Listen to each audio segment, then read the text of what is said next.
party won't end. We know where it's at, crank the volume, bring a friend. Cancel all your plans because this party won't end.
What's on your mind?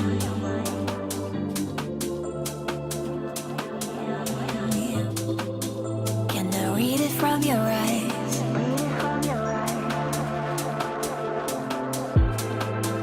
Can we lay here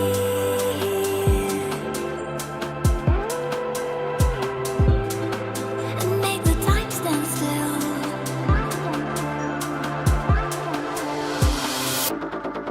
I wanna love you like nobody. I wanna show you that I care. I wanna love you like nobody else.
You show me light in the dead of night. You show me light in the dead of night. I wanna love you like nobody. I wanna show you that I care. I wanna love you like nobody else. Nobody else. I wanna love you like nobody. I wanna show you that I care. I wanna love you like nobody else. Nobody else.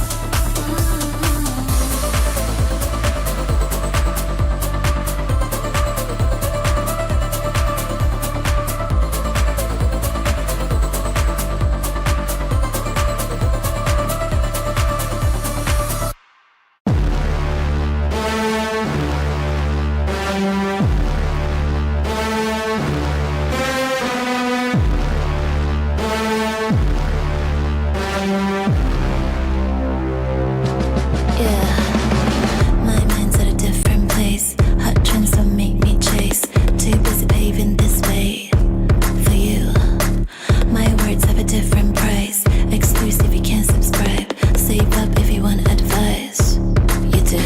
If you come at me, you better bring your A game. Step it up, step it up. If you think you got this, don't you hesitate. Run it up. You can't compete with someone who doesn't play your game. You can't compete. Can't you see we're not the same? My eyes got a different view. Big dreams you cannot subdue. Watch and learn a thing or two. You do. Climb into a higher plane. Get smaller with every aim. Watch me as I take that rain. You do. If you come at me, you better bring your A game. Step it up, step it up. If you think you got this, don't you hesitate. Run it up, yeah. You can't compete with someone who doesn't play your game. You can't compete. Don't you see we're not the same?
party won't end. We know where we're at, crank the volume, bring a friend. Cancel all your plans because this party won't end. We know, we know, we know, we know, we know, we know, we know, we know.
What's on your mind?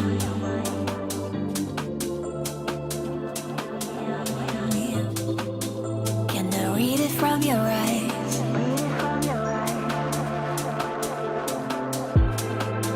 Can we lay here and make the time stand still?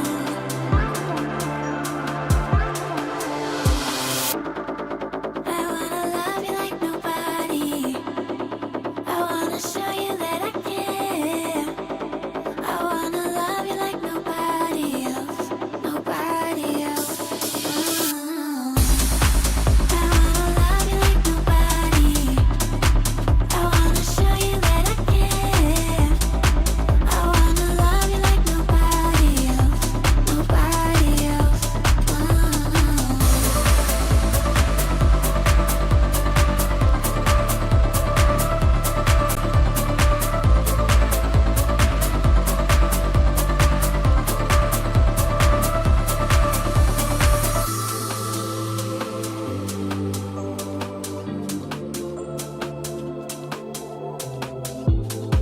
What if we stay here, pretend there's nothing else? I feel the endorphins keep rushing in, rushing in. I feel the endorphins keep rushing in, rushing in. You show me light in the dead of night. You show me light in the dead of night. You show me light in the dead of night. I wanna love you like nobody. I wanna show you that I care.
How is using the new monitor? I heard the XL2566X Plus is pretty good now.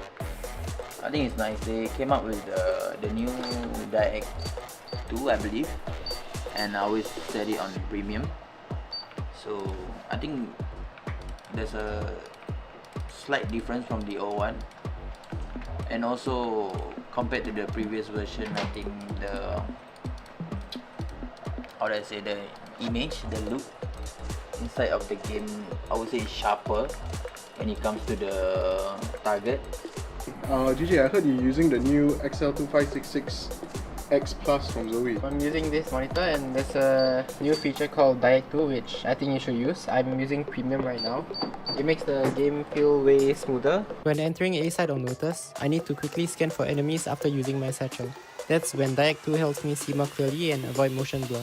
Like when you move the mouse around, the enemies just look way clearer, so yeah, you should definitely buy this monitor.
beauty of gaming is it doesn't matter who you are, but as long as I'm good enough, I can go as far as I want.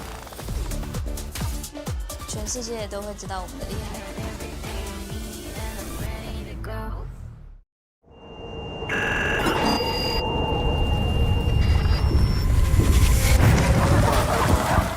นี่ไม่ใช่เรื่องของเกียรติยศแต่มันคือการก้าวต่อไป แม้ทุกสิ่งรอบตัว บอกว่าเป็นไปไม่ได้ ไม่มีเสียงปรบมือ ไม่มีการเฉลิมฉลอง มีเพียงหัวใจที่ยังเชื่อมั่น ความแข็งแกร่งไม่ได้มาจากชัยชนะ แต่มันมาจากการไม่ยอมแพ้ แม้เส้นทางจะเต็มไปด้วยอุปสรรค บาดแผลไม่ใช่ร่องรอยของความพ่ายแพ้ แต่เป็นเครื่องยืนยันว่าเราก้าวข้ามมันมาได้ เราไม่ได้แค่ยืนยัน แต่เราจะประกาศให้โลกเห็น ว่าที่นี่คือที่ของเรา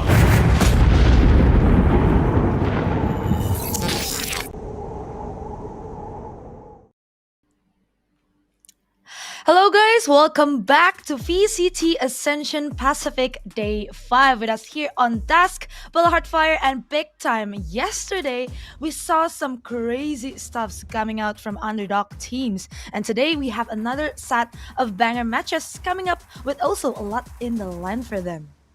Yeah, I mean, the pressure is ramping up today. This is crunch time in the group stage. We're going to see teams locking playoffs today, maybe more teams eliminated today. So it does not get any more tense than this. It's now or never for these teams to really stand that chance of grasping those Pacific spots that are up for grabs.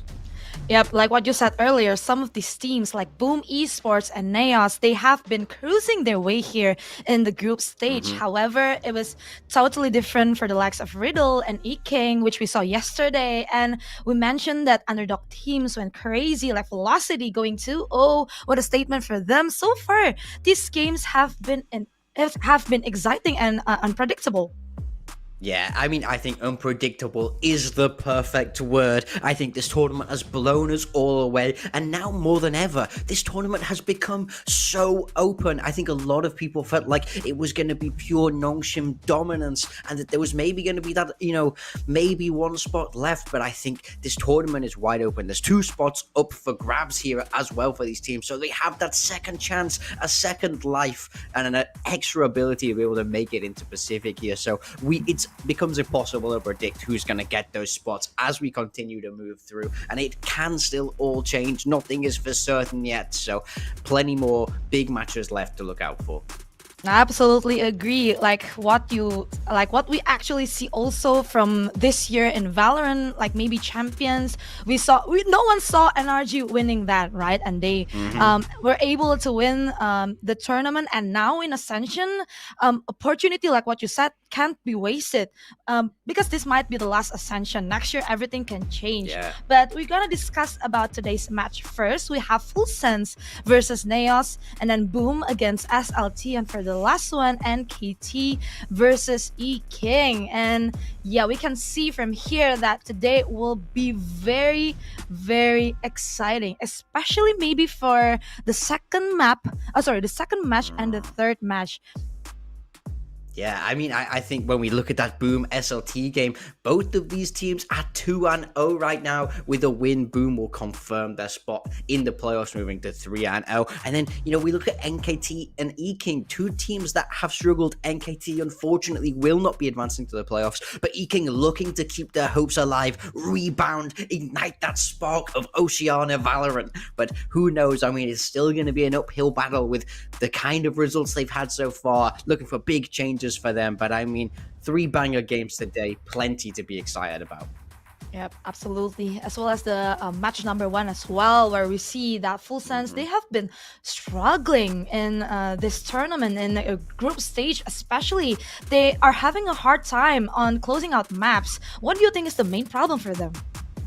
I mean, I'm honestly quite surprised by this Full Sense team. A lot of people, myself included, were very high on them coming into this Ascension. We saw just how strong they could be in Challengers SEA, but they got upset in that first game by Velocity, and I don't feel like they've really been able to recover very well. We're not seeing this kind of style that we've seen from them, this aggression that we've seen from them in the past. They just don't look comfortable against this variety of opponents, but they need to turn that round today. And the good news is that we're playing an opponent that they're very familiar with in NAOS, and the stakes for this first game really could not be any simpler. NAOS win, they lock that spot in playoffs. If Full Sense lose, they are out of playoff contention.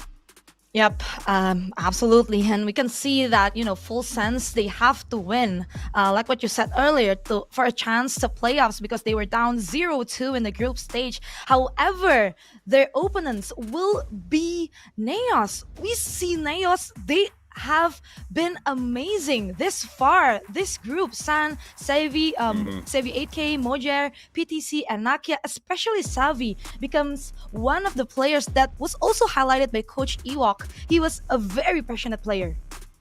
Yeah, I mean, I can see why Ewok's talking about this guy. I would be too. If I was any member of a Pacific coaching staff, once again, I'd be watching this guy intensely all the way throughout this tournament. He's been touted as the next man up from the Philippines for a long time, and he's showing us exactly why in this tournament. He's been calling a fantastic set of games, just beautiful macro, working the map, as well as putting up absolutely massive numbers. But the whole team of this NAOS esports roster are really managing to hold their own. We're yet to see them drop a map. Yes, they've had some closer games, some stuff been a little bit back and forth, but they're always getting it across the line. Very impressive. Arguably one of the biggest surprises so far this Ascension.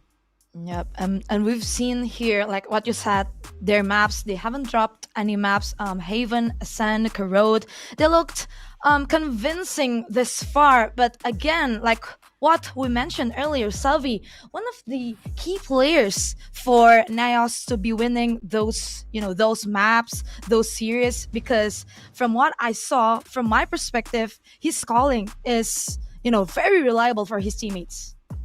Oh, it's beautiful. It's beautiful the way he works the map. And I mean, especially when you look onto those bigger maps, things like Lotus, things like Haven, that's when these IGLs really start to shine because they have a lot more room to work with on that attacker side. You can tell he loves it and he really gets into that flow state of calling. But then we look at what his individual performance against Riddle. He's the top fragger on that team, 40 kills across the series, plus 16. And I mean, when your IGL is able to put up those kind of numbers, lead in a killing capacity, as well as call such a great game, you feel just inspired. It's so great. It's that extra boost of confidence. And I think everyone on this NAOS esports roster is going to be thinking, hey, one of those slots in Pacific is ours. Yep, and like what you said earlier, Savi, the way he can frag as well in the map in each series, it makes a whole work for the NAOS team to be more easier for them. But then again, they will be going against Full Sense, where we know is very infamous in the Southeast Asia region. Like previously, Full Sense, they lost. They won against NAOS in the lower finals, 3-1. That's very convincing and a statement from them. Yeah, it was a dominant best of 5 from Full Sense when we last saw these two teams play each other. So I think you'd be forgiven for being surprised by the way this group stage has gone so far for this Full Sense roster. I mean, being 0-2 is really not where they want to be, not where anybody would have predicted. I do think, we've seen a little bit of a roster change. QQ God not in the starting lineup, bringing in Opinia, but Opinia's also been having some very good games, so I don't think you can put any blame on that necessarily. But like you say, Full Sense understand how NAOS play. I think that's the big difference heading into this matchup. They've played each other. Full Sense have beat that NAOS team before, like you said, 3-1 in their most recent best of 5, so they understand how this team is going to work. They understand the way Zavi's going to like to call. So that's the big thing. I want to see them neutralize him. I just want to see them find that form that we've seen from them in the past, because this team can be so good. There's a reason why everyone's so high on them. And most importantly, they're playing in front of that home crowd, the Thai crowd. Surely they want to get a win on the board for not just themselves, but for everybody else there who's come out to support them. Yeah, it's been difficult for Full Sense in this group stage, especially in Ascent and Lotus. That dominating map from Velocity makes I don't know. It just feels like Full Sense is just a different team now. It's not like as strong as when they were in the Southeast Asia Challenger Series. But again, talking about Full Sense, they have Opinion now in their roster. It's not something that is not familiar, I feel, because Opinion was playing with Full Sense as well, if I'm not mistaken. But it was changed to QQ God and they changed back to Opinion. So I suppose it's not much of a of a hard time playing with Opinion, but we have Sephiroth here as the highlighted player for Full Sense. He is one of the very reliable players for Full Sense, especially in that clutch moments. Yeah, I mean, we see him take on the Smokes role, mostly here for him. Very good in the clutch, as you say. And last time these two teams faced off, he had an excellent game. He was one of the reasons why they were able to close out that best of 5. You know, look for him to be aggressive. I do think he's going to be taking some of those first duels, but it's not surprising. I mean, it's that Southeast Asian flair, right? They love to be aggressive. Yeah, and this is the thing that we've been talking about. It's trouble so far for the Thailand teams attending the Ascension NKT. They are down 0-3 as well. Full Sense down to 0-2, but their contention is playoffs is not that yet. Yeah, I mean, I think this is one of the most surprising things about this tournament for me. Normally, we talk about how big that home ground advantage is. Look at Boom and Ascension last year. Look at how the crowd helped spur them on all the way to the finals. So I would have rated the Thai teams even more highly than normal coming into this. But we do have our map beta coming through. And I think both of these bans, Bella, exactly what we would expect. They both run these perma bans. And then we're going to be Lotus and Ascent Pro First Team maps. Yes, absolutely. Insta bans, NAOS, they always ban Abyss as well as Full Sense. They don't like Herod and Lotus as the first map. Well, I don't feel so good about Lotus, seeing how Velocity on the other day they ran Full Sense down there. Yeah, I mean, I think that's exactly why NAOS picked this. They watched how Full Sense played against Velocity, and they went, "That's a weakness.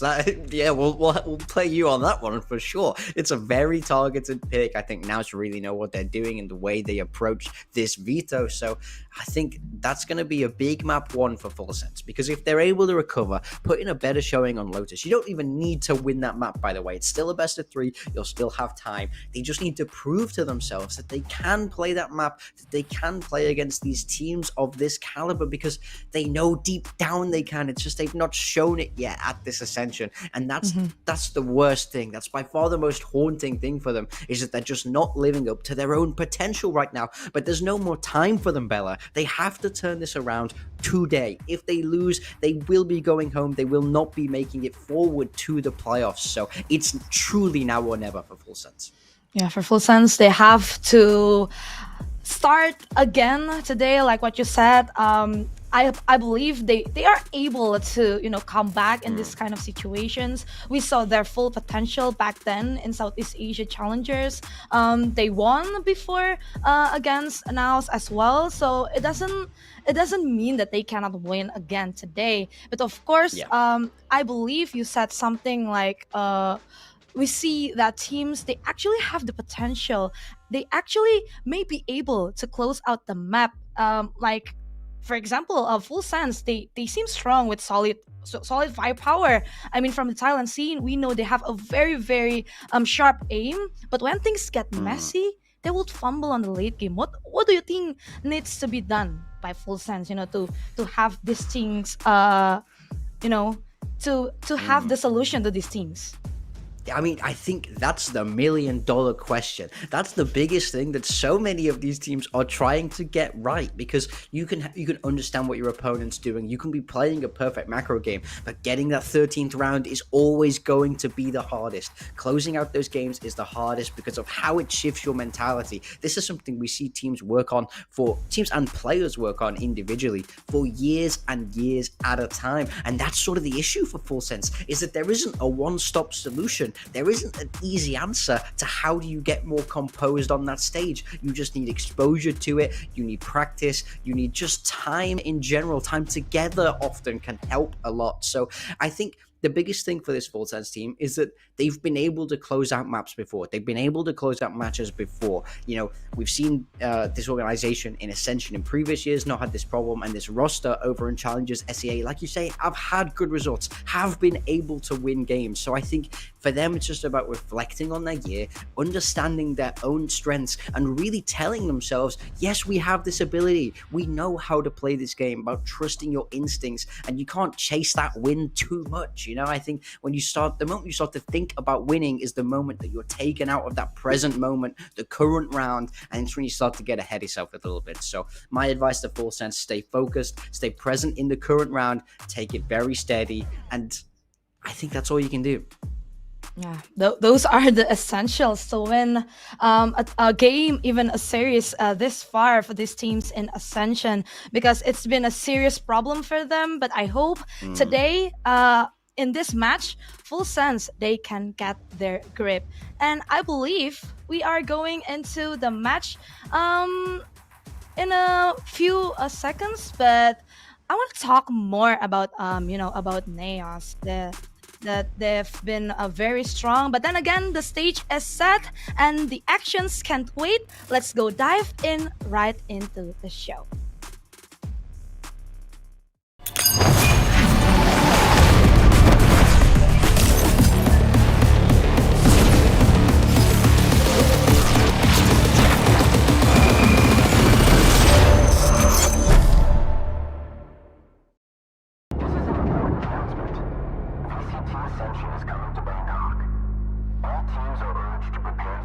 Winning always feels good, but we never forget what we are really after.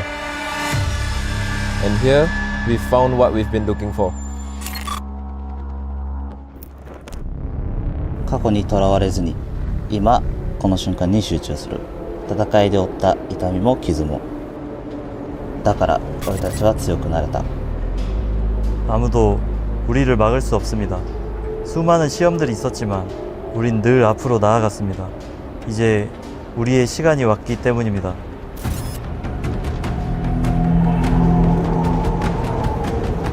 อาจจะไม่มีใครพูดถึงเราพวกเราไม่ได้มาเพื่อเป็นแค่ตัวประกอบพวกเราจะทำให้ทุกคนเห็นว่าเราไม่เป็นรองใครปีที่แล้วเราได้เรียนรู้อะไรมากมายทุกแมตช์คือบทเรียนและทุกบทเรียนทำให้เราแข็งแกร่งขึ้นตอนนี้เราจะแสดงให้เห็นว่าประเทศไทยคือบ้านของเรา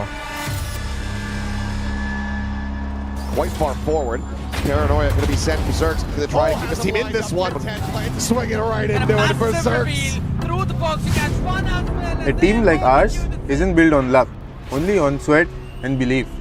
We have trained together, driven by the same goal, and will win with what we have built with our own hands. ผมมาที่นี่เพื่อไล่ตามเป้าหมายที่ผมไม่มีทางทำสำเร็จได้คนเดียวนี่คือบ้านของผมและเราจะร่วมมือกันเพื่อสร้างประวัติศาสตร์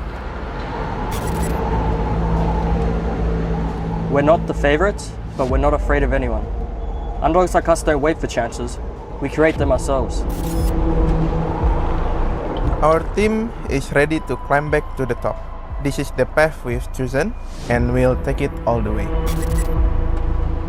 우린 이 대회를 이미 제패해봤습니다.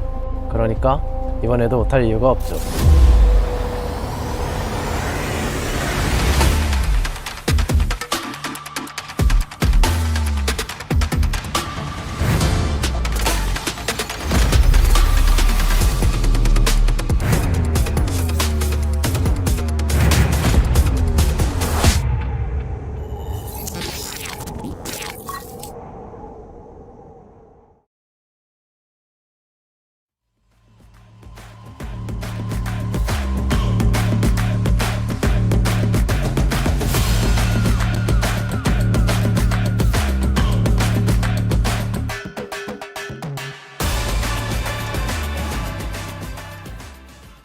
NAOS Esports.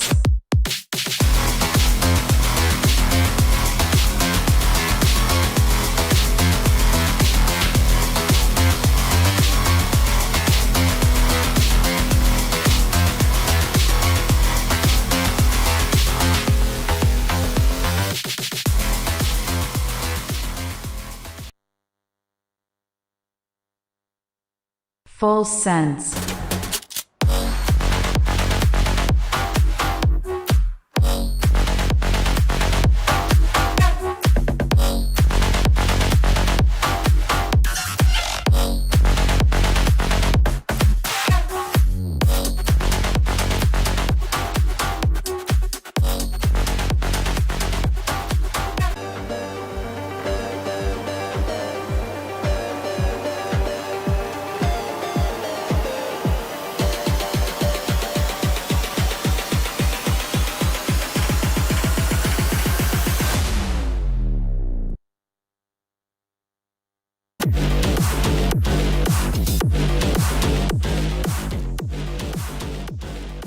This is it, NAOS versus Full Sense. Like we mentioned, like we discussed earlier, NAOS, they are very ready coming into this matchup, while on the other hand, Full Sense, they need to step up right now.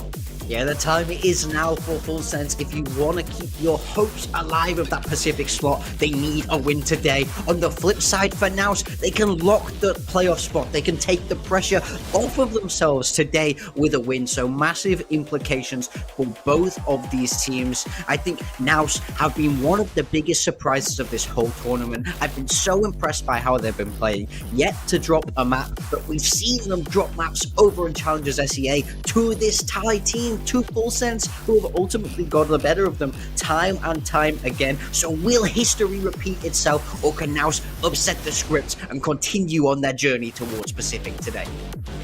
Yep, a question left to be answered later on by both teams, by Full Sense as well as NAOS. We have seen NAOS, the way they cope with pressure, the way they have prepared for this moment.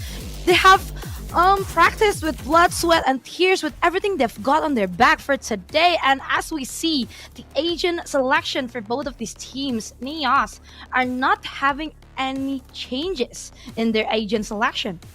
On the side of Full Sense, there is a clear and obvious difference here. We can see the chamber here. So last time we saw them run the Vice in this role, and now swapping it out to the chamber. Also, the duelist is changing as well. It's Neon instead of Raze. So really quite big stylistic choices. They lost this map to Velocity in the past because they couldn't deal with the pace. So bringing in that chamber gives you that extra ability, take that up shot, stay alive, not get caught out by that fast-paced util. I love that they're making adjustments. I love that they're trying to throw NAOS off here. So big chances for Full Sense.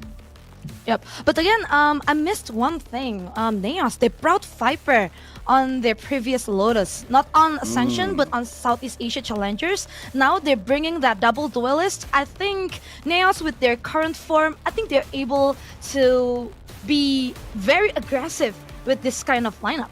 Yeah, I mean, we've seen double duelists from NAOS already in this tournament.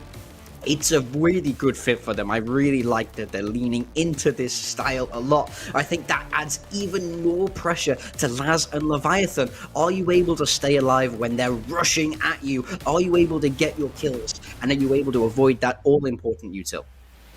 Well, let's see if Full Sense are able to break through their blue streak, or NAOS will still continue their domination. Of course, with your casters, Konki and Komodo. Oh, we are back in action, Komodo. I am so excited to be back here. Komodo back on your screens, in your ears. Ascension Pacific Bangkok is what's happening right now. We start off the day with a grudge match between Full Sense and NAOS. Komodo, how are you? I'm good. I'm ready for this. We've been watching all the games throughout this week as well, and we're already getting into some do or die moments, some decisions that have already been made for a couple of these teams, of course, and some decisions that we're going to find out in results today for Full Sense, for NAOS, and the game's a little bit later on as well. We're going to break some hearts, Mitch, but we're also going to send some teams over to playoffs.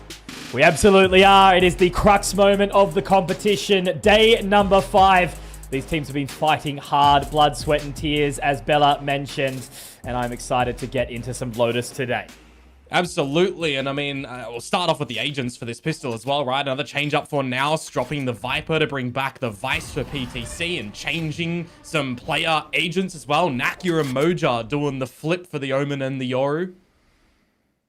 Cruising up already. Goes through Mount, getting a little bit of that extra information. Door pops open. Nakia, PTC. Here we go. Looking fantastic already towards the Mound. Zan dropping that spike. Leviathan able to get one back, but this is one of those agents that was mentioned. It's the Chamber. And I think Morgan was saying, look, at the end of the day, if it's just a agent with no ability, it's all about the aim. Can you shoot? Can you click the head? And with this crossfire, it's going to be tough. PTC, great shot, great angle, and a nice little opening there for the Vice. Yeah, it's just a great mound pop to come out from them. The trap on that defensive side as well. Not really anything that Leviathan can do, unfortunately, at the end of that one as well. On his second ever chamber in an official capacity as well, mind you. So there might be a little bit of nerves to come in towards the agent specifically with a couple of dependencies that we're going to have to see the guys over at Full Sense adjust with quickly. Not for sure. Seems to be a little bit of a common trend here, right? Before the changes do come into Valorant shortly with the new patch. At least in competitive-wise, people are just trying to work out what the go is here. And with another Mound approach, Moja finding the opening, does manage to gate crash out, but Potter already up in towards the site. There's going to be a Bulldog collector here as well, Komodo. Moja forced away. How long are they going to be able to hold it? It looks like the site will be secured, but now Xavi denying. Just looking for some damage here. Full Sense, get that plant down. Get an extra ulti charge as well towards the bonus round. And if you're on the side of NAOS, you are just trying to do a little bit of damage control. Hold your weapons to make a strong bonus in the next round. See what Moja can do with this Outlaw, of course, as well. Bring them down. They're respecting it, which I really, really like. Giving it the time. Spike still yet to go down. Zan starting to position. Relay bolt going through. Does get the catch. And it's looking good. Nice and easy. They're not going to stress too hard. They give the time. Full Sense. Play into their trap. Yeah, and only one casualty over on the side of NAOS as well, so the bonus round shouldn't be too bad to their side. But more importantly, I think for me, Mitch, we need to really start to see what this Lotus will look like for Full Sense, right? This is a map that historically, throughout the Challengers region, they were banning it. This used to be their permanent map ban. They've now changed it over towards Corrode, so we start to wonder, are you guys really prepared for this? An agent change after some shakeups, it throws a bit of a question to my mind for Full Sense. Full Sense have really been struggling, right? You know, they've had these crazy series where they show that they've got what it takes, but then they fall apart, and that's what makes it a little awkward. But Potter does get the opening here. Moja taken down, but of course it is just that bonus. Outlaw will be tossed on the floor for now. Gotta remember as well, with the Outlaw in play, 2 players running on the light shields for Full Sense. Could have been risky. It's close now. Oh, Leviathan straight into the claws of Xavi, and he gets another as well. It's ridiculous with the doors being open. Shouldn't be able to get away with 2 there. 4 versus 3 now as it will simmer, but Full Sense again backs up against the wall as PTC ready to take. Now that utility starts to make its way through. Bring them down. Still held inside this dark cover, aren't they? The Prowler thrown out, but look at the flank Komodo. It's already all the way back around, and Zan, will he be able to find a position? No. Laz takes him. Laz takes 2. Cash and checks. Snap and next. Now they rotate their way back around towards that side of A. You understand the idea, but in the 4 versus 3 advantage for NAOS on the bonus round, I almost would have preferred them to switch to a proper retake instead of going for that. They get pressured at mounds, they get almost held at bay, and Full Sense just aware of the fact that that flank is coming on down. They set everything up towards the A site. You don't have to contend with any of that Vice utility. The Arc Rose will be available. The Haunt will eventually come back online for Xavi as well, but now this really is switching over to Full Sense.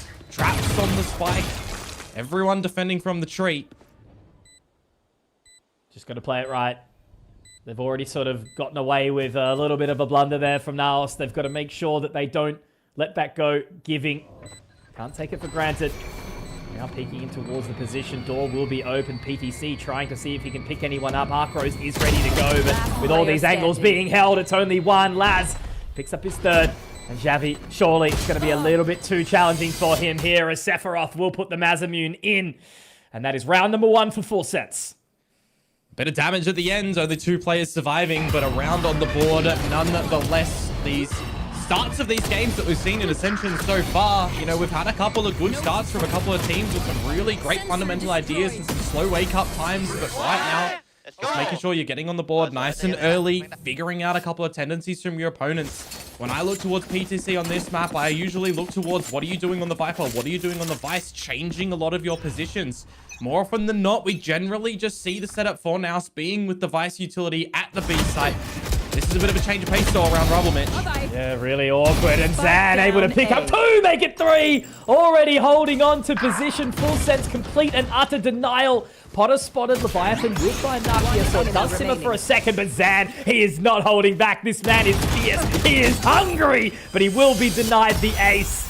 Goes a little bit hungry, but Moja to put the hammer in. Well, just another circumstance of somebody going for a massive multi-frag, isn't it? It's been quite awesome to see just the individual capacity and individual brilliance for a lot of players in this tournament. When we think back to before everything begun, right? Was there going to be a clear prediction on the teams that we think are going to make it through this Ascension, like last year when it came to SPG? From what we've seen this week so far, it is anyone's game. It is so tight. It is crazy. So these kind of individual moments to step on up, definitely coming into some good prize for someone like Zan there.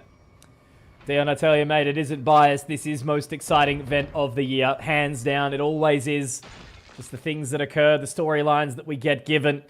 And now as they start to make their way up towards B here, Full Sense, it is going to be a dry creep on in. The utility is there from Patricius.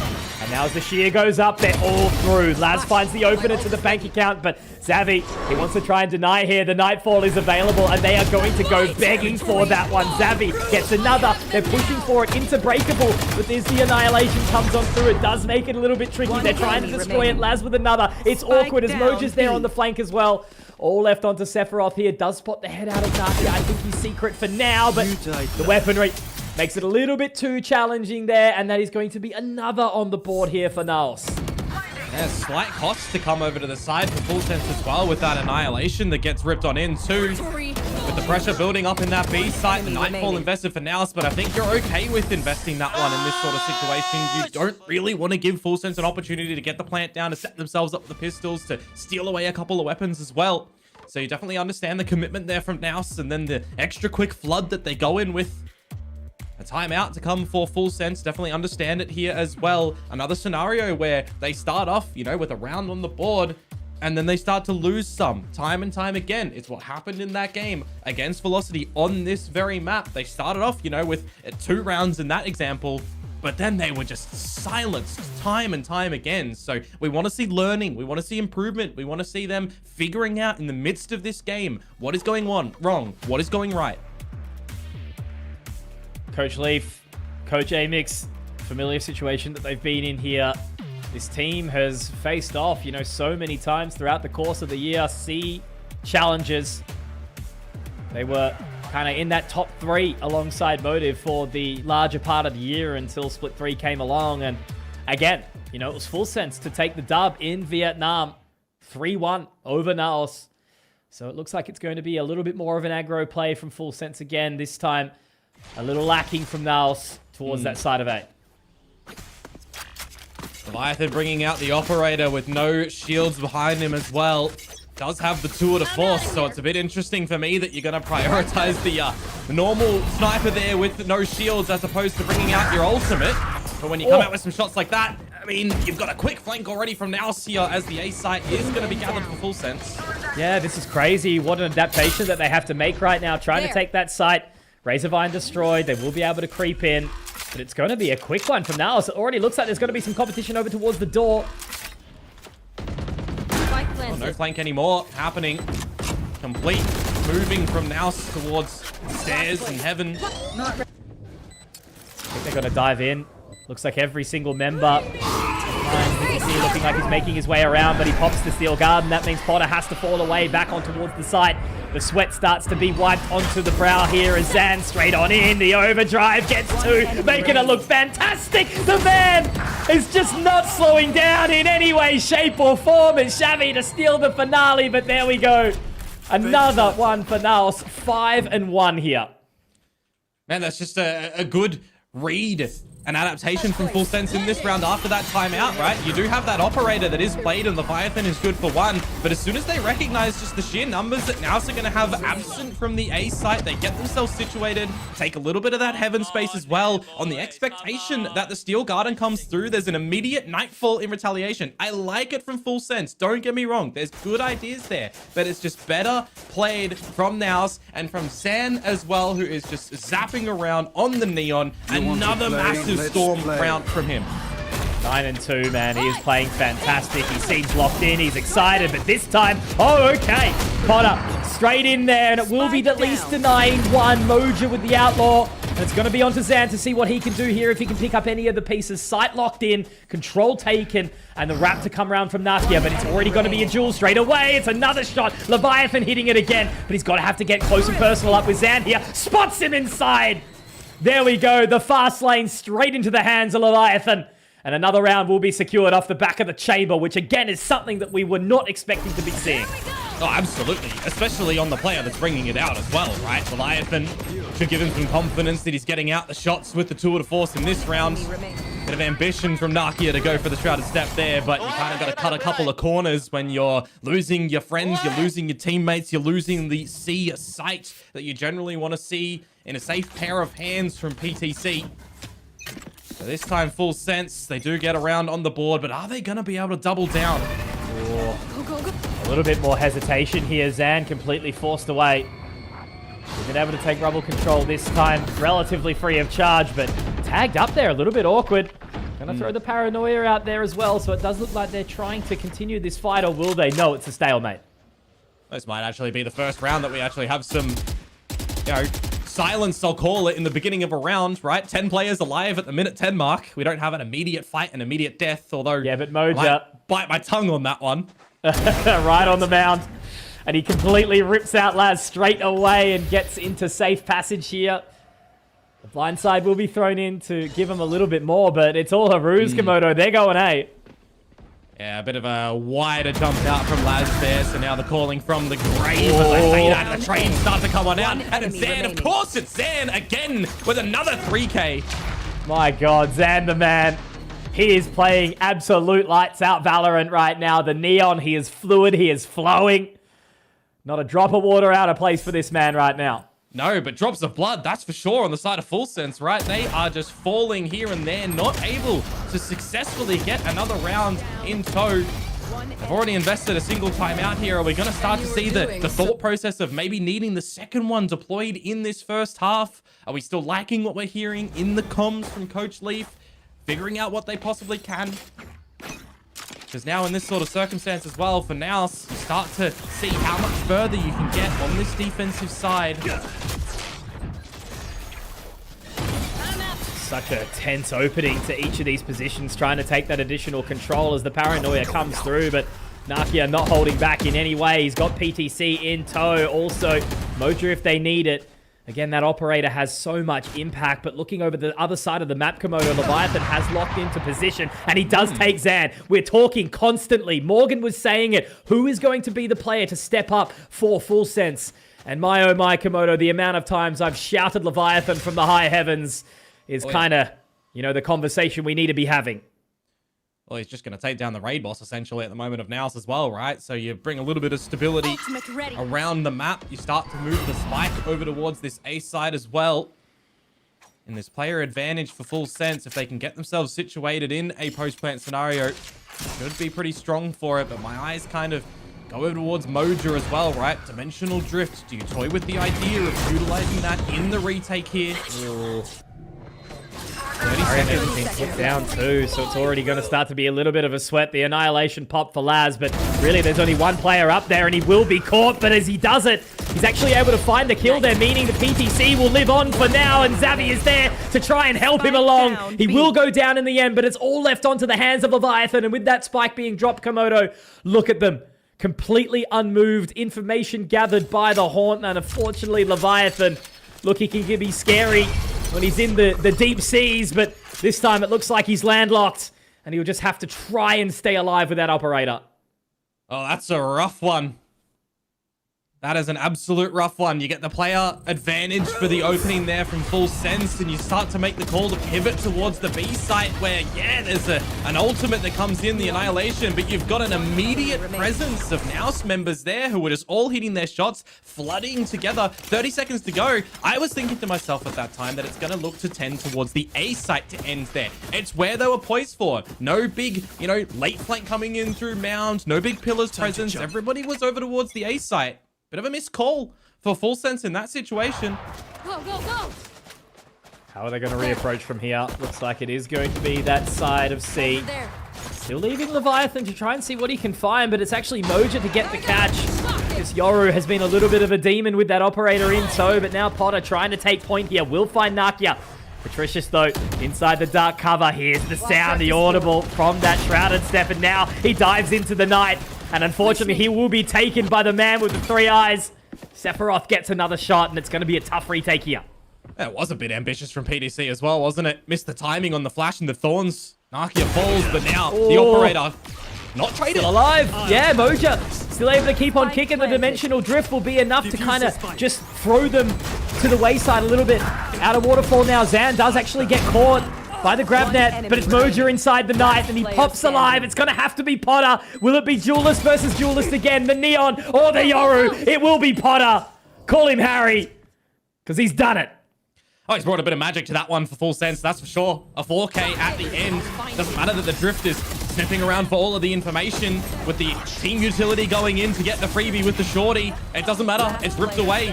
A very important round for Full Sense to keep competitive in this map. Trying to achieve 5 rounds. It's the target now to make something of this half work.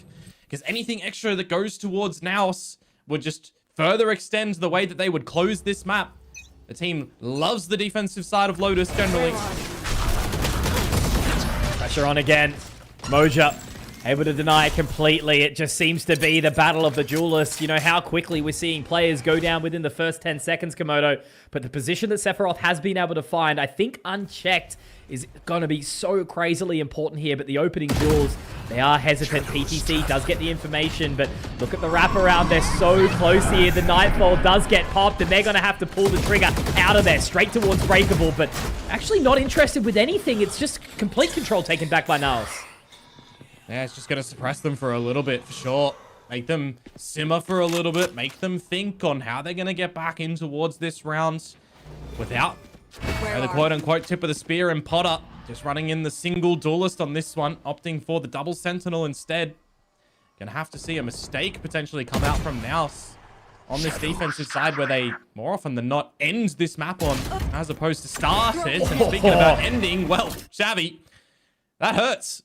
So utility still though there, Komodo. The Vice still alive for PTC up in the high heavens. And I think as a result of it, they're actually choosing to call it and pull the plug, head towards C instead. So it's going to have to be Nakia. Haven't been sort of shouting his name too much just yet, but he does have an opportunity here, Komodo. 20 seconds, a late lurk to come around. The paranoia is fantastic. It's not going to be anything from the Arc Grove, but Leviathan will find the right timing. And now as that barrier mesh goes up, they have to move quick. They have to get this spike planted. PTC looking to try and deny. They're moving quickly here, Komodo, or are they? All 3 from the same area. It's awkward. It's a little uncomfortable here. All of that utility from the deadlock making it so tricky. The sonic sensor freezing even a little bit longer. They've got to be careful on towards this side. They swing together. It's going to be one and another for Leviathan. And the ultimate, the overdrive even popped from Zan. But it will not net any dividends this time. Stock reducing. Now it's denied. And 100% better process as well from them as well, right? They double down. They finally get another round in succession. Something that we've been kind of waiting for. Thought that Nakia would have been a little bit better on the site when he's got the thorns and the flash from his teammate in PDC to call the audible, deploy them for me. I'll paranoia as well, and I can kind of dance around the site and look to get some stalling out, look to get some damage out. Unfortunately, Leviathan on the right line at the right time to stop that. And it does put Full Sense in an opportunity to fight in the 5th round. Massive pick as well. It's always a little uncomfortable. The Annihilation, though, popped early. I don't think it will be able to connect with anyone here from Laz. Or will it? Oh, it does! He manages to find one. inside the dark cover with no information. Now PTC, where does he go with this? Is he going to try and push on out, or will he leave? It has to allow his teammate to go down here. That dark cover doesn't have a hell of a lot more time in it, but as the barrier mesh goes down as well, it's going to keep them back for a little while longer. They'll have to wait for the rotation from Moja. Nightfall achieved with the plant for Opinia 2. Face your fear! Legged him. Does connect onto the shot, but only weakened. Not completely broken at this point in time, Komodo. They are going to wrap in around from the heavens, but it's going to be tough. 4 versus 3 here. Paranoia just to buy some additional time. There is 2 blind sides in the hands of Moja, but the sonic sensor again gives information. The C's to connect with nothing, but again, it's that utility! But they are going to line up 4 in. Laz with 4. Beautiful from the deadlock, and this game goes the distance. Now, very nicely done from them. As soon as they can set up all of that utility in the post-plant scenario and they know who's planted where and what angles they have to watch, it's worth its weight in gold. Great delivery from Laz in that round. The leader coming up with the goods for the 4K. Again, another massive multi-frag round to come through from someone in this series, in this Ascension event. But of course, that there, Mitch, is the half. 7-5. Let's see who's going to close it after this.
Well, Komodo, blink and you'll miss it. 7-5 is the half as it stands already. And now still holding onto the lead, but a late resurgence from Full Sense. This game of Lotus between these two always seems to be a little spicy, and I don't think it's going to change into this next half. No, I don't think so either. Not gonna lie there. Lots of upgrades in the pistols for now on this pistol round as well, with just Nakia going in for the classic and the lighter shields. You need to see some immediate information gained for Full Sense on this defensive side, because when you are playing into this double Sentinel, they want to put a bit of a premium on seeing what Leviathan's going to be able to do. Similarly to what he does on the Vice, but now the Chamber, because he's wanting to bring out the Operator. Good for one in this pistol before being silenced by Zan. Yeah, the Headhunter, good for one there. But it's always a little bit challenging when you've got so many members hungry to fight at you. So Zan looking to take point here with that Frenzy. Spike will be planted by Zavi. Breakable looks like it's going to be the play, but look at this long rotation as well. Do have the Paranoia for Nakia to throw into the mix a little bit later on too, but now the jig's up. Now the flank is known. Information gathered now, and it's a great grav net that's going to make it a little awkward for Moja for this point in time. But again, Breakable is such a topic of contention here. Information gathered as the swing comes around. Nakia finds one, but Opinia will trade. 3-on-3 still as it stands, and another advantage being taken. Laz now looking to open that door. They've got that information. Both members trapped over. Nakia pops up the dark cover. It's a little awkward. He does go down to the hands of Potter. Can he be the clutch minister, or will he be denied? Gone. Round going the way of Full Sense. 3 alive. Not super strained. And again, this game really starts to get tight. Yeah, it's good emphasis on the utility trading game as well, though, right? When you've got that grav net that comes on out and puts you to your knees, you've got that instant paranoia that I mentioned for Nakia in the piece just being sent out as well. So a couple of duels around the map going very important for Full Sense in both the stall play and of course for Opinia for the actual shots coming through as well to find the double. It's So a very successful pistol round to come through for Full Sense. They're going to look to try and tie the game up now with this round, unless we see something sneaky come through from Zan. Very old Danby-esque, where you've just got the Bucky thrown in on the neon, but well, it doesn't matter now, does it? Oh, man, and I'm just laughing, right? Like, Ekining desperately needs these kills. He was at 2 or 3, I think, at the back end of the half, but getting a couple of emotional boosters at this point in time. Sephiroth, exact same position. He wasn't really finding a hell of a lot, and this man's usually meant to be your raid boss, as unfortunately for him, PTC does deny. Now as it stands, Nakia will be able to at least find the gap, but 3 alive, still not too bad. Laz should be able to recover a weapon here. And look, it's not the best looking bonus into this next round, but it'll do. Yeah, it's a bit of a parallel to what NAOS did have in the first half, though, as well, right? You've got some Bulldogs in there. You've got the Outlaw, which was actually over at the other side of the map on that C site. So you're going to have to try to theory craft if it's going to be in play for Leviathan. You would definitely assume so. He's a player that's starting to transition into wanting to bring out that Operator and the Sniper a little bit more, disregard whatever agent that he's on.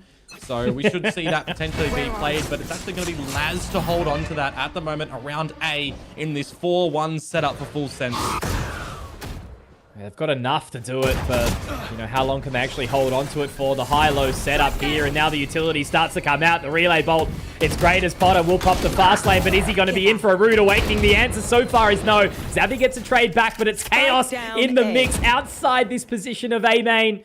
Laz gets 2 with the Outlaw, but look at all the control that PTC's been able to find. However, Ekining is in a fabulous position, but it's denied. And now it's going to make it a really uncomfortable 2 versus 2 here for Full Sense. Very disconnected, PTC and Nakia in that point in play. So for Ekining to be on that little risky line for the 1-4 spot that they opt for could have turned the tides of this round, but now it kind of goes back in the favor of NAOS, doesn't it? Plant down. A lot of time for the rotation for Full Sense to come on over. And I mean, you just look at Sephiroth. He's got 19 HP. It's not a lot to cook with. They pinged the shear early too as well. So they popped it.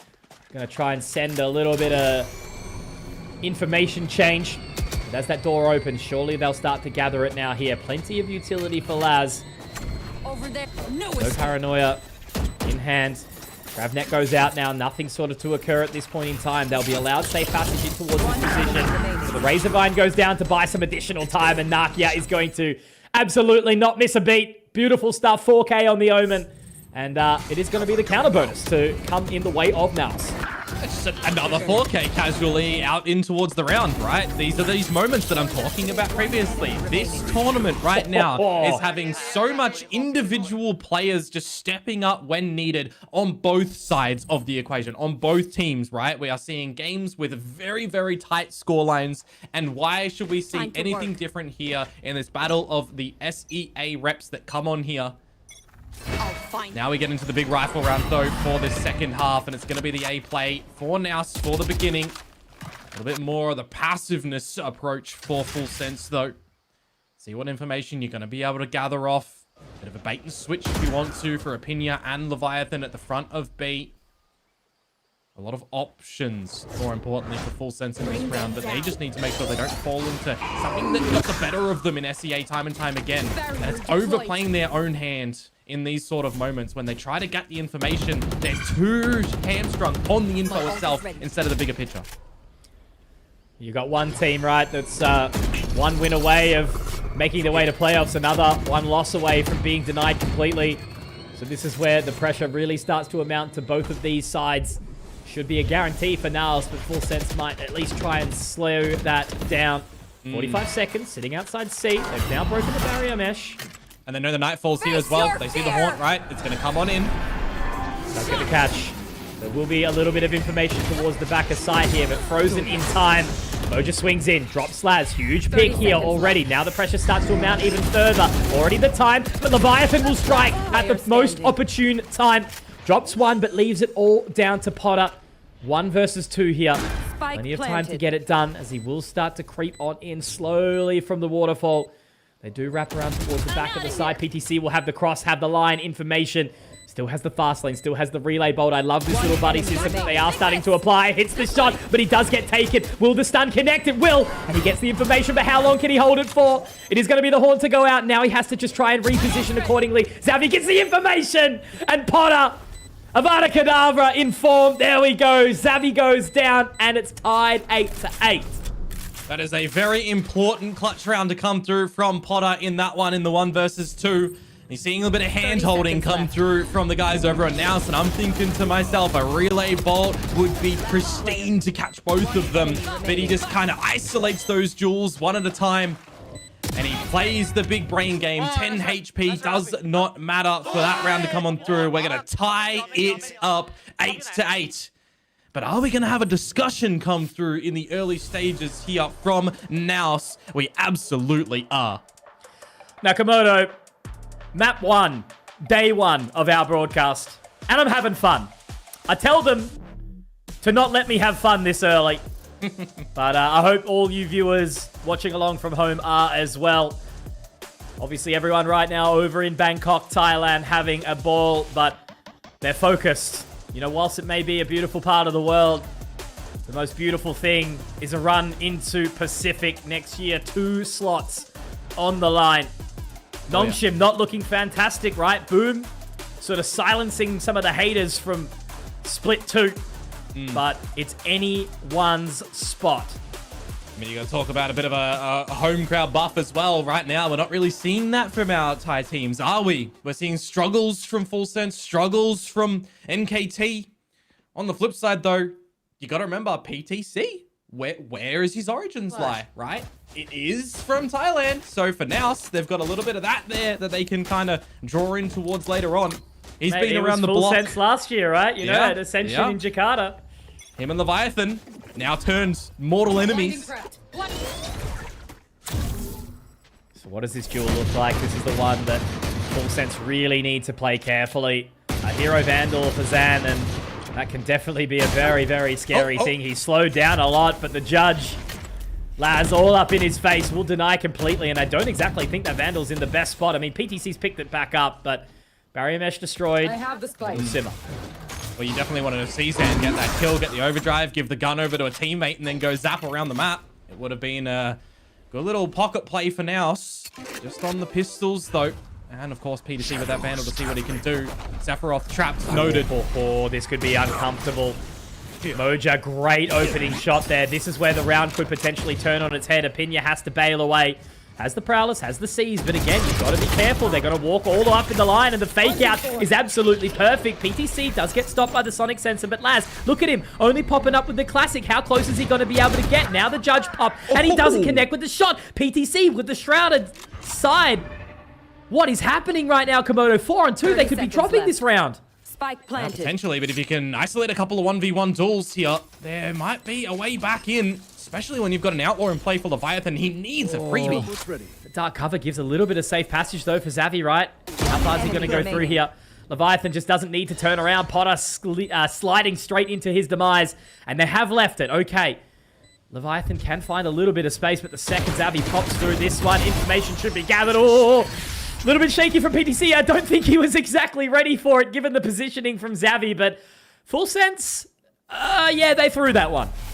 I mean, I wouldn't put it that way. There's a couple of sharp shots to come through from NAOS, don't get me wrong, but there were a couple of isolated players on the side of Full Sense that they would have been better in a buddy system, having a bit of a set play to come out against that, because when you're swinging out of rubble against, you know, let's say it was a 1v4 in that sort of position, he's trying to peek, you know, the right side to get the 1 versus 1, but head removed on shoulders by the Sheriff. You got the stealed, pilfered weapons. It's not really flowing well for Full Sense in that round, and that actually is very harmful to their economy now as well. This should be now finding double digits.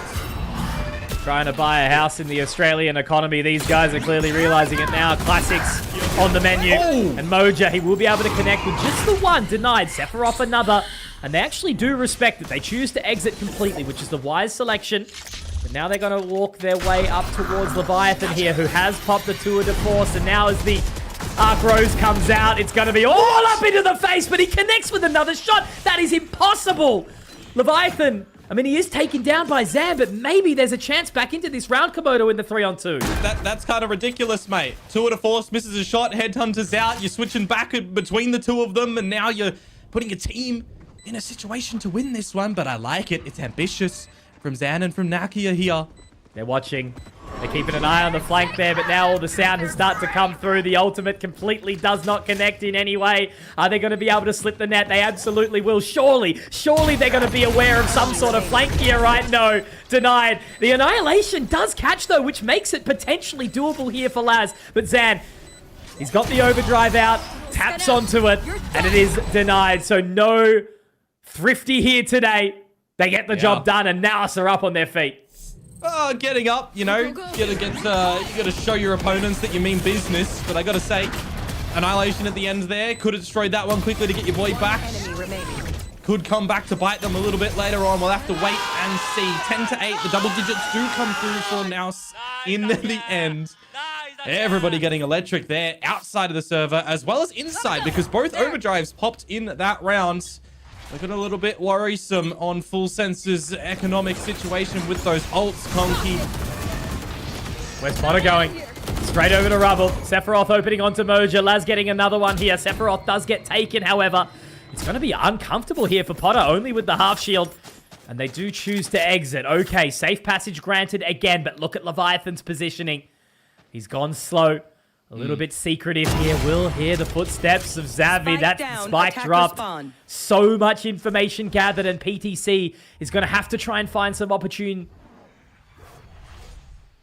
Well, the spike needs to be retrieved. That's an important factor here for Nakia. But you don't exactly know where Leviathan might have put himself with that operator. What line he's holding.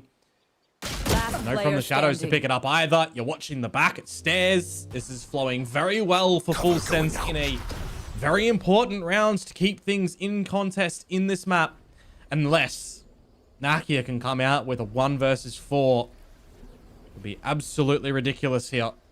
I've seen crazier things, Komodo, inside this region. But it is going to just be Leviathan sitting pretty. He is so good, isn't he? Connecting the shots, looking absolutely gorgeous on that operator. Perfect positioning, great respect given by Full Sense, and again, the gap doesn't go further than 1. Oh, who's going to be able to come away with this map? And Lotus, a map that, again, right, Full Sense, they generally didn't want a hand in playing. They leave it open here, favoring the Corrode ban that they're switching on towards, and Lotus, it's not looking the best. But if you can get away with a pass mark against NAOS, that's going to be A-OK going into your map of Ascent next. It's going to be very important that you're just hitting the nails on the heads in these next 2 rounds. Equalize things first if you can. Zan is going very quick here. Denied, but only for 1. Leviathan, though! The collateral at the perfect opportunity. PTC does take down Opinia, but all the information gathered here by Moja, he's going to have to try and go nuclear. Does get tagged up on the cross, and Leviathan will have to exit. Look at this close line. Oh, it's awkward. No, the discomfort, that little bit of shaking that does occur here. It's all going to be onto the timing and where they go with this. Leviathan looks to pick up the line, but it's all a ruse. He's going to see what he can slither in towards this round, isn't he? A 1 versus 2 with the operator. Sharp on the Headhunter as well.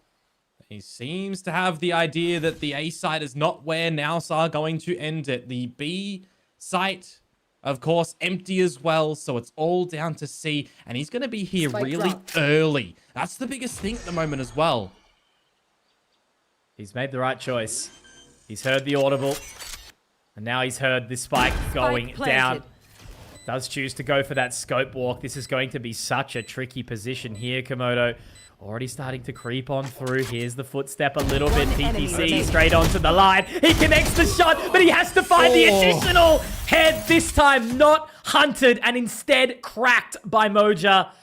And NAOS continue to hold onto their lead. It's narrow, but Komodo, it's a bloody lead. Enemy spotted.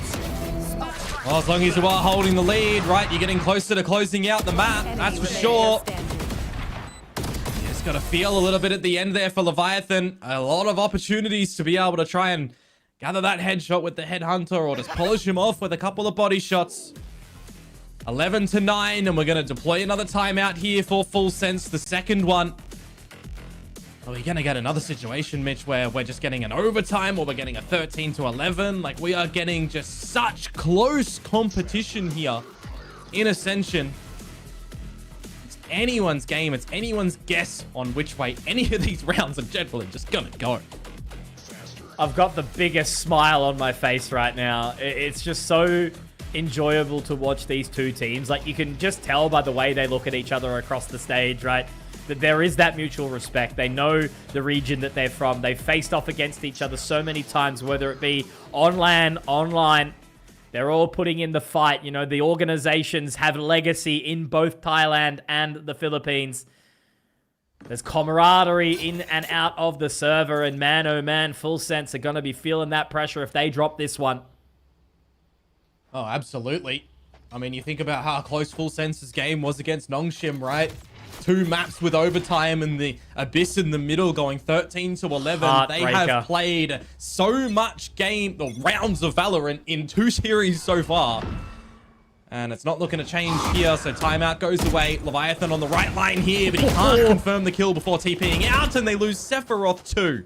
That's rough, yeah. Surely they were going to clear that angle. It's always such a bold position to be playing in.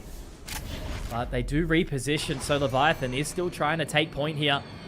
Does hear the door open, does have a little bit of extra control that may be able to be gathered if they're caught lacking. PTC taken, and that is massive sort of ground to be recollected here, because look at the sweat now. Laz picks up another. Gravnet can go down. A couple of disconnected moments from now, seemingly, Nakia and PTC. Opening themselves up for a couple of lines that they should be kind of holding and expecting. Oh, they need Potter. They need Potter to go big here, and he will. Relay Bolt goes out to find a little bit of extra space. Apinia actually drops Moja in the process. So, all right, Zavi. You've got the stage. You've got our attention. We're watching. Leviathan on the flank. Apinia now making his way around, and look at this respect being given. Potter and Laz playing the high-low. 30 seconds left. Oh, like Yatska and X-Ross so far. Can you come out with another one before? Unfortunately not. Today. Too many angles to watch. So Full Sense on the back of their timeout. They will be getting close again, achieving double digits. And I look towards the economy over on NAOS as well. You got a couple of players that are down low in the dumps of their money. You got 2 that are just sitting above 1,000, right? We're on the precipice here. These risky moments. Do you take a knee early? You let one round go over and you look to close this one down when you do have that proper buyback into it at, you know, what would then be 11-11 apiece? Do you go for the risk, the half buy? These are the moments right now for a team like NAOS where you've got to be very careful in your decision making. And they are going to play more on the side of the passive approach. Maximize your chances in the map with the rifles. Right now, Full Sense are just hoping that their 2 Ls make a W. Laz and Leviathan are just playing absolutely lights out. But already, again, just this positional pressure. Zan is behind the barrier mesh, but they are already trying to take a little bit of extra location here. Again, not a hell of a lot of weaponry to work with, as you mentioned. If NAOS get really close towards this A site, they might be incentivized to drop the Steel Garden as well and bring Full Sense down to the pistols to somewhat gain advantage into the site. Anything can happen. We've seen Full Sense drop a pretty simple round before. Now as they make their way in, there's that opening pick already. Zavi gets one, Zan another. All up in the grill here. Potter does deny, but Moja gets one back. Zan's found 2. Komodo, it's all onto Leviathan. The big flank all the way around. 1 versus 3. Vandals to boot. Everyone's got weaponry. And this poor man, this gentleman on your screen has to try and do it all with his headhunter. And now Izzy starts to creep his way in. They're holding this line. They're holding all of the angles. Pure perfection. Razorvine dropped, and I don't think Leviathan can do it. I mean, the Outlaw's not even really the gun that you want to be taking into the next round, is it? The tour de force is behind you, sure. But you almost just want that proper rifle. No way, no way! He didn't expect the 3rd, and why would ya? PTC puts one of the proverbial nails into the coffin. Obviously, the series still has legs on it. There is still an opportunity for overtime, but right now, it's going to be On their map selection, NAOS with map point. Oh, the Thrifty comes on through, mate. That is, well, that's a heart sink up for Full Sense when they think that they're going to be able to equalize at 11-11. You know, I'm thinking to myself, yeah, you can drop the Steel Guard and force them back or play with the pistols, but in Nightfall, it kind of does the exact same thing, doesn't it? Pull their audio away, their health down. Gorgeous for NAOS. 2 map points. It's quick. Light speed in towards this C site. They've got everything, don't they? Opinia completely forced back. What do their ultimates look like? They're close. Opinions 1 away. Would need a kill freebie here to pick that one up. 5v5 post plant 2. Cover going out. It has to happen. It has to work if Full Sense want to continue to take this one forward. But there's that Steel Garden. I think they actually might be able to get out to safety. Yeah, they absolutely will. So it'll be okay for now. Leviathan has that tour de force ready to rock and roll. Now Sephiroth looking to cross over. Paranoia starts to go in. Zan denied by Laz. Moja finds one, but it's Potter. Moja has to be the hero again and again. He's done it so many times. Half on the defuse from Laz here. Potter finds it, but it could be Moja. No! Denied, and I think he just has enough time to get it all done. He does. Plenty. What am I? I'm too excited, Dion. Mate. One more round and we've got overtime. That's a 5 versus 5 that goes down into the 1 versus 1 at the end there. You got to think about the chaos in the moment there with the utility going out, with the shots that you have to hit. A mere moment, a mere mistake, the wrong button 5 click, HP. and you could have lost it. And that's the moment I was about to say in the 1 versus 1 at the end. It's 5 HP spare. And the defuse 2, we go full rounds of regulation again for a map here in Ascension for Full Sense. And now their ultimates are online to try and put us to overtime. My cup is full. My game goes long. And Valorant Ascension Pacific continues to deliver. I'll handle this. And now it'll be that dimensional drift popped by Moja. He goes looking. Already that control taken of now by Opinia, but I think it is going to start to be a brawl already. Leviathan! He's still alive! Manages to get the kill here. Potter does pop the overdrive, and now they're going to be walking straight into the claws of Opinia. He is going to hear absolutely everything, but will the Bulldog have any bite as he does get caught on the line and denied? No dogs barking this time round as Xavi takes it back. It's a 4-on-4, but look at already this position again. Nakia might get the creep onto Potter. He whiffs though. It's awkward, but he gets 2 somehow, and now they can pull the plug. They can head back over towards A, and surely NAOS do not fumble this bag. 4 versus 2 in the favor of NAOS. A free A site for the taking as well. No ults for the side of Full Sense either, right? Opinia died with his in hand. Laz and Sephiroth, they've deployed theirs already. And when I look towards this one, PDC, you've got the Thorns, you've got the Flash. There's a Seize in the way as well. There is no way that NAOS should be dropping this. There's a will, there's a way, Komodo. And Sephiroth will start to find that opening. Gonna make A site, Nibelheim, his hometown, if he wants to select this one. All inside the tree. As now Laz looking to try and join the party. He does have a little bit of utility. I'm only noticing now the barrier mesh is there. The Razorvine will go down. The Gravnet does actually get the catch, and there it is. But he gets onto the other side. Sephiroth gets another. Komodo, we could be going the distance. As Sephiroth puts the blade down. He begs to Genova and finds overtime to this map of Lotus. My God! Oh, they've only gone and done it, haven't they, in the 2 versus 4. Talk about a deficit position for both of these teams time and time again. And talk about a woeful start to this round as well. Moja with that judge just not able to get and confirm the kill on towards Leviathan. You've got the trades coming on through. You've got the advantage. You've got a 4 versus 2 post plant where it's 3 players in the tree. It doesn't matter that there's one, you know, off yonder. You're still thinking that's gonna be good, but Laz, oh my lord, Laz, on the deadlock. Great Gravnet. They try to pull out the barb when that lands, and he gets the wall down for it to fully activate. It is gorgeous to come out from them. A much needed lifeline.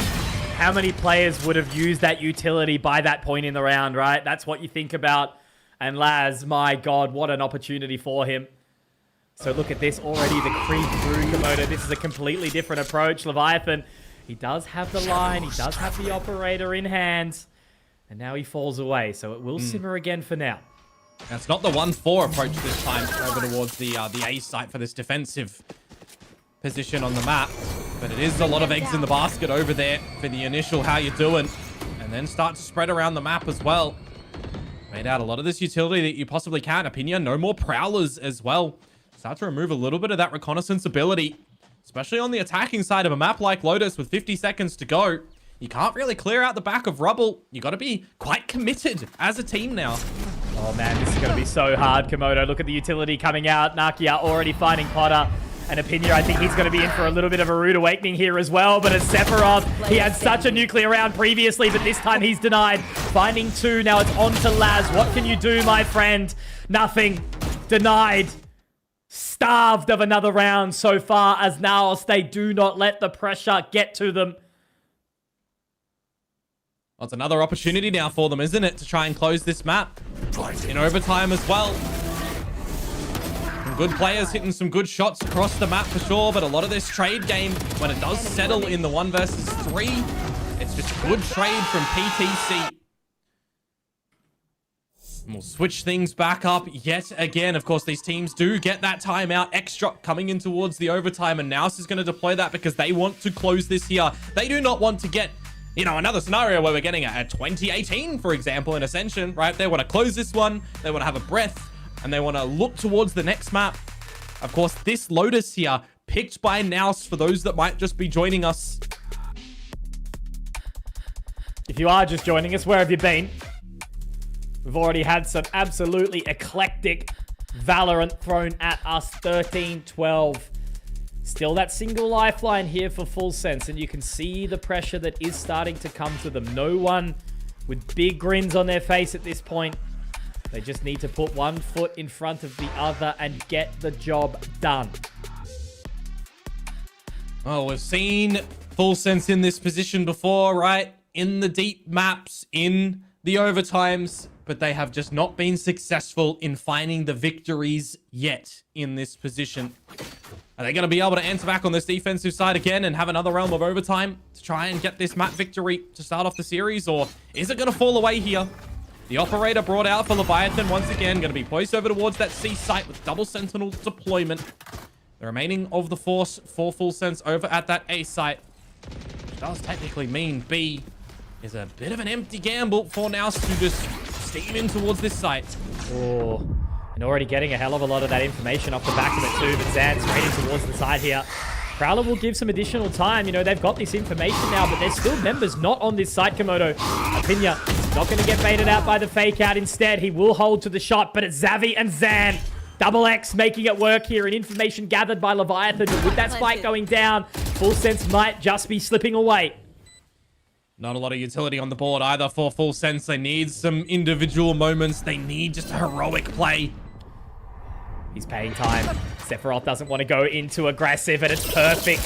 The play is brilliant, but he's taken down here, Leviathan. Now, that's enough for the Nightfall. Sephiroth has to go in and try and find some more information gathered. Laz able to get onto it. There is the time, and straight into the crosshair will be PTC. The man putting his former team into the dirt, denying the clutch.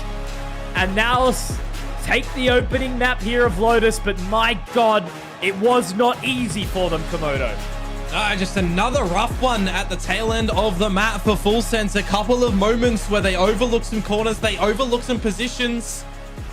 And of course, the headshots that don't come through, NAOS are not going to drop. They're going to capitalize on that with the great trap plays, with the great rotations, and the advantages that they're not given, mind you.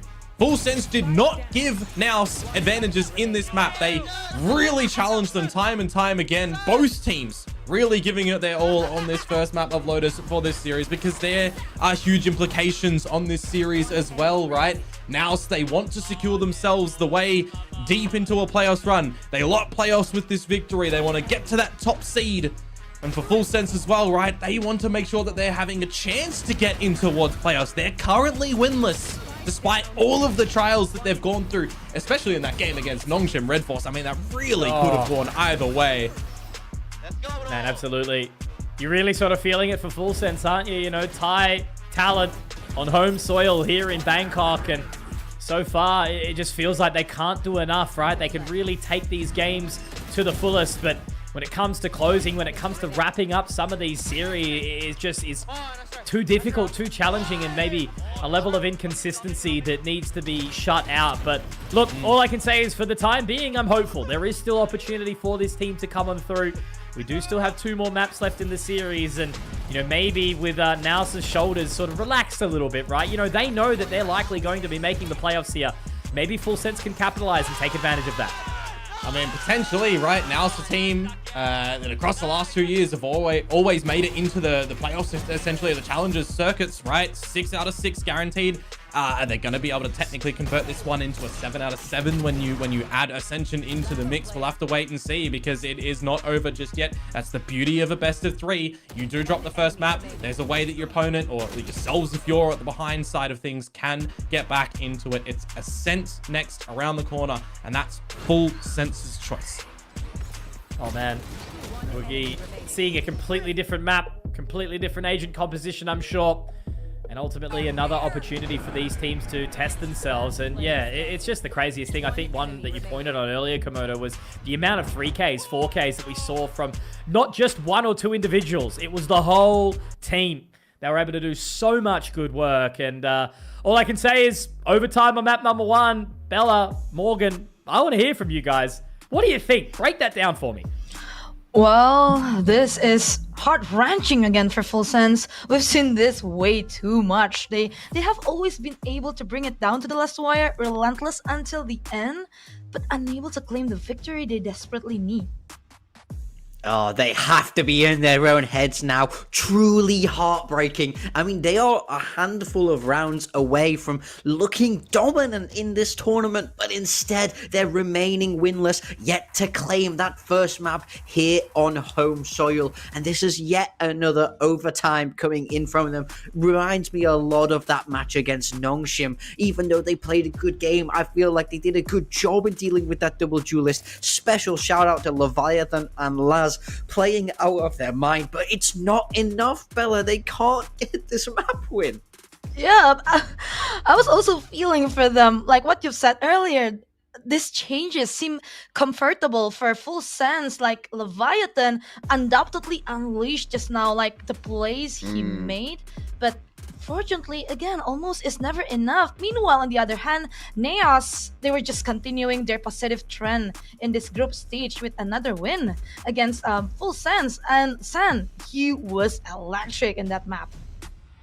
Yeah, totally the right word for it. Electric. I feel like this guy's going from strength to strength, and so are this entire NAOS roster, playing a very solid game. Wonderful across the board, great macro, and really big adaptations to come in to help deal with the difficult areas where this chamber was taking full advantage. So I'm loving what I'm seeing from NAOS, and I think that's the big difference, is NAOS have that little edge right now, that X factor that's letting them close out these games, that's letting them win in overtime, that's not letting them get mentally affected. Full Sense just can't find it, but right now they have to turn things around. If they lose this next map, they are out of Ascension 2025. They will, I was going to say go home, but they're at home. That's the problem. They're in Thailand and they're not getting the wins. Yeah, I couldn't agree more. Like what we discussed earlier in the pre-match, they are always missing these essentials, and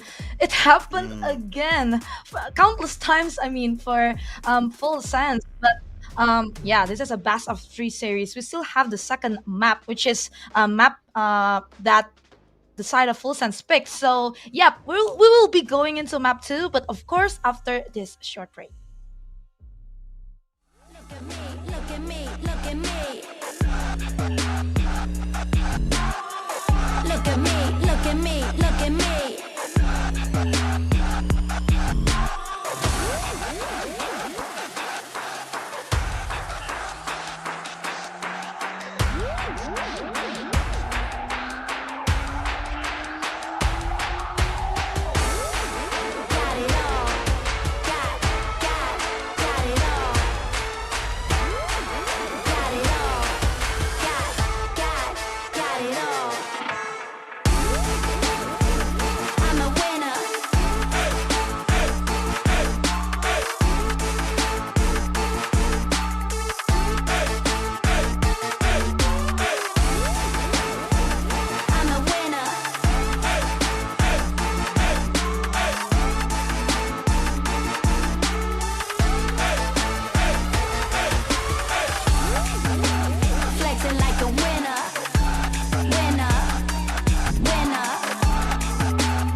What's on your mind?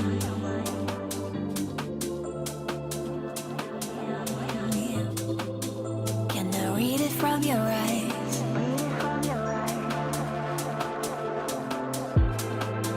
Can we lay here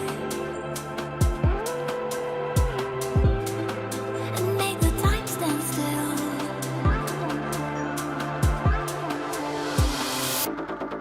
I wanna love you like nobody. I wanna show you that I care. I wanna love you like nobody else, nobody else. I wanna love you like nobody. I wanna show you that I care. I wanna love you like nobody else, nobody else.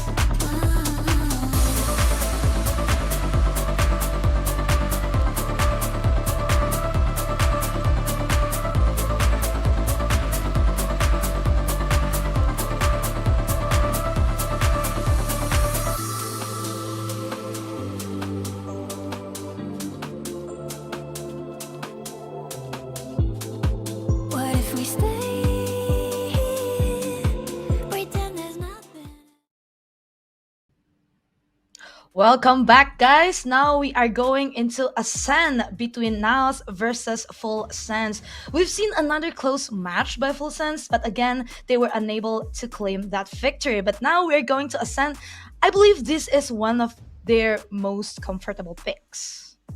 Yeah, so this is a map we've seen them play twice already here in Pacific with that kind of same composition coming through both times. But despite close games, they've lost Ascent twice. So in a way, I like that they're picking it, right? They still back themselves. They still believe that they understand the map. And in a way, they got unlucky. But I think some part of it has to be haunting you if you're Full Sense. We saw how insane that overtime was against Nongshim Red Force, and they've just lost an overtime in exactly the same fashion. We know this is a team that has potential. We know that this is a team that has skill, but the question is, do they have the composure that they need to turn this series around, to turn this group stage around, and keep their Pacific hopes, Pacific dreams alive? Yeah, that's the real question for them, because again, this is the moment where they have to win, and if they lose this one, they will be down 0-3 in the group stage and will have no more contention for playoffs. But on the bright side, we saw that Full Sense, actually their Ascend was perfect in Southeast Asia Split 3. They were very dominating there, but again, like what you mentioned earlier, this far it seems like they are unlucky, but the amount of time they have been unlucky, it's no longer healthy. Yeah, I mean, you can call it luck, but ultimately this has become a consistent pattern now, and that's what's so scary. Like you say, they were good at this map in Challengers SEA, but then they lose it in Ascension. The problem is your mind automatically thinks about the most recent things. I want to see them try and reset out of this. I need to see them draw on that strength they had back in Challengers SEA against teams like NAOS. They know how to win this map. It's just about getting it really into your brain, getting that belief going, and honestly, they need to find some motivation. They need to find some fire inside themselves, because if they lose this map, their year comes to an end. Everything they've worked for, everything they built from the very beginning crashes down, and this is the last Ascension. This could be their last shot at having that year in Tier 1. Truly, there is no bigger map for these players than this one coming up. Yep, absolutely. I feel like Full Sense, they have been so great so far, but again, just one step away to claim that victory. And now NAOS, I believe their form is like on the top of their spear. Okay, we got the agent select coming in, and there is a change on the side of Full Sense. We can see that Waylay coming out for Potter instead of the Jet. Now, when we saw them play against Nongshim, Potter was very, very good on that duelist role, but they're making changes, trying to find some adaptations, still sticking with the same style, that Vice Lock, but look for Potter to have another crazy game. Yep. On the other hand, NAOS, no changes, of course. They've been incredible with this agent pick in Ascend with Omen, Sage, Silva, and Yoru. So yeah, this is going to be interesting in map number 2. Full Sense, their life on the line. So the question is, will they be able to survive? Of course, with our casters, Komodo and Koki. Thank you very much, Bella and Morgan. Morgan, my friend, you're breaking my heart right now because I know exactly what you mean. This is that last final opportunity for Full Sense. Like, no more Ascension next year, right? You know, getting a real opportunity with 2 spots to ascend up to VCT Pacific. But Komodo may not be happening here, potentially, if NAOS can close out Ascend. I mean, you got to remember as well, if you cast your minds back to last year, this team, this org for Full Sense, they were the one that missed out. The 2 teams that did better than them in Boom and then SPG, now Nongshim, they qualled. You go from 3rd to near last would be atrocious. But this map, they've got to do it, Mitch. Casualties already, Shabby down, Leviathan as well. Kind of the leader from the last map on that chamber. Not going to be able to contribute to this pistol round, and an ambitious mid walk down from Moja. I love this. Wow. Already an immediate shot out. Laz, no idea what's just happened there. It was left at a little bit of a stalemate for this point in time, but obviously Full Sense playing that much more challenging attacker's side here. Making their way up short now, looking to cross their way into Tree and Garden, but Moja is going to look to take point immediately. He's already played very, very well, but it's a catch as well from the Saturate, makes it awkward. That shot from Potter, 2 in the round now. Oh, 3 versus 3, going up through the glass as well. Nakia. Spike down A. 3rd for Potter. Making it work still. PTC does have that wrap, does have that flank, and now he wants to try and shuffle Apinya his way through. Potter drops on towards the site, but Zan, oh, sneaky little Zan. There. He's hiding, trying to buy his time, but they are so aware of it here, Komodo. When that dark cover does fade, they're going to respect the hell out of this, trying to really kind of edge their way through as that dark cover does fade now. Will Potter be able to get that plant? 1 enemy remaining. 4K, looking for the ace. Trying to find it, trying to connect onto it. PTC has to try to be the one to clutch it out here and on towards the line. Potter still trying to drop it. Does have the refract available, but it is going to be the ace for the opener. The Waylay, the Thai agent, doing it at Bangkok. I mean, it's another circumstance where we just have an individual going absolutely nuclear. Gonna be another ace that we get now in Ascension Pacific for 2025, and for Potter changing up the agents as well, right? We used to see the Jet be the deployment from him, now switching it up into the Waylay as well. You can add a little bit of different altercations in this map against Shabby and PTC when it comes to that Sentinel utility is where my eyes are going to be focused on towards to see this utilization from Potter. But what a huge ace to come through for that pistol for Full Sense, and they are not, well, being stopped at the moment. Look at all this around B main. Oh, it's awkward though. They do have to pop the refract to get out of there as well. It's another statement round so far here for Nakia. That's 3, but denied. Now on to Savvy. All the way over towards A. They do manage to brute force their way through B long. Now they're going to be able to get on towards that site. And again, it is a winnable sort of prospect here. There's some weaponry inside B main, but Savvy's got a big tall task. It is absolutely winnable, but they're going to kind of realize where he's coming from now, popping the shear so they can adjust accordingly. My eyes kind of wander a little bit for Shabby here. Do you consider using the wall for reals or for bait? Yep. And it doesn't really matter at the end, does it? They just double up on him. There's only one way that he enters in towards the site there, unfortunately. But he's just going to be put 6 feet under. 2-0 for Full Sense, despite the damage in that round towards them, Mitch. So for this bonus round for NAOS, they're going to be up against some weaker weaponry. It's so funny, man. Like, I knew I felt like Unk. I was definitely an old guy when Quack started talking about all these TikTok Sage walls. So hopefully we'll be seeing a couple more of those. But as we lean into this next round, Full Sense, it's not an awful looking bonus, but NAOS obviously have the upper hand. Yeah, absolutely. I mean, when I look towards Shabby and I look towards his composition for NAOS, you're playing Paper X style, right? It's what they run. But they have a lot of emphasis on taking some duels as well. And NAOS, I mean, they're going to be going for these mid walks. They're going to be going for a lot of these fights. But Full Sense, you know, a different beast. They are not going to give it to you that way properly. So in this sort of circumstance, while Full Sense are already down the guts of mid at the moment, you need to see NAOS looking to be a bit cheeky. And that's exactly what happens. Xavi on towards Sephiroth means no smokes for this bonus round anymore for Full Sense. Gonna have to cut a couple of corners. Deploying drone. Battle Sage already getting the job done here. Great catch as well onto Leviathan. Opinion is able to get at least one back, but oh, Xavi, that's so awkward immediately. I think it was actually the Saturate that made him look away. Now as they start to make their way up towards the site here, it still is a 3-on-3, but I think we're going to have to see an exit. But look at that from Laz. Great pick onto PTC. Rotation coming around Moja. Oh, Moja, he could be the absolute denial of service attack here. A great one from the blind side. And now with that spike being dropped, Potter's going to be able to pick that one up. I mean, he does have the converging paths in hand, but he gets Zan. And now it brings it back to the one-on-one. Moja would have to go nuclear here, and he goes deep, but not found. Oh, TP into the open. You're lucky that the refractor's there for Potter in this 1-versus-1. You think that there might be a little bit of time, Mitch, that you can buy. But now the plant goes down. Do you use the paths? I think he does. He's going to pop it up right now. Moja's just going to wait for it. I don't know if Potter's going to be ready.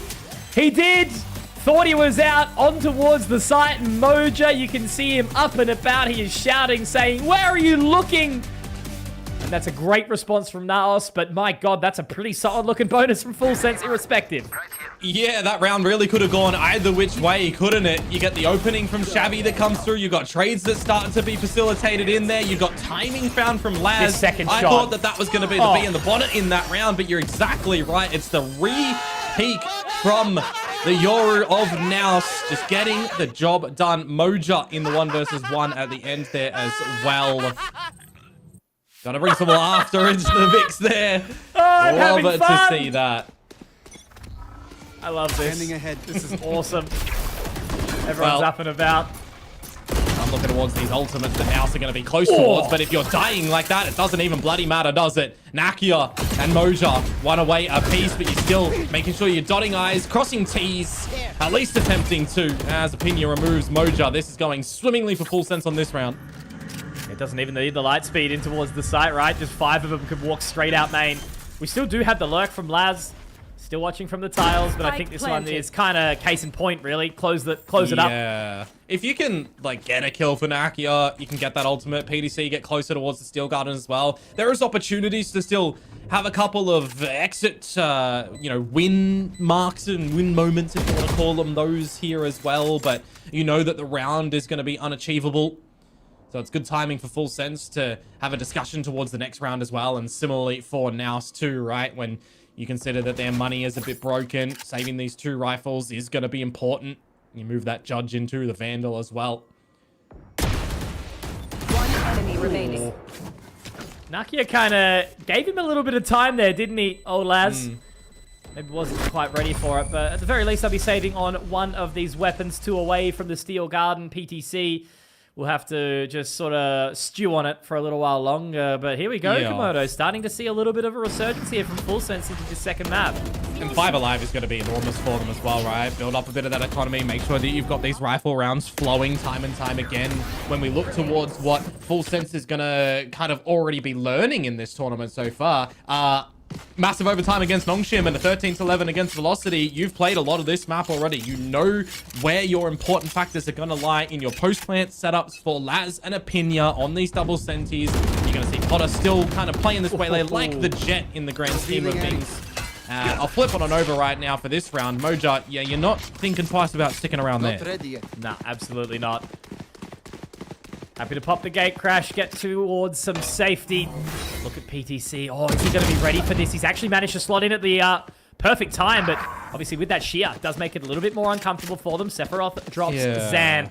And this, all right, now, this should be an easy close to the round here from Full Sense. Yeah, absolutely. You'd assume so. These ultimates are already gathered by now, so they can kind of throw caution to the wind and look for some damage against the economy that Full Sense is starting to really build up. If you could somehow pilfer this round, it would be amazing for NAOS to keep it close. But losing PTC with the rifle that you had on a non-tradable line as well is rough. For now, the shorty, just good for the 1. And Moja and Nakia, Mitch, they're, I mean, not even really in the same postcode just yet, so they'll waltz over slowly and then look for some damage. Not quite.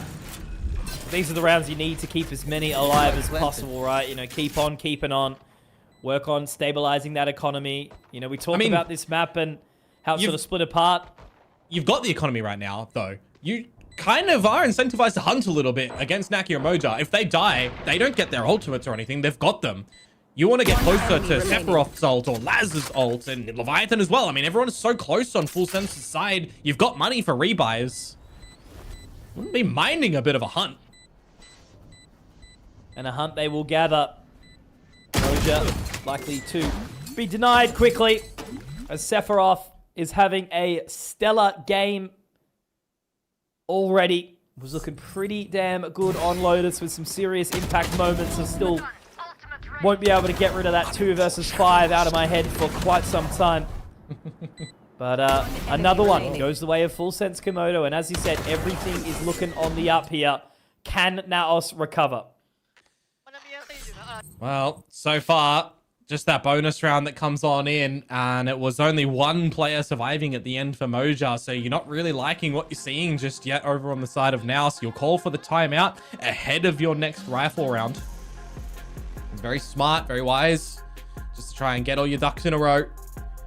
I mean, you look towards what the success marks were for Naos against Nongshim as well, right? It was that defensive side where they have a huge lion's share of the effort. They're ending on the 8-4. You've got a lot of, you know, shots and plays and traps and switch-ups coming through from the likes of PDC and from Shabby.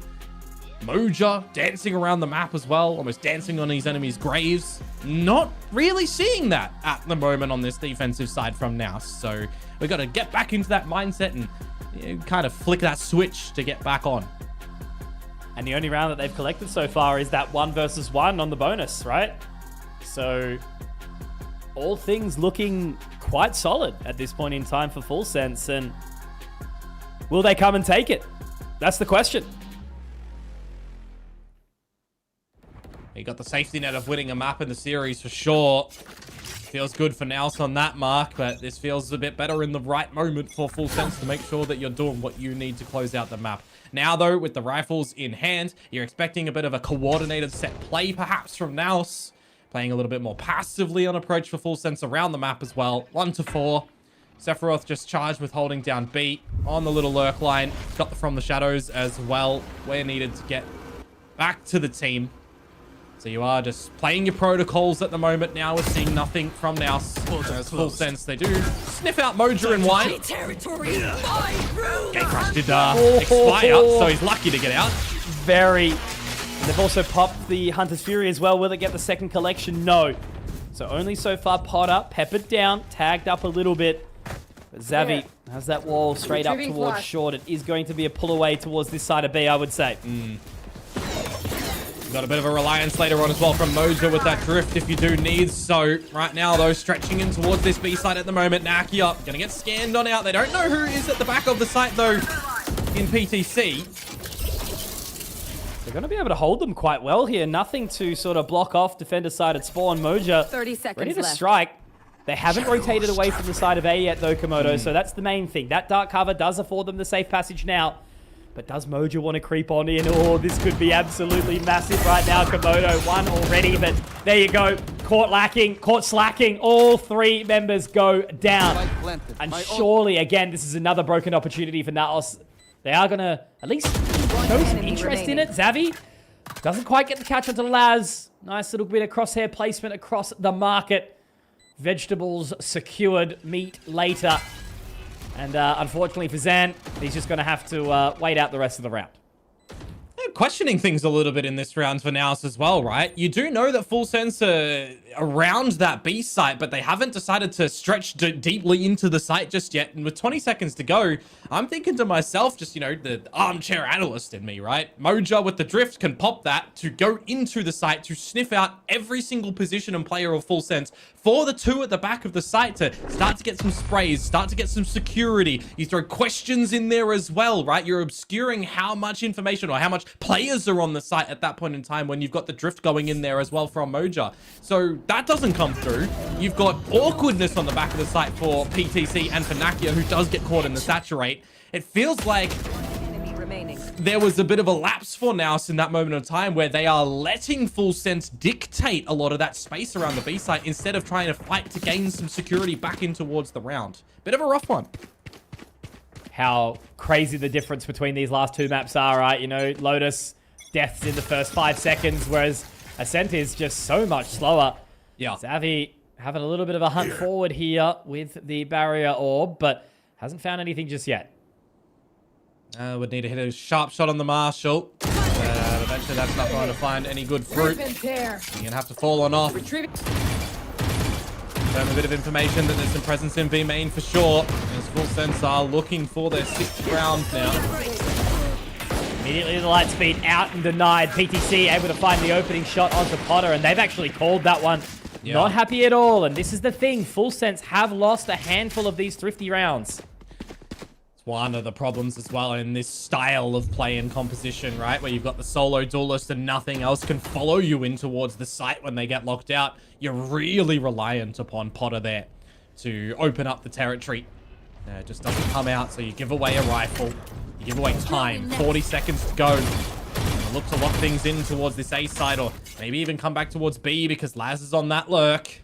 Oh, they're overthinking it though, Komodo. I don't know. They're begging so much time here. 30 seconds. PTC 30 seconds left. Still with some control. Still with the Steel Garden. And okay, they've made the right choice now. They're heading back over towards short side.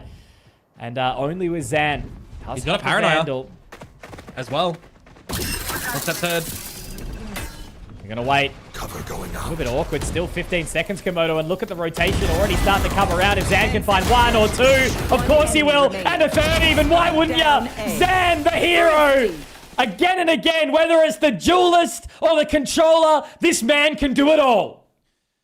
Another multi-frag moment to come through from someone in this series. You mentioned it as well, right? You said that we've seen thrifties come through from NAOS. This is exactly why Potter, just out on an island by himself, he gets taken down, rifle stolen, and it's put to good work in the round as well.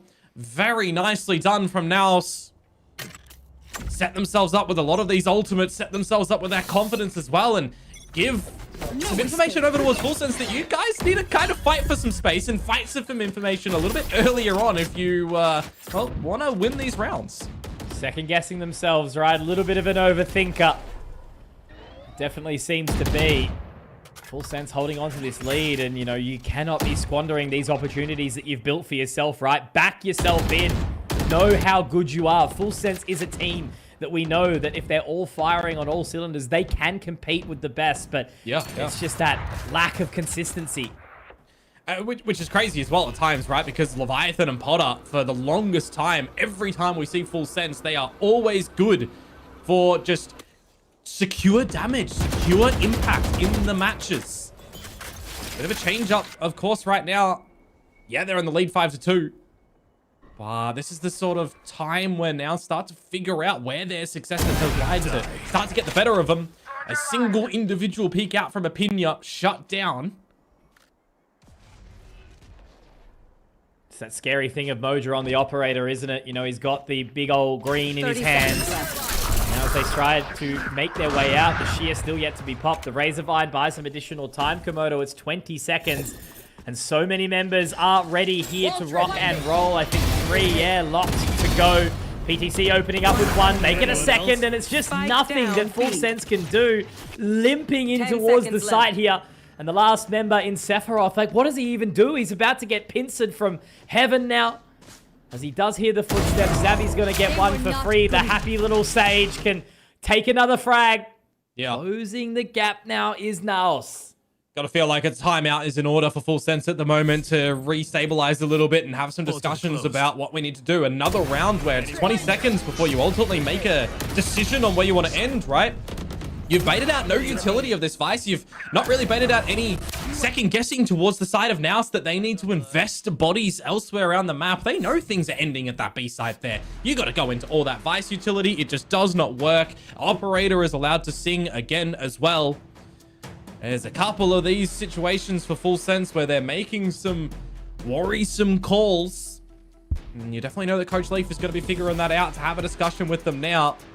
NAOS happy as Larry with the way that those last 2 rounds have gone. And you know, Mitch, if you give Xavi the light of day, he's going to scream at you. He is going to energize this team on NAOS and propel them so far forward. We need to see Full Sense not be deterred. They still have a good lead in this map. Now it's one of those teams, right, that, you know, kind of didn't really make it last year. Had some highs and lows. Then this year, the revitalized roster that they've brought through, they've sit mostly at the top all year throughout Southeast Asia challenges. Well, you got to remember as well, right? They change it up and go a bit international as opposed to the old full Filipinos. So it's always a risk of identity, but it's working a treat. It really is. Still not over just yet, of course. Now, on the back of that timeout of their opponents now, looking to get closer in this map. Still holding on to that resurrection if you need from Xavi on this operator. And I am seeing ye old brought gun here on Nakia. See if he's going to be able to echo out some good shots with this Odin. Good hit. Oh, light speed in, but immediately having to pop the refract. He gets no information. Yeah, there's has to hightail it out of there. There's a change in utility as well to come through from PDC, so it's well placed actually to be avoided by that dash. Spike down A. Komodo, you know how much I love the Sage operator, famous. Oh, I know. From the opening weeks of Valorant. Seeing it live here and now. Xavi defending Zan with honor. And again, just stemming the bleeding, putting Full Sense into that disadvantaged position. It's another moment for Opinia as well, where you're just not able to do anything in the round. You get sat by an operator again. Oh. The amount of damage just already being dealt once more, right? Laz peppered down, same with Leviathan. Going to have to go straight onto that line. He does at least get Zan, so that could be maybe some respite for them. With 25 seconds left on the clock, PTC denies Potter. Oh no, it doesn't quite catch quick enough. The saturate doesn't do what they need, and they are just all over it right now. NAOS have looked so focused, so locked in. It's a scary thing. You're not even really changing things too much at the moment as NAOS either, right? A couple of utilities in different spots, but more importantly, you're still playing together as a well-net unit. You're holding the lines that you need to with that operator. The rest of your rifles have got a crossfire of some sort. And you're playing the right information game on the utility as well. You're forcing Full Sense to try and invest some of their own utilities, and they are waltzing in towards these operator lines. They're leaving the clock down sub 30, sub 20, with no time to reassess the situation. That's a round not converted after your own timeout. NAOS are feeling like they are in the driver's seat on this defensive side, and it's just another great start for them now to try and equalize us. It's just so ugly, right? Like, ugly for Full Sense. You can't even control your own tiles, right? You've just got NAOS all up in your face, taking any sort of territory they want.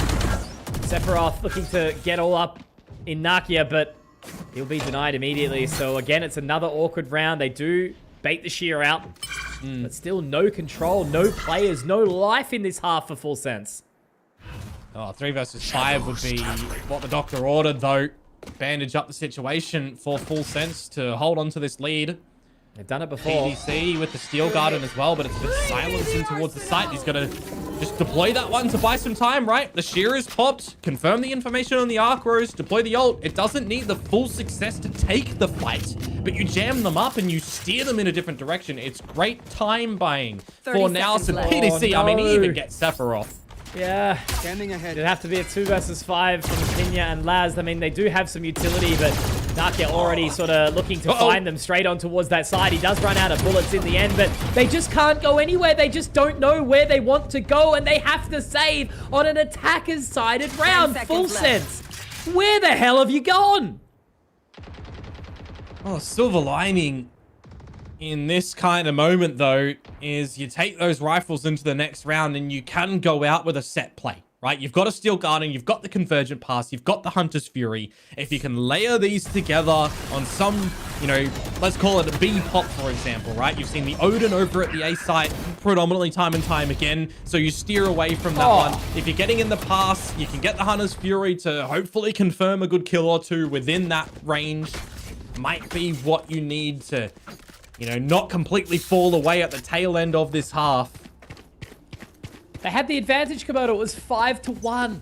Yeah. And now look at this brawl potential.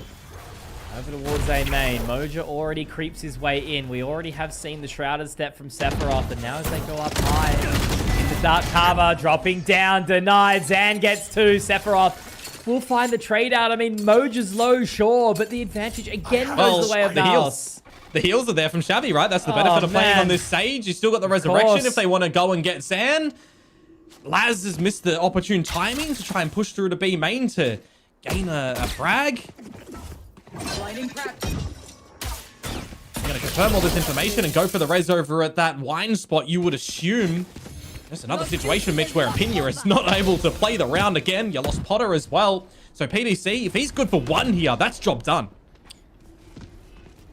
An opportunity in, a kill here, spike down. Maybe there's a sort of serviceable round ahead of us, but... Oh, they're hesitant, though. He can just play time, can't he? They do get the recon bolt all the way in towards boat shed, but now as that plan does start to come in, okay, maybe there's a chance here. Leviathan with one, coming back towards the site, but he's been tagged up in the process. And again, it's going to be that dimensional drift to try and take some further control. Now the blind side out, popping through Leviathan, another Komodo. This man always knows what to do. The pressure onto his shoulders, but whatever agent, he can continue to step up to the plate. Now at the back of boat shed, still low Leviathan. The Archros to give some additional time. They're holding on. A 3 versus 3 here. Laz the first to take point here. Nakia around the bend. Zan gets his third, but still the fourth. It'll have to be Sephiroth, but it is Zan again. Another ace. Number 2. First it was Lotus, and now he will ascend here on the second map. That's crazy. That is absolutely crazy that he's able to get another one of those in this moment. He's even altered, mate. No primary rifle, but you don't really need it in that situation where you drop your dark cover to the back of sight and you just jump in towards that on the trampoline with the shorty. Just getting the job done yourself. The 3 versus 5, by the way, that Full Sense were trying to allocate in that scenario. They're doing the right kind of things in the moment to get those kills in the deficit, but just doesn't work out. And now NAOS take the lead for the last round of this half, the 5 in a row. They have planted themselves on this defensive side very securely. Now the all round to come out. Exactly right. They're ready to go for it. Annihilation popped, but everyone's happy to just wait. It will not connect. It will not go anywhere. Convergent paths is available. It looks like they're just going to buy this time. Will they even be able to find the site? Moja pulls away. This might actually be the best opportunity for Full Sense to find the round, and they don't even use these... well, they use Anol to get in towards the site, right? Opinions, but they still hold the Hunter's Fury for this post and the Convergent Pass, which can buy a nice amount of time. You've got the Sensors as well. This is what you want in a double Sentinel setup. You want plenty utility in this post. There's the ultimate. But on the flank, Leviathan caught up inside the Hunter's Fury. Zavi gets 1, make it 2. Absolute perfection already as PTC will force forward. And there is not a single world, a single opportunity for Full Sense. They were punching down, but now they can fight back. I mean, the flip side of having 5 alive in the post lane on your side with all that utility is going to be your have 5 alive as well for a very well-coordinated retake, despite Javi looking a little bit awkward with the shots to come on through onto the Hunter's Fury maker in Leviathan. Doesn't really matter. Gets the double. The team gets the remainder. And that is 7-5 at the half that NAOS will be leading once more.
Nakamoto, I don't know if you'd believe me if I said that NAOS have gotten 6 on the trot. You've seen it right in front of you at this point in time. A 5-1 lead for Full Sense on their attacker's side, squandered. Time to jump. Yeah, Sense has usually been pretty balanced for NAOS, so the fact that they're able to bring it on back as well is kind of worth its weight in gold to try and end this series 2-0, book the ticket to playoffs, and inadvertently also knock out a long-standing SEA rival and comrade at the same time in Full Sense. This has got to feel just gut-wrenching for them if it ends this way. So it's got to be here, right? You've got to get into it in this pistol round. Potter with the ace to open up the accounts. You've got to do something big again. You got B main control, yes, but you've kind of lost everything at A now. Yeah, I'd feel pretty horrible if this series didn't go to a third map. We've got so much on the table today. And it is going to be Nakia to open up onto Sephiroth quickly. So already weakened in this position. Potter, great utility usage, but no. Hindered, but still alive. Able to keep on going. Leviathan does get that trade down, but 3 versus 4. Look at this approach now. They have to get aggressive, and maybe it's a little bit too overzealous here. Leviathan, if he can find a second, maybe even a third, no, denied. Okay, they can re-establish, but they're already making their way out here. But is that wall down? That's what's going to make it so awkward. It's not even going to matter. Not going to matter at all. NAOS, they pick up the pistol, and they continue to move forward. No, NAOS say today. Yeah, I mean, you're a bit narrow-focused on trying to get that kill in towards mid, right? It's some great positioning from Nakia. The fact that he's able to get 2 in amongst the saturate as well against Potter. That's very awkward for the guys over on Full Sense there. Good awareness as well from NAOS and how they want to kind of play that post and what space they need to find and allocate for themselves as well. It's going to set themselves up nicely for the beginning of this attacking side.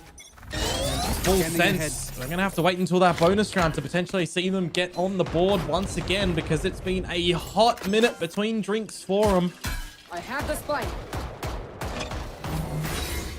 I'm feeling it for Full Sense right now. My little heart can't take it, but look, now, one thing that they've certainly done at Ascension so far is make a statement. There is no clear leader, no victor to make it to Pacific at this point in time. But so far now, the Filipino org has been making a really solid case for it as Moja takes down another. Leviathan has nothing but the classic.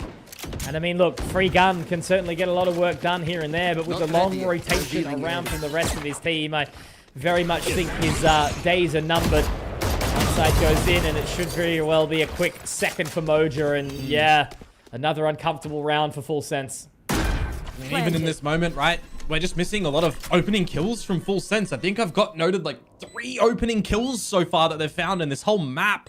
They are not really finding any advantages at the get-go. It's always been NAOS, essentially.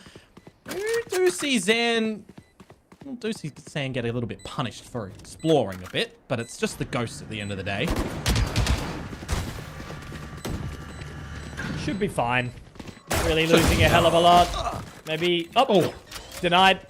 But again, similar story. Only the Sheriff going down.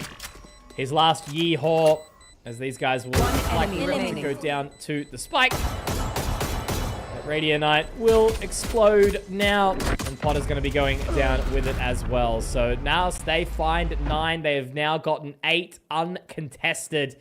And the vibe check, well, see it for yourselves on the screen, guys. Good vibes on NAOS. They are looking to spread their wings in towards the playoffs for sure, and they're looking to give over some wings to Full Sense in a different capacity. Now's the time, Komodo. Now's the time. Yeah, timeout to come on through for Full Sense. I was actually going to start to wonder as well, do you want to try and deploy it now or in your next rifle round if this one doesn't go your way? Because, I mean, you made a mention of it. 8 rounds in a row when you consider the exchange of the half as well. Now, so just looking in the driver's seat, in control of this map, in the decisions, in the fragging department, in all of the flow. It's working a treat. And for Full Sense, a little bit lost around the map. There's just nothing convincing thrown out by Full Sense in the last few rounds. You know, there was a couple that were kind of close, but those were the swing rounds that NAOS really started to throw in. And again, it's just about putting one foot in front of the other. Just take rounds, every single one, time by time, see how it goes. Yeah. And yeah, whatever NAOS are doing, it's really working out for them right now. I mean, there's just been a lot of the time that got the better of them when they were on their attacking side, right? And we're not seeing any great value in Potter on the exchange from the Jet to this Waylay, for example, right? Full sense. They saw what Danby was able to do on the Waylay previously, but it wasn't even really the Danby show in that sort of scenario, right? Francis was doing absolutely everything. It was the whole of Nongshim in that map of Ascent that was doing it together. And in that map as well, right? It went to extreme overtimes. Full sense were extremely coordinated in that series. They weren't letting the time get the better of them a lot. It's just a very different look for Full Sense today. Yeah. And it's not the time to look different, guys. Not at all, you know, and you think about what heat was brought out on Lotus, you would have thought that we would start to lean into Ascent in, again, a map that Full Sense is very, very comfortable on. But that does not seem to be the point right now. You know, maybe just that lack of motivation, knowing that elimination is just around the corner. They lose this, they're done. They're gone. No opportunity to get to Pacific. You can't be in that mindset, though. That's the problem right now. Exactly. Full Sense, they needed the timeout to refocus, right? Steer the ship in the right direction. Oh, look at Potter. 50 seconds to go. They do have Potter in the right spot. He's able to get one, get out of dodge a little bit. It's at the cost of the light speed as well. But, hey, it's an opening kill. You've been missing them. And he gets the information off the back of it too. He's actually happy to sit in wine, have himself a little drink. Does have, in the end, the saturate, but I don't know. That wasn't the wisest play from Potter. I don't think that Sephiroth, no opportunity to try and defend him here. And now as the blind side does come out, Xavi's going to take down Opinion. They're all playing a little bit solo here. Now Sephiroth has to try and play this dance, the old do-si-do. He does manage to get into some safe passage up in the dark cover using that Shrouded Step, and now that Spike still not in a savable position, actually. He's got to get it out of main. Moja's going to start to get moving. The door will be destroyed open. Laz will be tagged, but I think they're going to try fight this Komodo. Only 4 seconds. They will be able to get that down. But as the Arcros get popped, it actually blinds up the rest of the team. And now it's PTC. 5 points of HP and denied. Sephiroth will test his mettle, cool his temper, and find a 6 for Full Sense. But my God, they desperately needed that. Oh, such an important round that they're being able to find here. But it's the bonus, right? It's also a state where you should be winning that one as the team that finally comes in with their rifle rounds. 2 players alive at the end. I'm looking at the timing and the spacing. It looks a little bit worrisome for NAOS, don't get me wrong, but that's the 2 versus 3 where they do pop that Arcros, and there's a chance for PTC to be able to try and absolutely pull the rug out from under you. It doesn't work out for NAOS to get that bonus round there, but for Full Sense, all right, guys, let's take this one step at a time. They got the round. That's what they needed, but they have to go again, and they're looking more worse for wear in this round. Light shields, lesser weapons. What can they do with this Komodo? Even when you're not given a hell of a lot, you still need to build what you can. Still need to make these things work. Moja looking to take point with that Outlaw, already gathering a fair bit of information that nobody's home. Opinion just trying to spot towards mid. Doesn't see anything just yet of interest. So they've already got a hell of a lot of the map here now. Calm before the storm type moment right now. You got your pickings as well of the Resurrection or the Hunter's Fury if you want on NAOS's side. And with this dark cover, to sneak in a little bit through the sheer. A great dispatch from PDC, but not expecting the second into Laz. So a bit of equilibrium, but that's where I mentioned the Resurrection for Xavi. He's got it, but look at this pressure now coming through Market. Again, it's that Saturday morning. They've got their coffee. They've got their little tote bag ready to put in the goods, and now it's back to a 3-on-3. Nakia does deny, but Opinion, where does he go? Where does he go? Able to deny that spike plan as well. Great timing from Opinion. Not going to get caught out at all, but look at this man of Zan. He is still alive, and he's managed to quite literally slip the net, the barrier mesh, but the grav net goes down. He does get denied, and now he can take out that spike. 15 seconds. We'll be able to get the spike planted. They have to go together here, Komodo. There is no way Zan can win this round, right? Surely not. Not another time as the light speed goes on through, and it will at least be the 2-for-1 move. Both going in together, both holding each other's hands. And Full Sense pick up the 7th round, and I think that's economic decimation for NAOS. Well, they kind of had to go down the stairs, to be honest with you, because the barrier was placed up towards the lane. So there was no real way that they're getting through that one unless they're both, you know, TPing into the open and dashing together. So it was just go a little bit more mainstream. Enemy planted. You do overlook, importantly though, the player at the back of the whole site, which just does kind of win the round for Full Sense in and of itself, right? You've got Epinia who just slots himself in there secretly, and there's no site clear. You're expecting that the two players that fought you in towards main were the only two players on that site. Bit of a misread from NAOS, giving an opportunity to Full Sense to try and bring it within one. Now, Komodo, slow down for a sec. You remember that Full Sense may have lost 2 or 3 thrifties in the previous map, so nothing's guaranteed here. This is true. They've also lost one on this map, remember? Of course. Pressure's on. All eyes onto Potter right now. And look, the Outlaw is a good weapon for it, but what is he going to be able to do? Oh, he's popped the wrong one. Ah, Komodo, this is the things that you can't be seeing from Full Sense. It puts the pressure on towards the rest of the team. Now Dark Cover goes down, and the span can't even come through from them either because there's information gathered. Xavi just able to wallbang, taking down Leviathan. Full Sense, they're cracking. They're falling apart. That's a rough one because the Aldron's tagged him up as well through the smoke, essentially.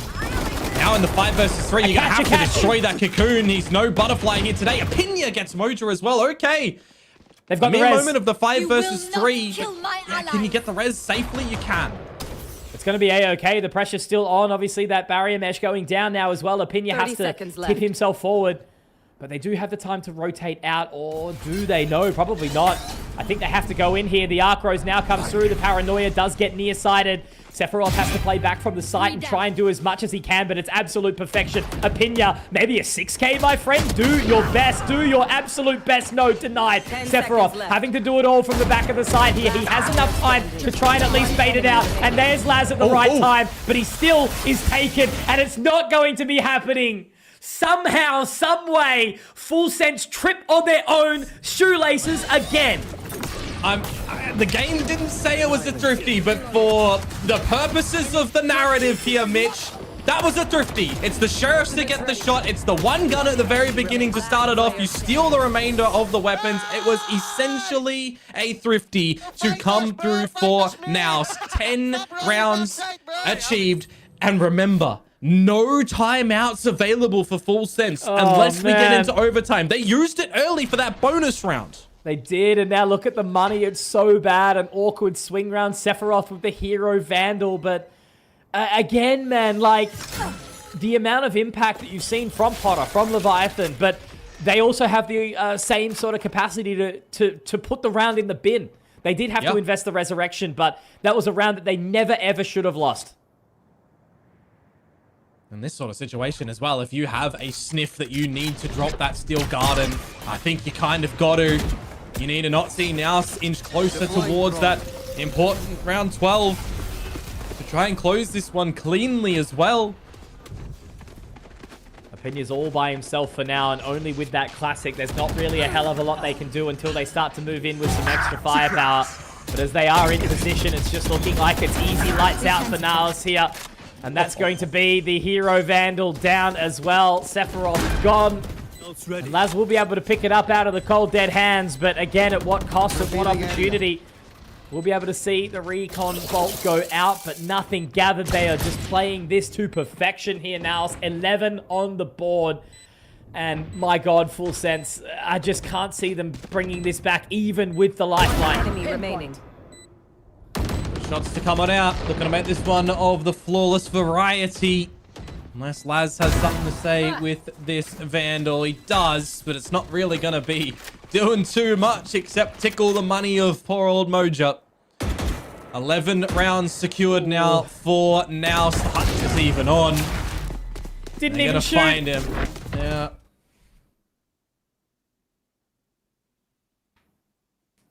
Moment of time, a moment of silence for Full Sense now as they get their buy on.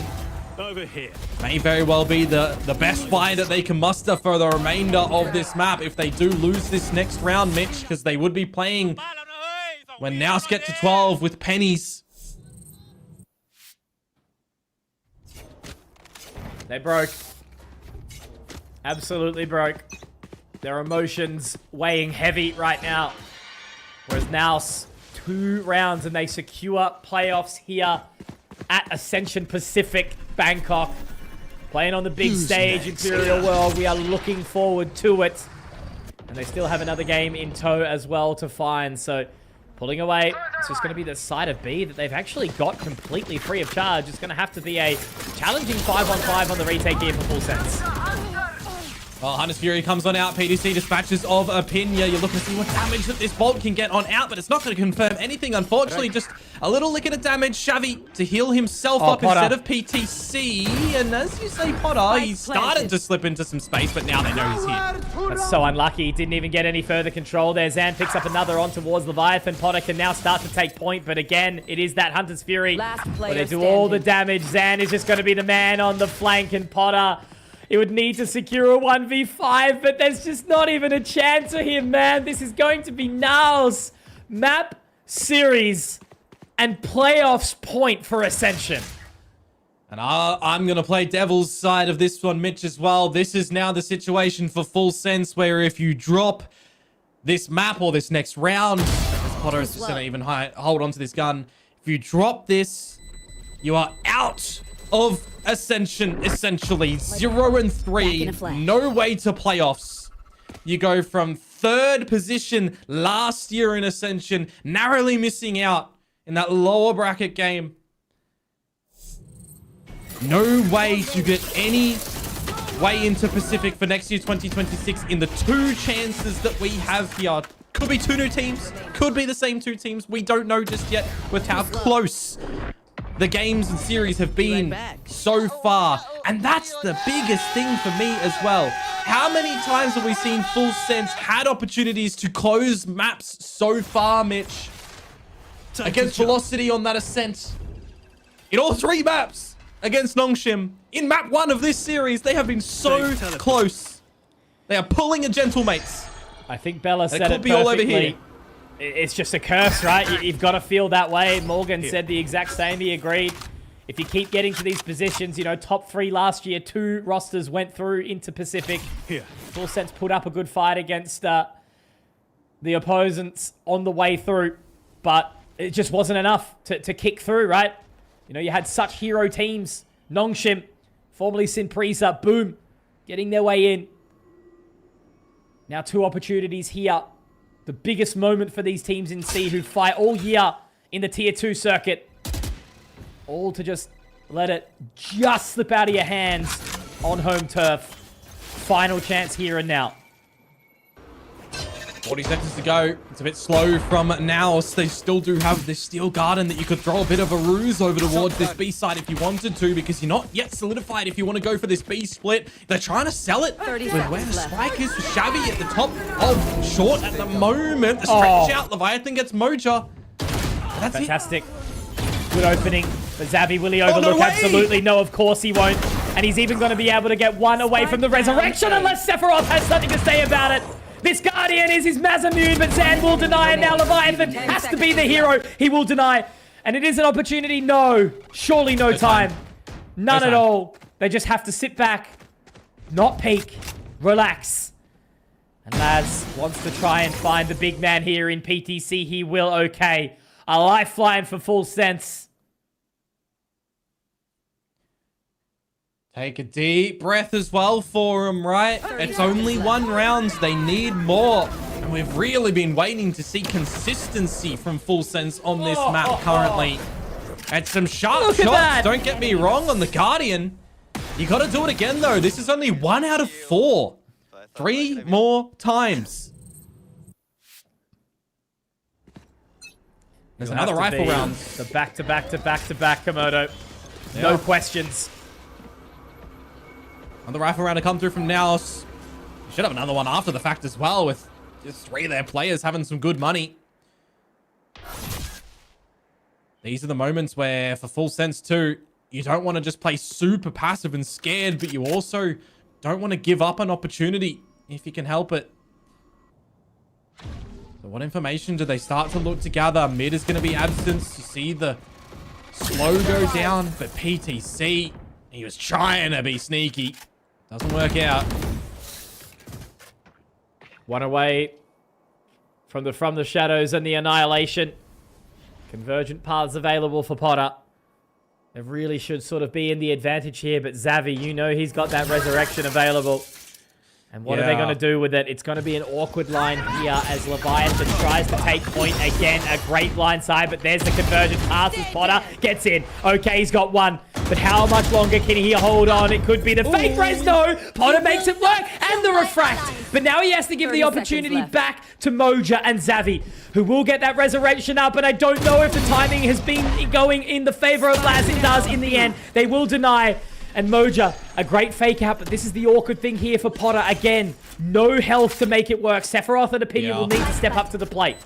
There's one flash from Moja. I'm looking at Opinion. Gravnet, one away from Annihilation. If you've got to use it, if you get it online, you got to. You need everything here for full sense. It's all worth it right now. The Gravnet will catch. Opinion now spotted. Xavi playing from the boat shed. Moja wanting to try and take point. Try to throw that control out. Sephiroth gets another, and it will be denied. Okay. Full sense 3 alive. They can breathe a sigh of relief again, but they need to continue going up this mountain that they have built for themselves. Oh, I'm getting ahead of myself. I thought there was 3 to go. There was actually 4, including that one. So it was, 5 on the drop that they needed to actually get, not just the 4. But they do importantly get this one here, Mitch. You use the conversion pass to good success for Potter. What a play Gets for out Potter. at the end of it as well. Much needed. Together with brothers in arms, making sure that you're going through the lane wait to at least trade if you need. And the resurrection you don't have to think about anymore either, right? For NAOS, that's used, and it doesn't come out to any good avail. Timeout deployed for NAOS 2 here. I can guarantee you that there's some things in this map that Leaf has been sitting back and watching, really wanting to drill into full sense here. Anything that he's figured out that they need to be doing to better their chances to get into overtime here. This is the time to have your say. Amix just wanting to put in that final little bit of information. I guess, the pressure is just not to the same caliber for NAOS, right? They want to win. They want to get their revenge after taking that 3-1 loss in the lower bracket final over in Vietnam. Denied. Not able to take that opportunity. Everyone knowing that they had a slot at Ascension. Yeah. Well, timeout fades away, and there's a bit of an investment here for NAOS as well. See what they're going to be able to muster up on this attacking side and the 4-1 deployment over towards this B site. Bit backed up with the Sentinel util. Potentially the hardest round here for full sense, right? Not all full weaponry.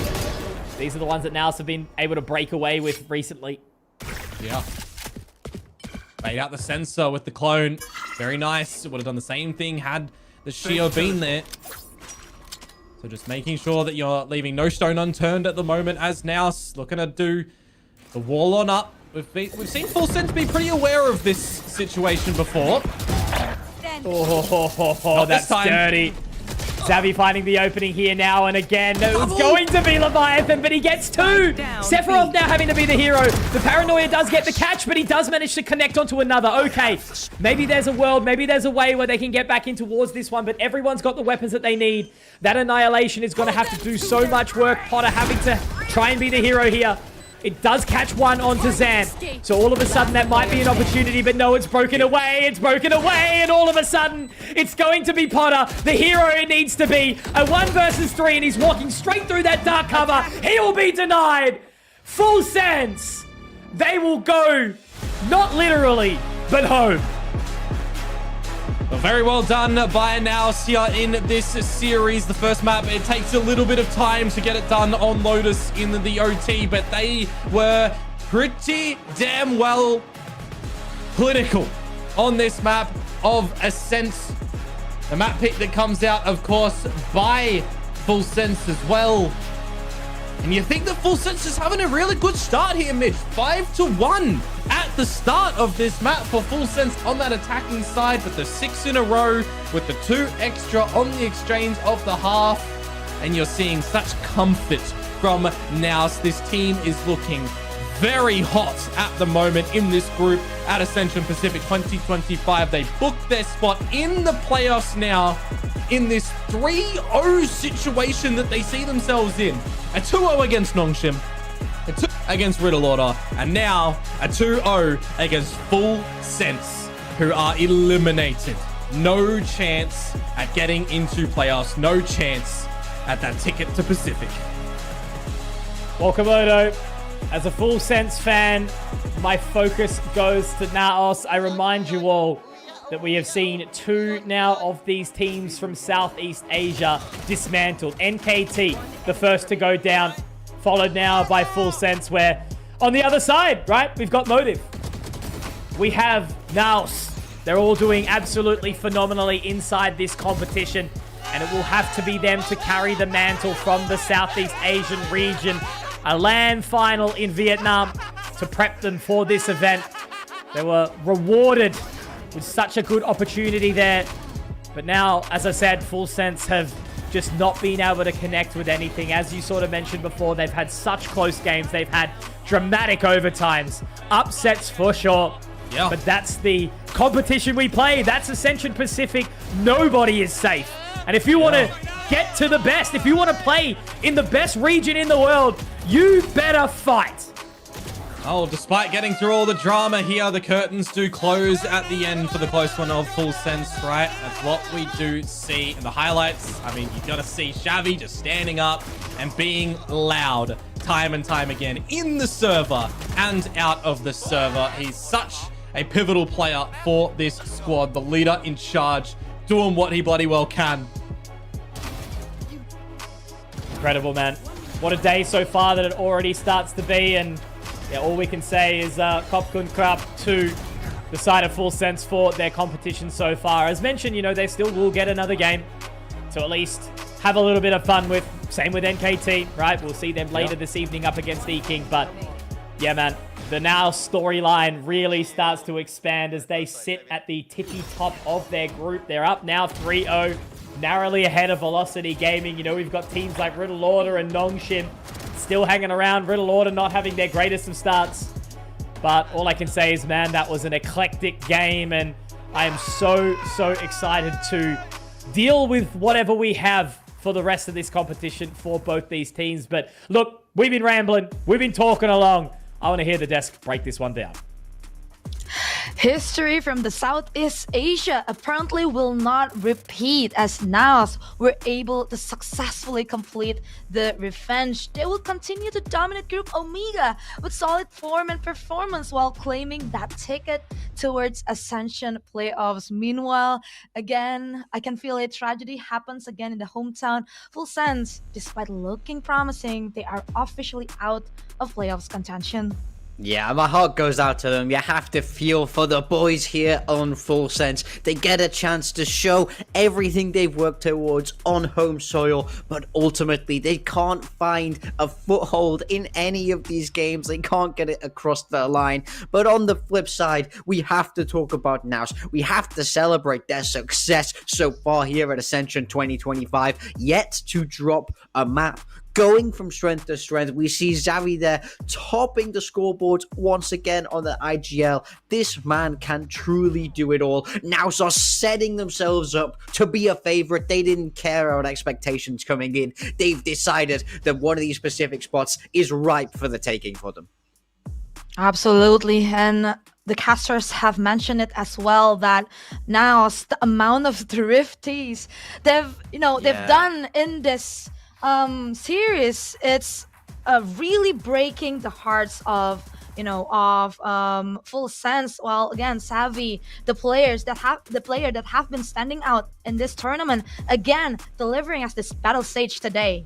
I mean, they're so scary when they get onto that lower buy, like you say. But I mean, one thing I just love about this team is that they're so consistent. I feel like the level of Valorant that they're putting out here is so high. They're not really making many mistakes. They're working the map in smart ways. This is a very well-drilled team. This is, big respect to Xavi and the coaching staff for how they've built themselves here heading towards Ascension. And they are going to be very scary moving forward. This is a team I don't want to go against. This is a team I do not want to draw as we move towards the playoffs, because we know now NAOS will be there, and unfortunately Full Sense will not. I agree. Well, we see that now they have a very good read, like what we mentioned in the pre-match. Salvi, as the in-game leader, aside from his good calls, good reads, he also have a really good aim, and he can deliver those, fragging potentials, letting the team get that victory in series over series. Meanwhile, also, again, my strive for full sense. Again, if we see this team that they look very solid, right? Like they have very good aim, they have very good mechanics, but again, they are still missing that essentials to have that victory in the series they have been through. But again, this is not the end of the day. We still have match 2 going on, but of course we will have this short break, so see you soon. What's up, guys, and welcome back to the Scouting Report episode 2.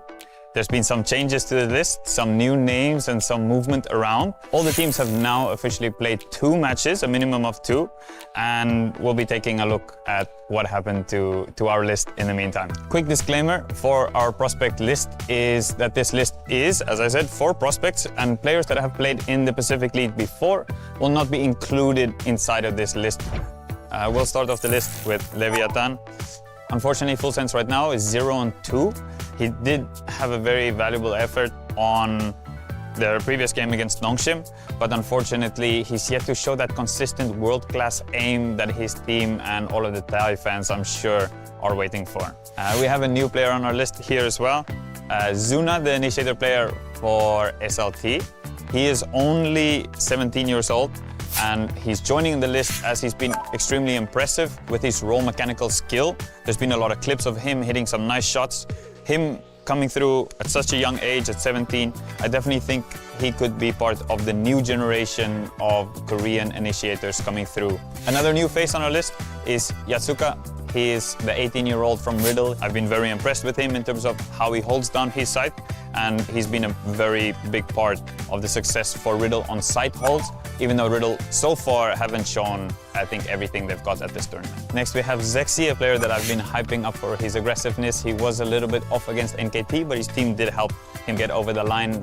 But then against EKING, we saw a huge performance from him again, looking really strong with those first initial duels, getting a lot of first kills for the team.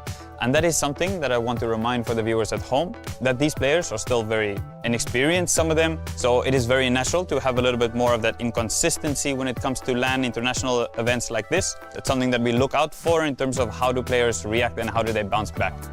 Damara from Velocity has also moved up on our list. He's been so incredible for them recently. He's just been absolutely spamming the neon and been a big reason why VLT did win against Riddle Order. So for him, he had to move up on my list. Just been super impressed with him. We do also have a new name that is going to be at the top of our list, and that is Javi. Javi for me is someone at this point who is quite a proven player, and he doesn't need to prove too much to be at the top of this list. He's been a guy that's been knocking on the door, and at this point I don't think he's knocking, I think he's trying to break that door down. He's been a huge part of why his team's 2-0 right now. He's been fragging and he's been calling really well. I think it's a much deserved spot for him at the top of our list. So thank you very much. We'll see very soon how this list changed. There's some new faces here that you guys can see. If there's maybe any more new faces that will join, we see how this list shapes up in the next couple of days.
stat, crank the volume, bring a friend. Cancel all your plans because this party won't end. We know where it's at, crank the volume, bring a friend. Cancel all your plans because this party won't end. We know where it's at, crank the volume, bring a friend.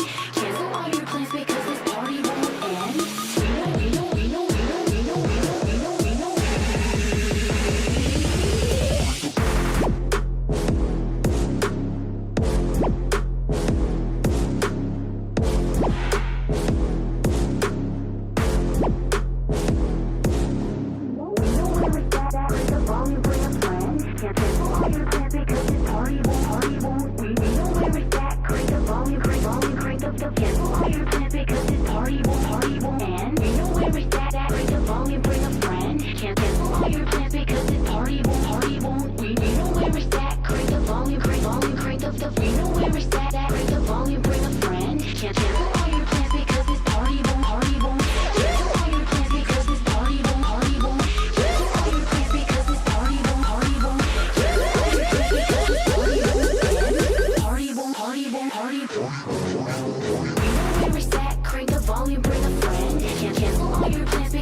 Welcome back to VCT Ascension Pacific. Now we are going into match 2, of course, with us again on the desk, Bella and Morgan. So now in match 2, we will be seeing Boom Esports versus SLT. Well, I think this is going to be a really hard match.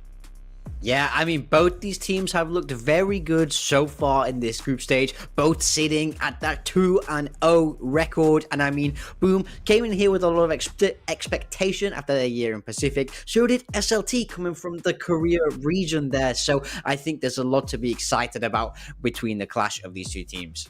Yep, absolutely. Boom versus SLT. We see that Boom Esports, they've been surprising us in some aspects. Like, for example, seeing Shiro playing that Yoru, where we haven't seen that before in Pacific, and he popped off like real hard on that Yoru. But then again, SLT, they are coming here as one of the giants because they're coming from a very strong region.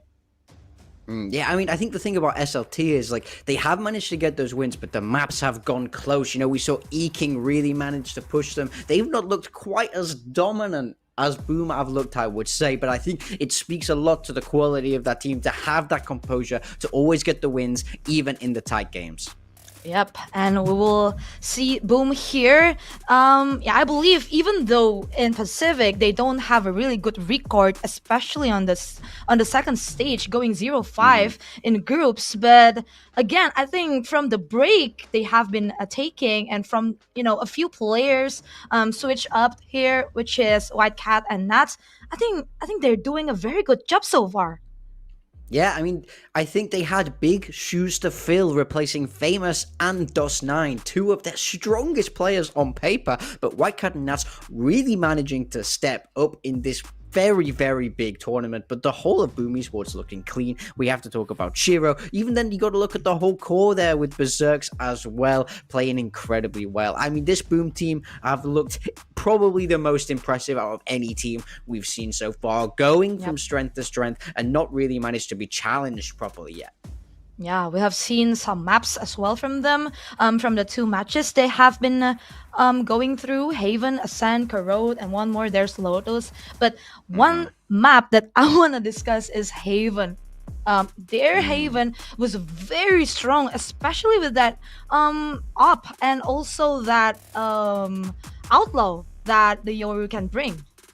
Yeah, I mean, there's no two ways about it. They crushed Motive on that map. They absolutely crushed them. I mean, just the score was phenomenal, and it's in no small part thanks to this man, Shiro. I mean, take a look at what those agents say there. This is kind of what he's had historically. Viper, KO, Sova, and we saw a little bit of his Viper, but we have to talk about this man on the Yoru. He has been unbelievable on that agent, just taking over games, so absolutely a player to look out for. Absolutely. And on the other hand, we have SLT Songnam here. Well, as you've said earlier, that they may have won their games before, like they're going 2-0 in the group stage, but again, most of their matches, they are very, very tight and not that convincing, because I mean, Sexy, Zuna, LP, Klaus, Cinder, they are, what I can say, they are rookies. They are very young players coming into Ascension. Yeah, you're totally right. This is a very, very young squad. I think the average age is like 18, apart from Cinder, who's that little bit older, the big brother of this squad. But I've been very, very impressed with them so far. We see them adopt this very stereotypically Korean style. You know, they model themselves on teams like Gen G. They play in a very structured fashion. Everything's very drilled, very macro-oriented. And I love watching that style. I think it's, it's so well fleshed out and it's so proper. That's the best way I can describe this, I think. They're really managing to learn and grow, and they're trying to play very good, disciplined, proper Valorant, which will take them very far in this tournament and ultimately put them in a good spot in Pacific if they do make it up there. Yeah, we've seen those matches brought by SLT, but we have our highlighted player here, LP.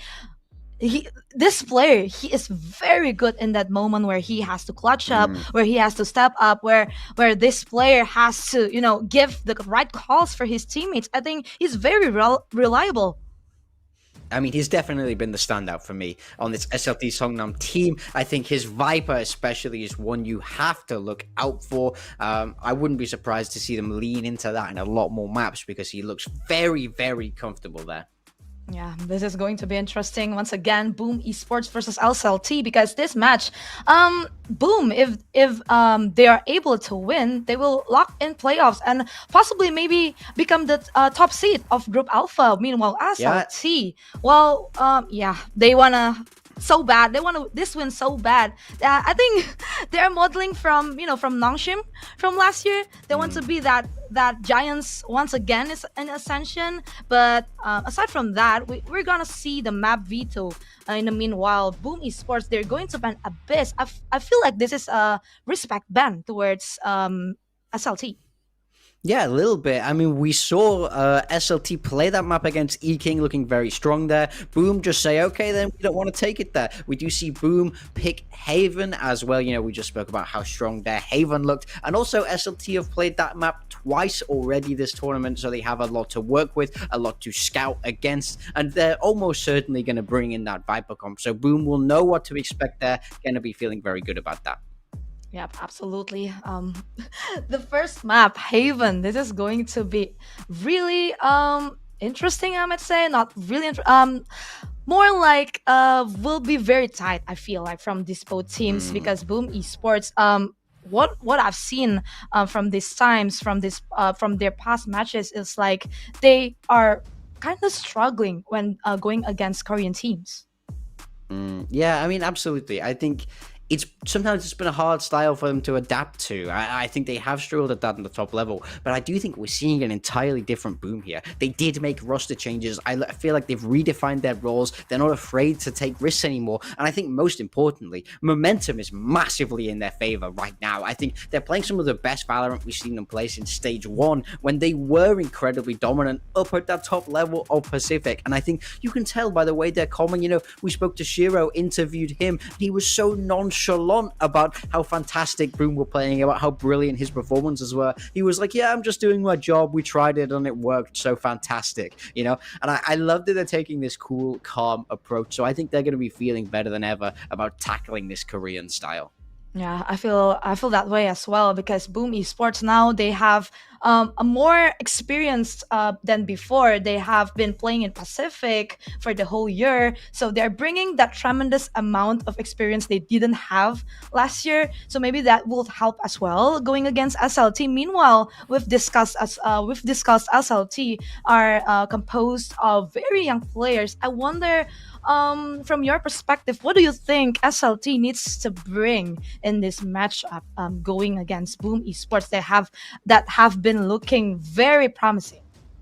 I mean, I think for me, it's all about discipline, smart macro. They know that Shiro's going to be on the op, and he's most likely going to be on that Yoru, especially with this V3 that we have coming out. So the big thing is about stopping him. You can't let him get the ball rolling. You need to play in a way that's clever, in a way that's crafty. You need to be clearing your angles properly. You need to be retaking that space. You can't let the operator of Shiro just sit on those lines and dominate the map. I need to see them work it, move back and forth, and constantly challenge for that space. If you just let Boom play their own game, you let Shiro dominate on that operator, then I think Boom are going to be feeling very good and they're probably going to run away with this map. So ultimately, discipline, smart macro gameplay is what I want to see here from SLT Songnam.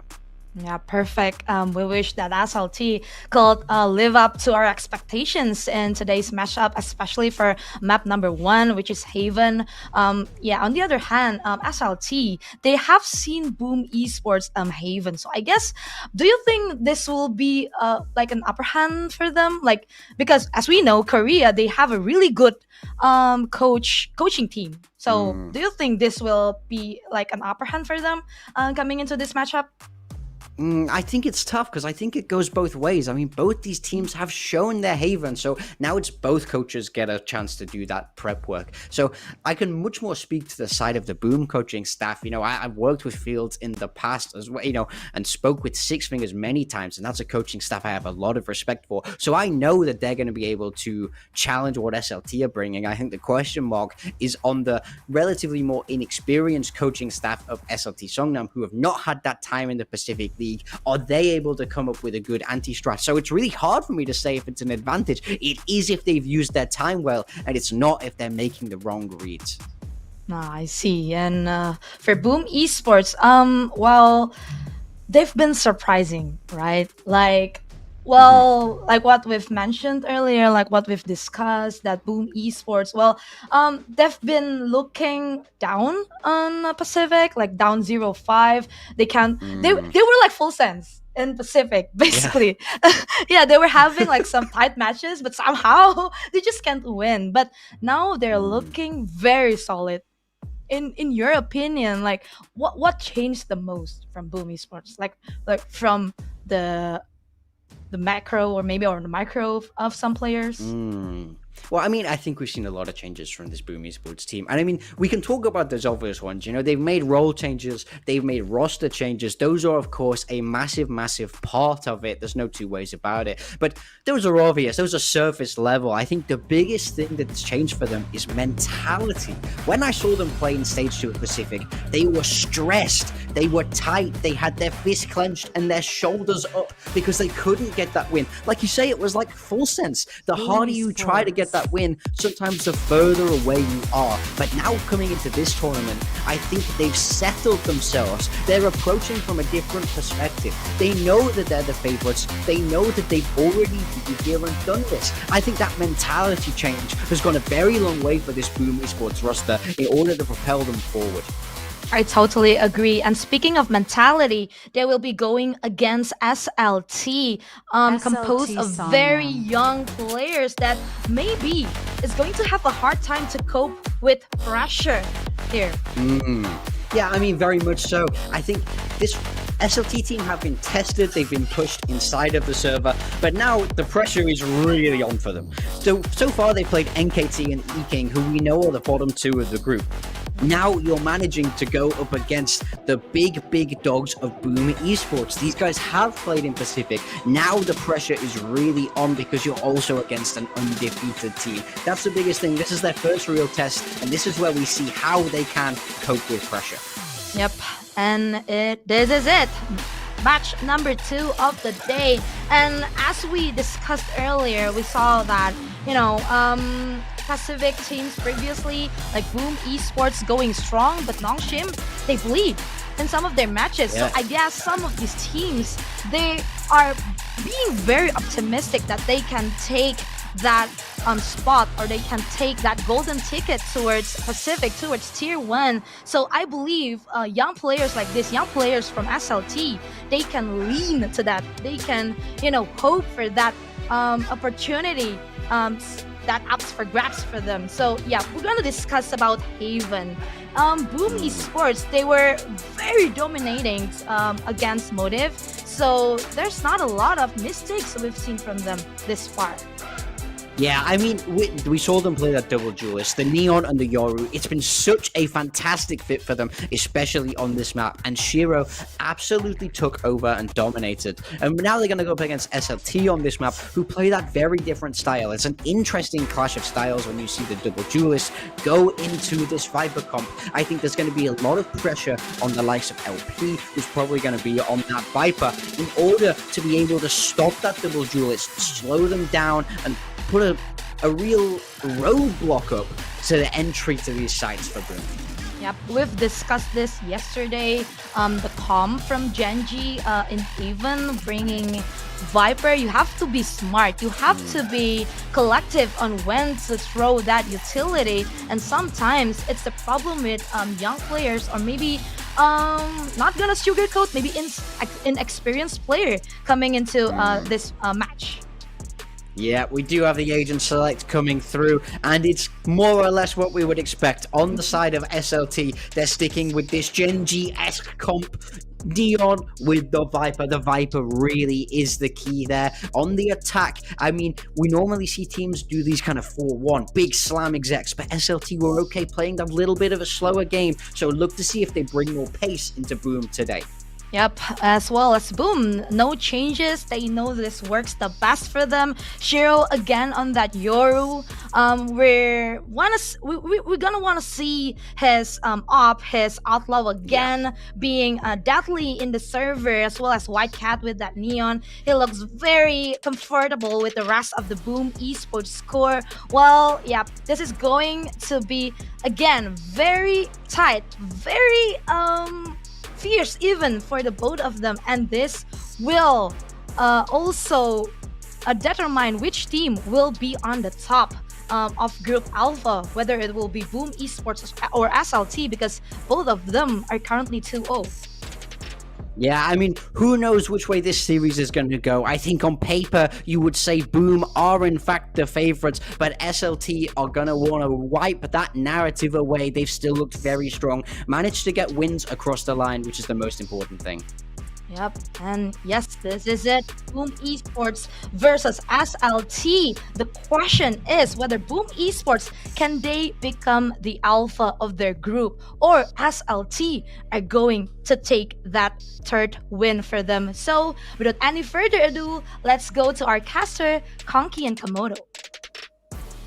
Thank you very much for that, Bella. I'm just the most interested in whether or not SLT is going to sit atop this group. Otherwise, we might see 5 big booms to come out from the Indonesian side. Obviously, a lot of roster changes in that sort of realm at this point in time, but trying to get back into Pacific, Komodo, whilst SLT obviously trying to get there for the first time.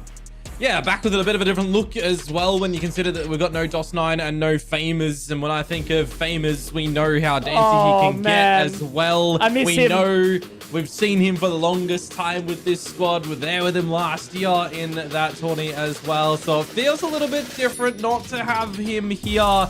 But we've got some, shoes that are similarly being filled a little bit on the side of Boom, right? Some roll shifts coming through.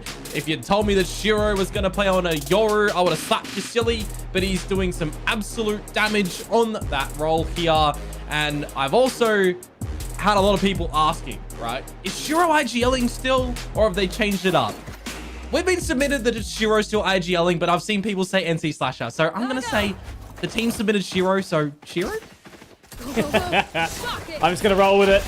Over's making the calls. It is working out so far for Boom, but as they start in towards Haven, they're going to be able to get onto that C site for free, and we'll have an El Clasico Komodo. Oh, 5-on-5 on the retake, but it's going to be quick. Ooh. As LP immediately got to rip off the heads of both White Cat and Shiro.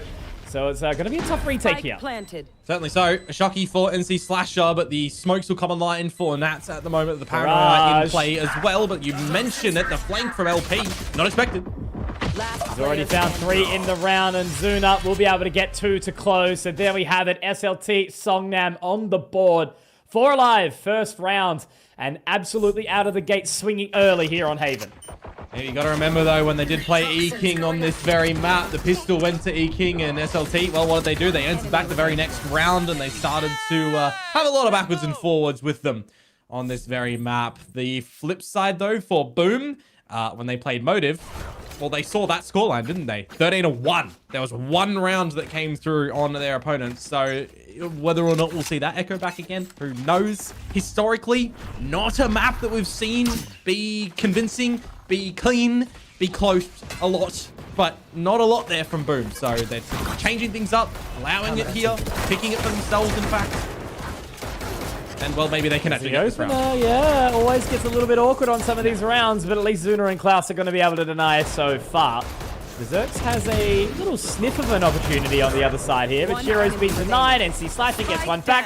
Berserks is also doing some damage, so it's not exactly the cleanest looking round that's going to come through from SLT, but they'll have a couple of Guardians to take in towards this bonus Komodo, and now the real Valorant begins. Yeah, none of their own medicine being thrown back their way, though. So 2 rounds, you'll take that one for this start of your opponent's map pick. You, of course, opting to start on the attacking side here for SLT. We do see a lot of, good attack rounds coming out from them, good attack halves, rather, I would say, where it's the majority of time they'd be leading or at least tying in the history. But also, we see for SLT, right, in the Koreas region that they're not really scared and they don't really see any teams that they worry about over there from the interview pieces that we've seen, right? So we know here they're not going to be scared. This is the first test. on this side again. Berserk's already kind of caught off guard a little bit there. Zexy's going to be able to find one with the judge and another from Klaus too. So sliding on in, just absolute decimation here up on the side of C. We're seeing a very, very confident looking SLT right now, and LP has just been allowed free reign round after round. What is that? That is 5 alive, and 2 of which the kills have come through from a ghost? Sorry, was that a bonus round? Is that, yes. Is that what we're seeing there? That was absolutely clinical to come on through from the likes of SLT. Everybody in that one. You get the judge up close and personal. The sprays don't work out. We're pushing smokes willy-nilly. We're blinded and hitting shots. And then you mentioned the ghost. I mean, the fact that LP gets the first on a Shiro not looking the right way. Look at that shot. Sure. But the second one that comes through, that is gorgeous there. 5 alive in that bonus round of theirs. You absolutely love to see that for SLT. Fantastic start here to the map selection of Boom in Haven. And yeah, after the map against EKING, you know, you sort of think that SLT might have been a little bit shaken. They're certainly not stirred, however, though, as Nats is going to be the first one to take point. Brain lagging. Hello. Not awake.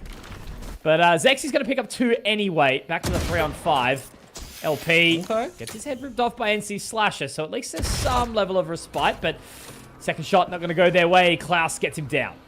Yeah, one back between the eyes. We're looking to have a gorgeous start here with the 4-0 and build up a lot of that economy as well. And now it's all down to Berserks. He'll be hunted, he'll be seen, so that one will come through clean from Zexy. And so far, Mitch, right? Boom Esports here. They're on the 2-0. So are SLT. But the biggest thing that comes to my mind when I think of Boom and I think of Tier 2 atmosphere, right? Because let's say they've got the experience in Tier 1, which is great. But for the players that had that experience, they were already phenomenal coming in towards Ascension last year. I think of Berserks last year being such a powerhouse as well, playing on the Sentinel, the Cypher especially, where he's getting sheer amounts of damage, sheer amounts of consistency coming through. The top player for Boom last year in Ascension. If he's on fire today, that'll be really great for them. The fact that it's been Shiro so far has been weird, but it's been, you know, kind of nice for him, right?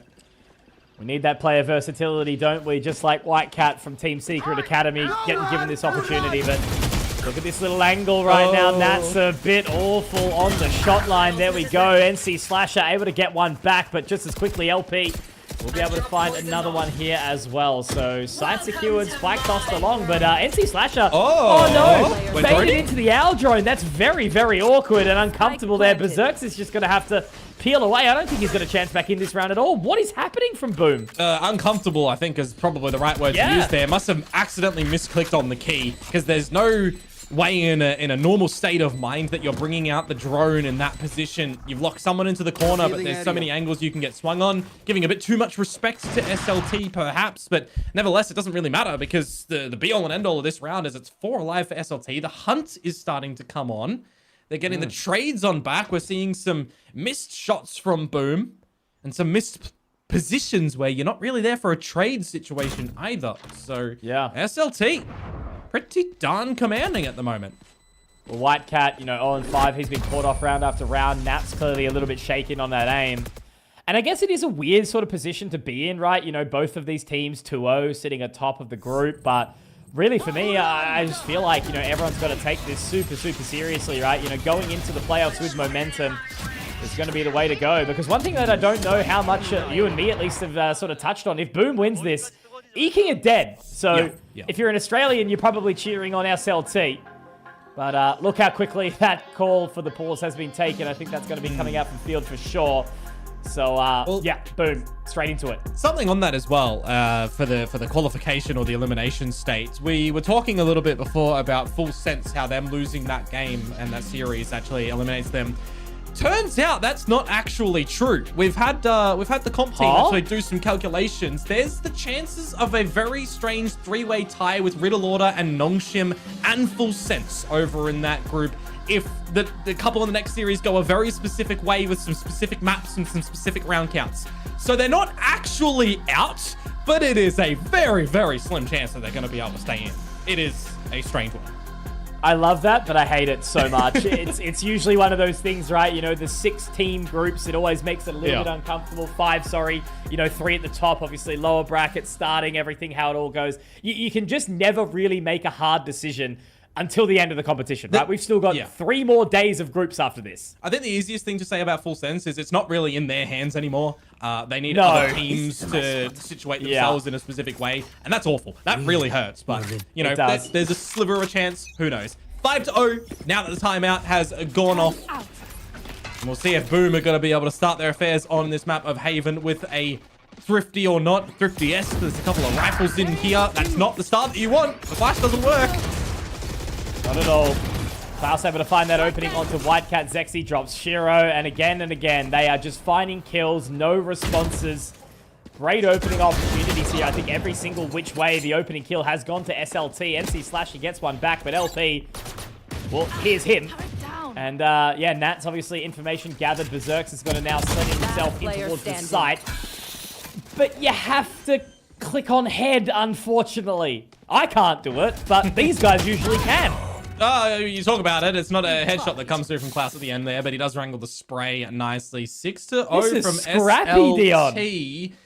We have seen, you know, situations where one team does start off quite in front in this sort of 5-0, 6-0 line and then absolutely fall off. So I don't really want to call it just yet, but we are seeing out of the gates at least right now, SLT running, and Boom Esports, they didn't even know that their gate had opened yet. I love the trash talk coming out from SLT. It's so soft. It's so, like, respectful. It's like, yep, we're getting up at you, but at the same time, we love you. You know, obviously, I think there's been such camaraderie throughout a bunch of these teams, especially, you know, 4 from SEA, but my God, LP opening up the bank account once again. Shiro, at the very least, does get one back onto Segzy, and you were telling me, Komodo, about how important we've had Shiro be. Obviously, a life series in the opener of this competition. Well, you just think, right?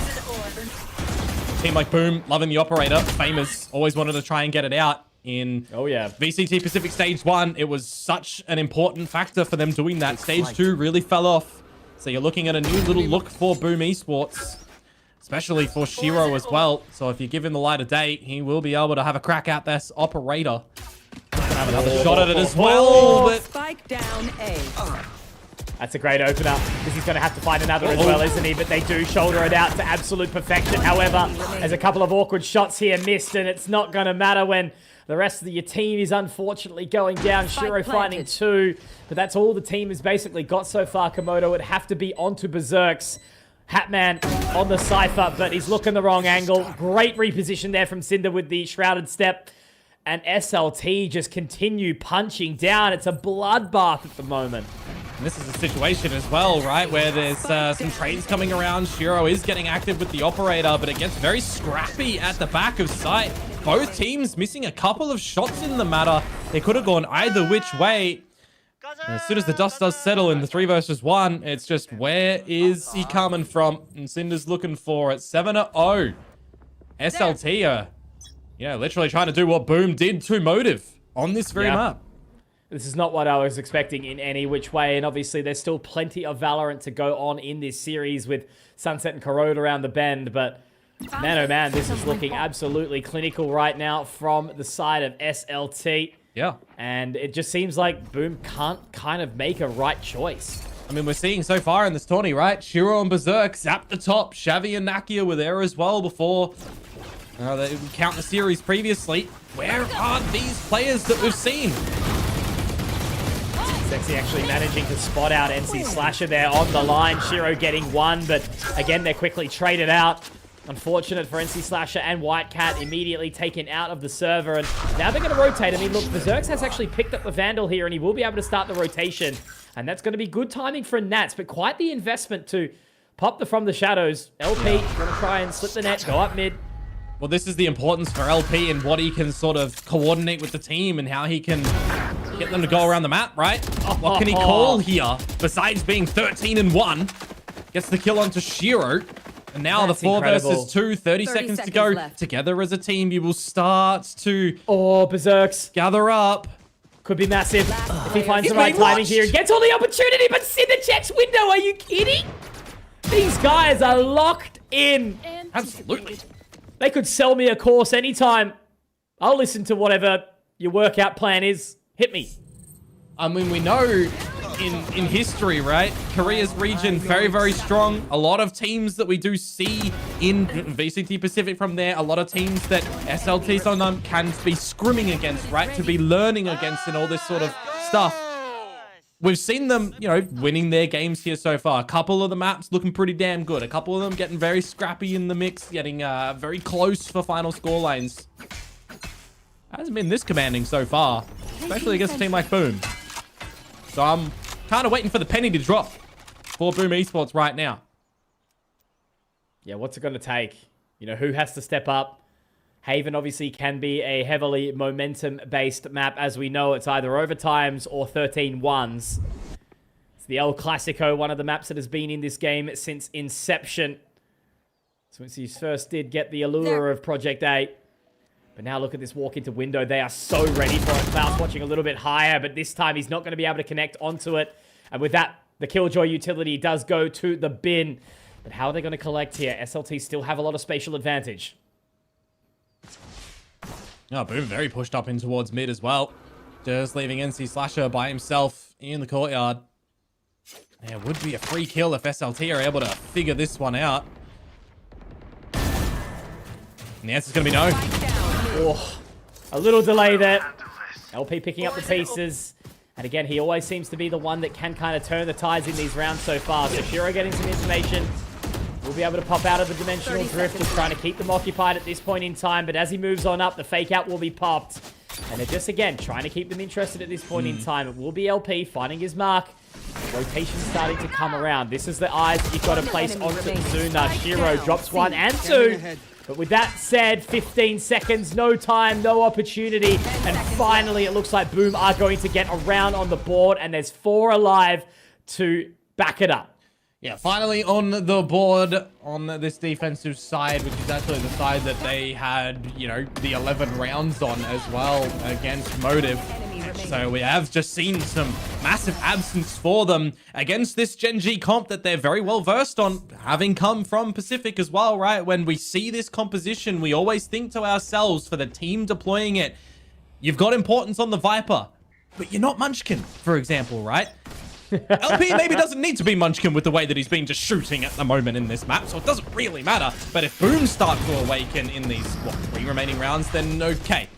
Doesn't really matter though, does it, Mitch? Because of the 8-1 scorelines. So, hey, we'll see. A lobby control now for SLT, but what do you want to do with it? No renegotiation for control from Boom just yet until we see that drone, but it's going to immediately be destroyed, keeping interest over to the site. This way. Gotta go. LP has played a very, very good game so far, and will that continue? Basically, at this point in time, just trying to keep them interested over towards A. They've got the crosshairs of 3. Hungry members of Boom, Berserks, will be forced away by the snakebite now. That spike is going to be planted. 5 alive, but the Hunter's Fury will be popped. It just narrowly doesn't connect, as you mentioned. Nothing coming out until the very end, and now they're going to start to pick up this pace here. White Cat, unfortunately, blinded out of there by that paranoia, and the lockdown's going to make it even more sweatier. White Cat does get one back, and maybe there's a resurgence here. Zuna, okay. White Cat has awoken. And now with that lockdown starting to fade, they can really look to pick up the pace. There's going to be a lot of footsteps heard from White Cat, but he just basically needs to keep them interested in mid.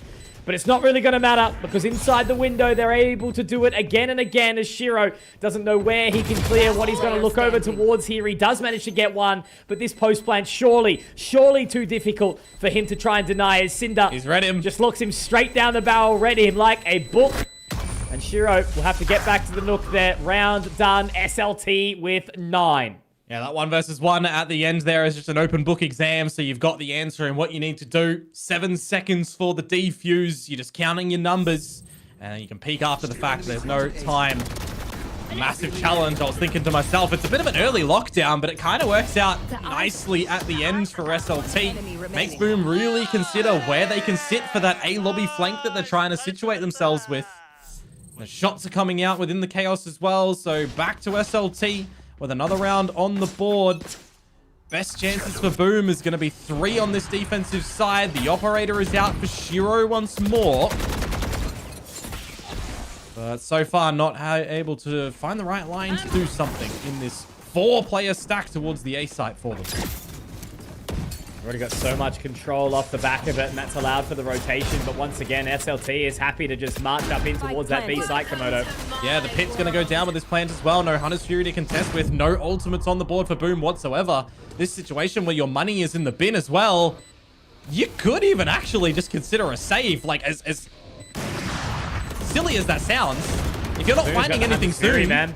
Not ready yet. All the way back in spawn, you know, they've got this sort of safety net that they can continue to play with. They don't even need to be up inside the pit right now. NC Slasher will drop Zexy, but again, they're just running out of time. They've got this post-plant utility, and with Klaus finding 2 with the shorty, like, this is the rounds that you're seeing. This is the expectation that's coming out of SLT right now, that they play a brilliant macro. This Korean style of Valorant is absolutely brilliant. Berserks might be able to find one more on the exit, but Klaus keeps on kicking. And again, all Zuna had to do was just rip that Hunter's Fury and just immediately instills fear into Boom.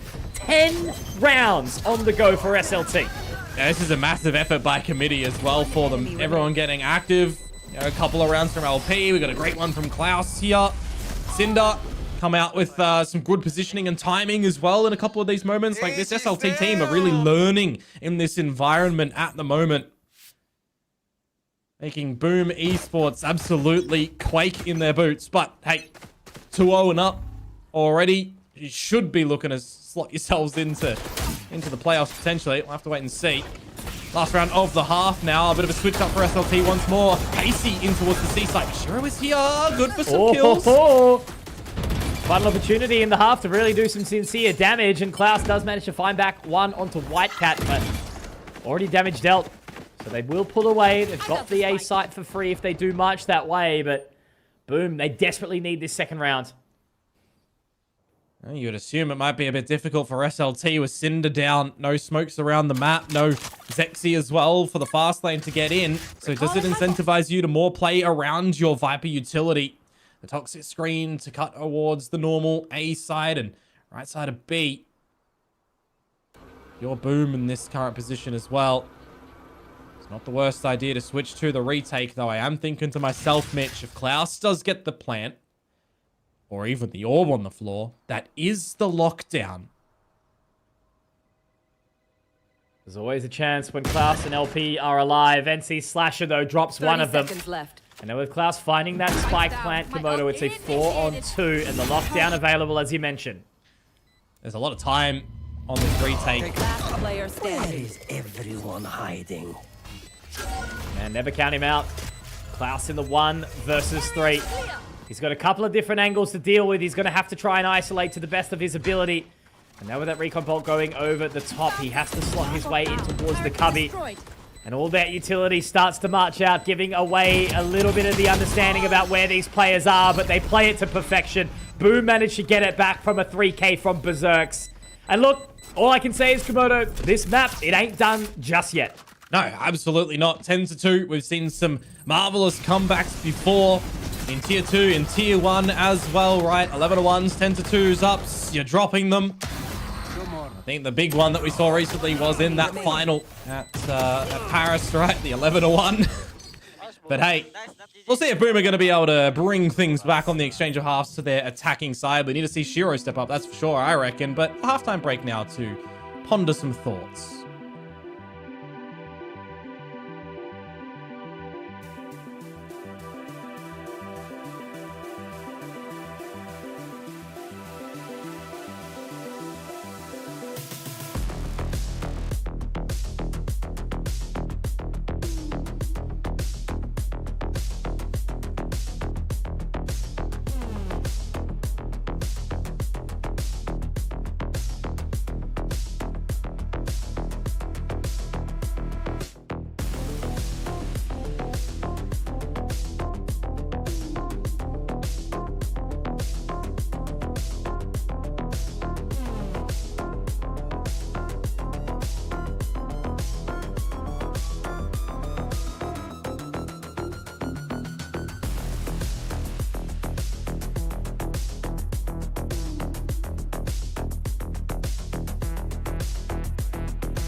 Whilst the chances are slim, Komodo, they are still existing. 2 rounds on the board for Boom, but SLT, it always seems like they've had an answer, and players like LP, Klaus, all playing out of their skin. It's a beautiful thing to see, this Gen G comp, and how well other teams can affect it. Well, sure. But are they going to be able to continue with this run on their opponent's map pick or not? Taking a little bit of ambition on their own defensive side, not just letting Boom come to them.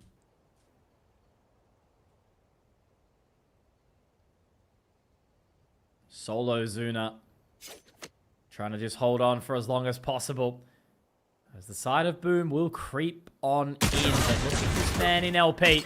He's already gathered some information away, but it's Shiro, a man that we've constantly talked about his impact throughout this competition, getting the first catch, a second as well onto Cinder. They're walking into him one by one at this point in time. It's going to have to be on this defense from old Zuna, but unfortunately the timing does not favor the bold. Instead, it will go to the Brave in Berserks. As this round, you can almost sort of consider it done here for SLT. You'd assume so. It's been very well placed out by Boom so far. Shiro catching some nice timing just on all these duels. Shuna caught looking the wrong way in sewers as well. You understand the idea that you're hearing a lot of footsteps come from a different angle. Should be able to find a nice little 3k here for free. Zexy got to walk straight into it, try and fight. I think Whitecat, look, he's pretty keen for something. He hasn't exactly had the best game so far, and all I can say is you got to be careful, guys. This is not good. I mean, look, they get it back. It's not going to impact the second round too much, but you can't be giving the ego boost to the other side. Yeah, because if you do start to give them a bit of confidence, they're going to start to show you their massive amounts of play and experience that they've had just in the road that they've done to get to Ascension, right? Out of all the teams here so far, they are the one that has played the most maps to get into Ascension. So they are learning together as a team. 2-0 so far. Such an enormous lead though, right? They can play a little bit more on the safety side, wait for the proper rifles to come in play, build up some of these ults. They don't have to be cutting a lot of corners. Just play their own game here. When do you start to become a Boom believer, Komodo? Is it 6, 7 rounds? Listen, I was there for their stage 2 run. It's 10 rounds. 10 rounds, okay. It's 10 rounds. It's 10 to 10. Well, look, I was there in Jakarta for their 0.005 second loss. Yeah. So here's hoping that they're going to be able to fight hard to get back into Pacific. Toxins going up. This sort of situation as well, you can just have a little bit of a chit-chat for SLT. What's your rifle round going to look like in the next one? If you could steal away any of these guns from Boom, that'd be pretty neat as well. Shiro's getting pretty close to this ultimate too, halfway. So hunting is not a bad idea for him. If he goes down, then it doesn't really matter as well. It's still another ulti orb at the end of the day. He'll get 2 for that. And then everything else gets denied. Not bad for SLT. Just taking the 1. Now we'll start to see what their rifles do look like and what damage Boom are going to be able to throw in the mix for their bonus round. If you want to work around the map. They've just got to capitalize. That's what I need to see now. Like, I feel like if Boom drop this round, it's just going to sort of throw away some of their credibility into the rest of this map. That's the best thing, though, in this sort of situation. It is the first map of the series as well. If this one doesn't go your way, you can wipe it off cleanly as a map that you just weren't really in.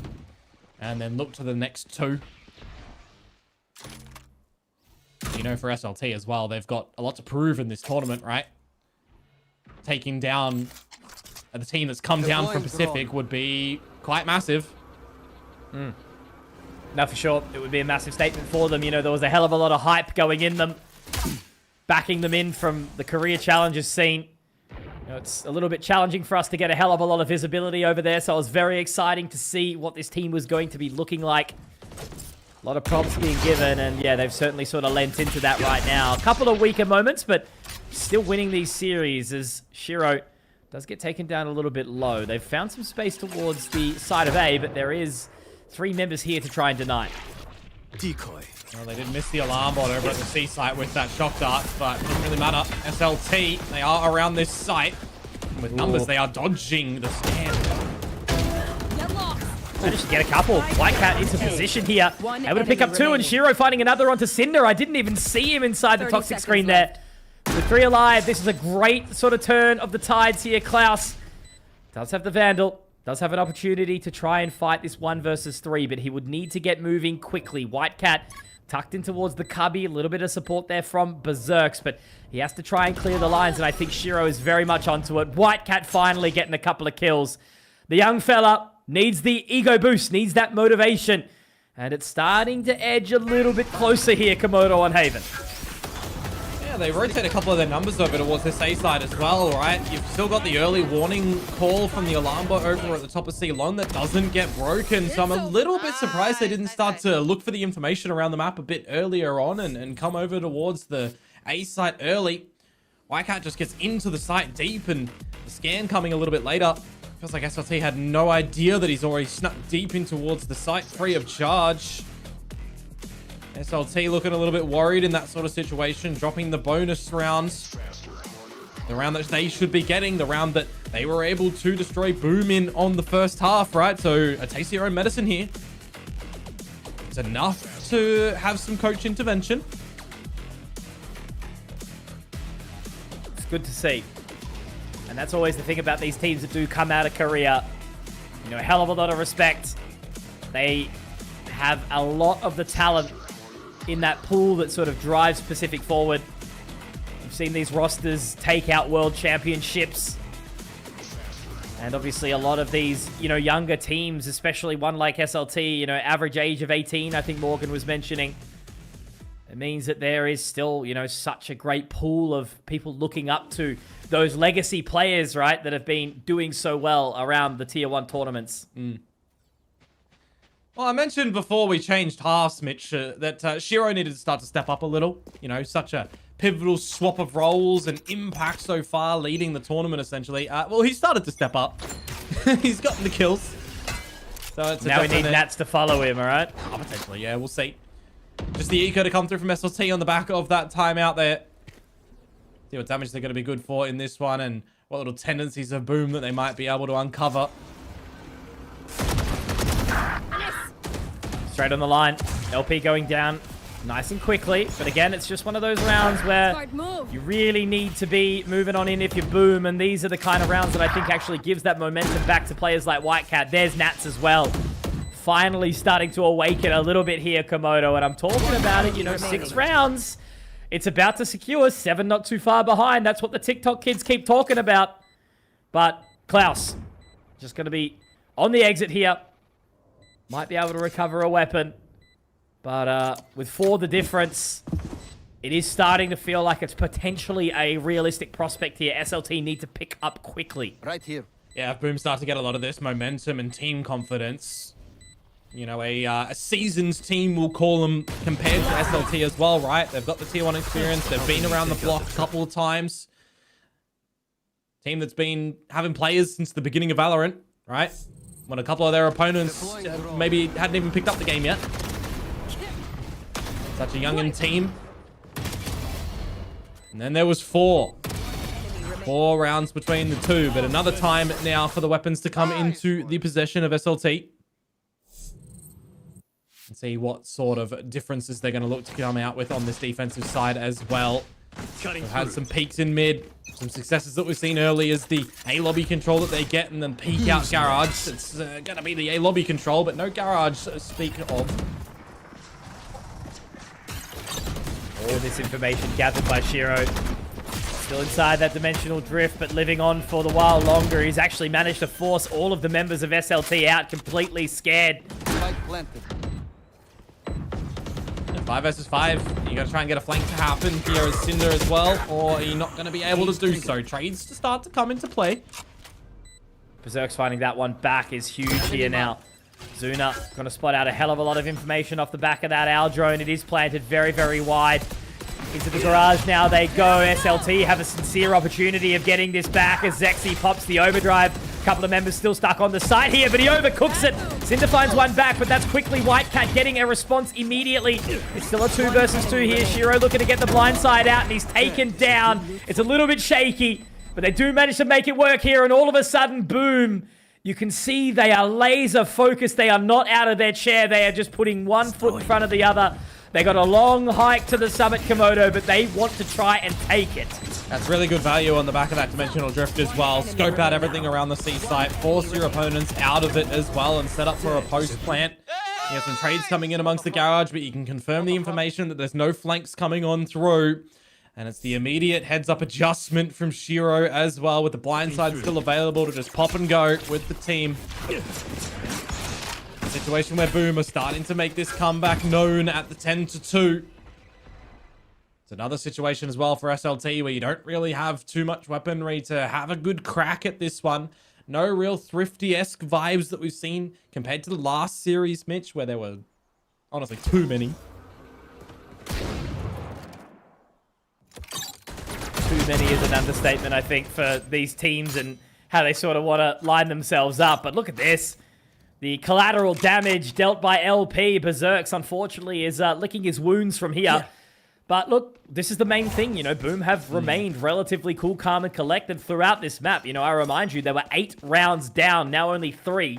Yeah. And they still have an opportunity here. You know, 4 Vandals. No, 4 Sheriffs, rather, an Outlaw. But, call him a madman if you wanted a second bite of the cherry for that re-peak against the Outlaw, but the team is just going to go in together. How do you get better against an Outlaw? Do it in numbers. And slide on in. Whitecat's really picked up the pieces, hasn't he? You know, he had such a slow start here. One of those younger talents, obviously, across and alone, as we do see the Boom sort of economy shake around. But he's up close and personal here. It's going to be very, very awkward as the relay bolt does connect. Klaus finds 2. Oh, Klaus. Oh, Klaus, you can be a little bit scary, can't you? But Berserk's the man with 17 points of HP that got tagged at the start of the round is the one to put the final bullet into SLT. He closes it, but I think it's really Nats that does everything in that one for the safety situation as well. He gets 2 quickly over towards the spawn side from playing on top of Plat. Gets the second just as he dies. Pixel perfect timing. That kill doesn't come into play, and the round probably goes the other way. Crazy stuff, man. You know, that could have very well been the emotional shake, right? You know, Boom lose to Pistols. That's when it can kind of turn the tides a little bit, but they managed to hold on.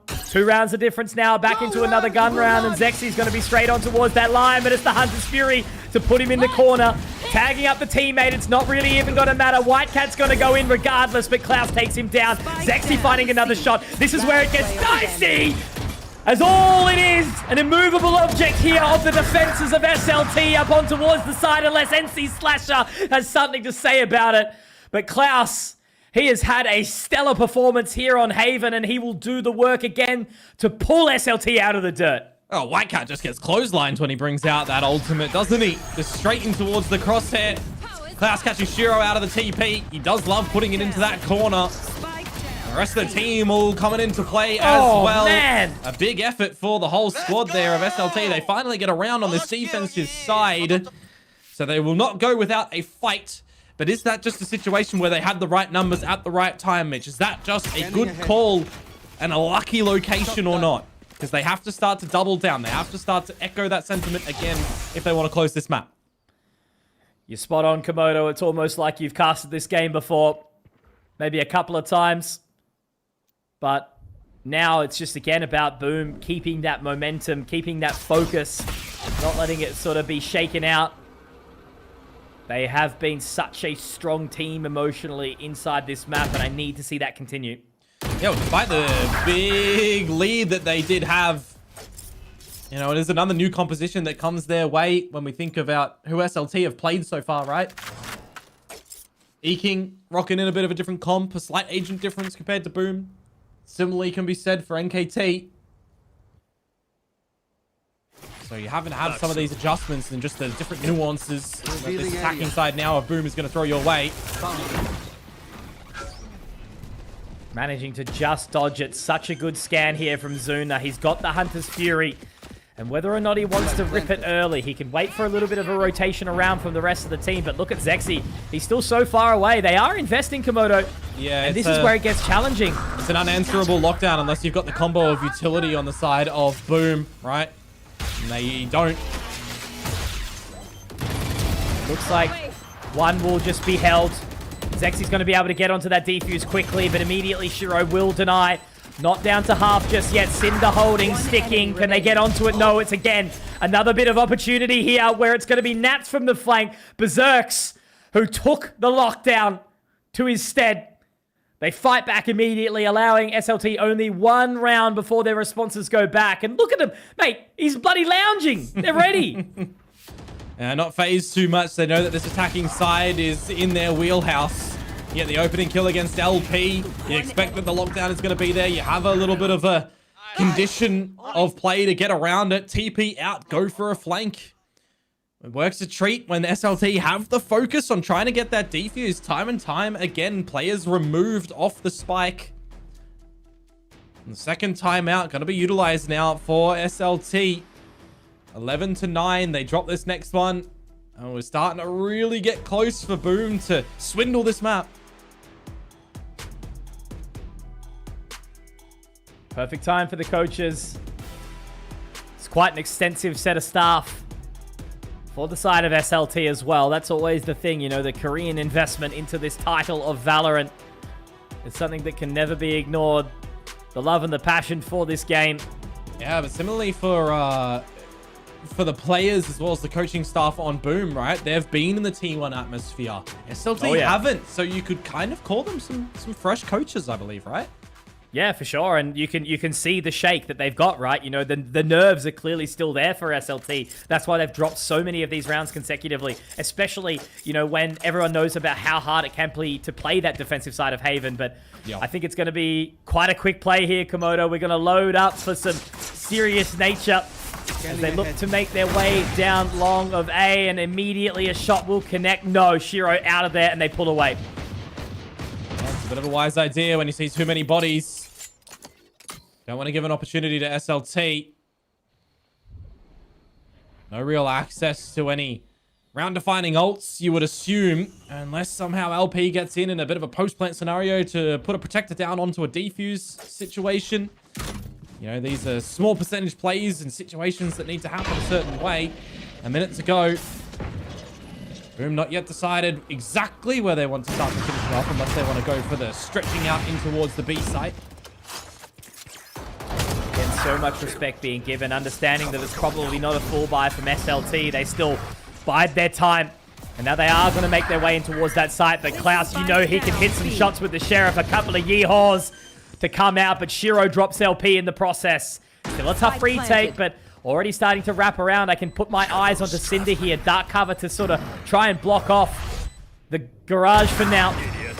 But it is just an awkward freeze. Cinder gets dropped in the process. Klaus still there, but already Whitecat's on the flank, and it's going to be another round going the way of Boom. Komodo, double digits. I was never expecting us to be here.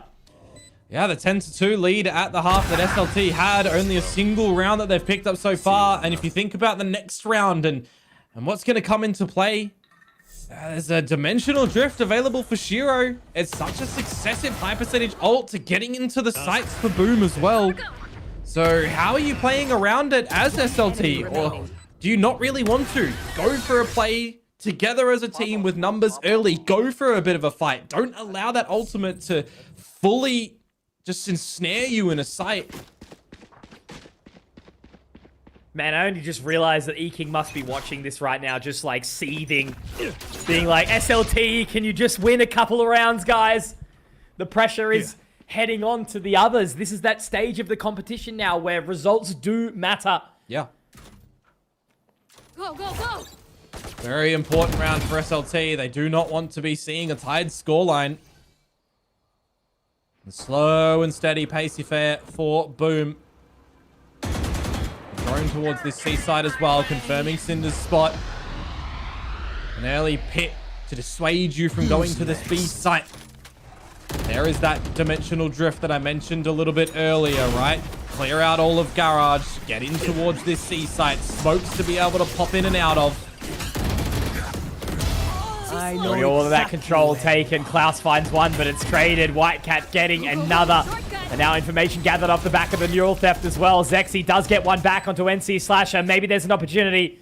A 3 versus 3 here, Komodo, all looking to come out of defender's side and spawn, but it's Shiro again. We talk about him. Not the man you're expecting on this Yoro with this operator, but Zuna. Okay, maybe a chance to get one back here. Another getting shot, another being found. LP and Zuna able to try and deny this one, try to take it to 12. Berserks has to be the clutch minister again. He gets a little bit of a tap from the recon, but now onto the information, onto that defuse. LP's going to be holding it. It has to be the spam. It has to be through the toxic cloud, but it is not going to happen. It will be held by LP. The man who started off this map so strong will continue to help the team lift. You have to have massive amounts of faith in that 2 versus 1 that your boy has your back. When you're LP on that defuse and you pop up that cloud, you no longer have control on the situation. You're hoping that your teammate gets the kill or at least sinks the bullets into their body to be a meat shield. And that's exactly what happens at the end. Berserk takes out Shuna, but it's LP for the kill after the round. And it will be 12, importantly, now on the board for SLT. They have the map point. They have 3 of them to play for. But remember, no timeouts on the side of SLT, Mitch, and that doesn't really matter when Boom is going to give you. And I lied. It's not 12-9. It's 12-10. You're all over the shop, mate, but so is SLT. And that was what I was going to touch upon. You can hear the stress. Like, literally, looking at that reaction over to the other side of the player cams, you can tell that that was so desperate, that round, for them to be pulling through, to get that win, to get it to map point. And we're only in map number 1, Komodo. This is the thing, you know, these games have gone the distance. We are seeing all the times. I think there's only been 1 or 2 kind of stompy series, and everything else has been open for the taking, and that is what is Ascension Pacific. That is what it means to these players who fight so hard all year for this one opportunity to take it to tier 1. It's the micro components in that round as well, right? Shiro finding the kill onto Zexy when the drone comes out from Shuna because he just shoulders it first. He gets tagged by the drone, holds the line, and then gets destroyed. You can't be affording these mistakes. This is quick from Zexy. It is. Shiro finds one back immediately. He actually picks up 2 in the process, but Zuna's popped the Hunter's Fury as well. Komodo Cinder is in the flank. He is in their position on the back end. Zuna drops the spike. It's moving all along, but Berserks is able to find another. It has to be Klaus. It has to be Klaus to do it again on this Killjoy. He's going to walk into sewers.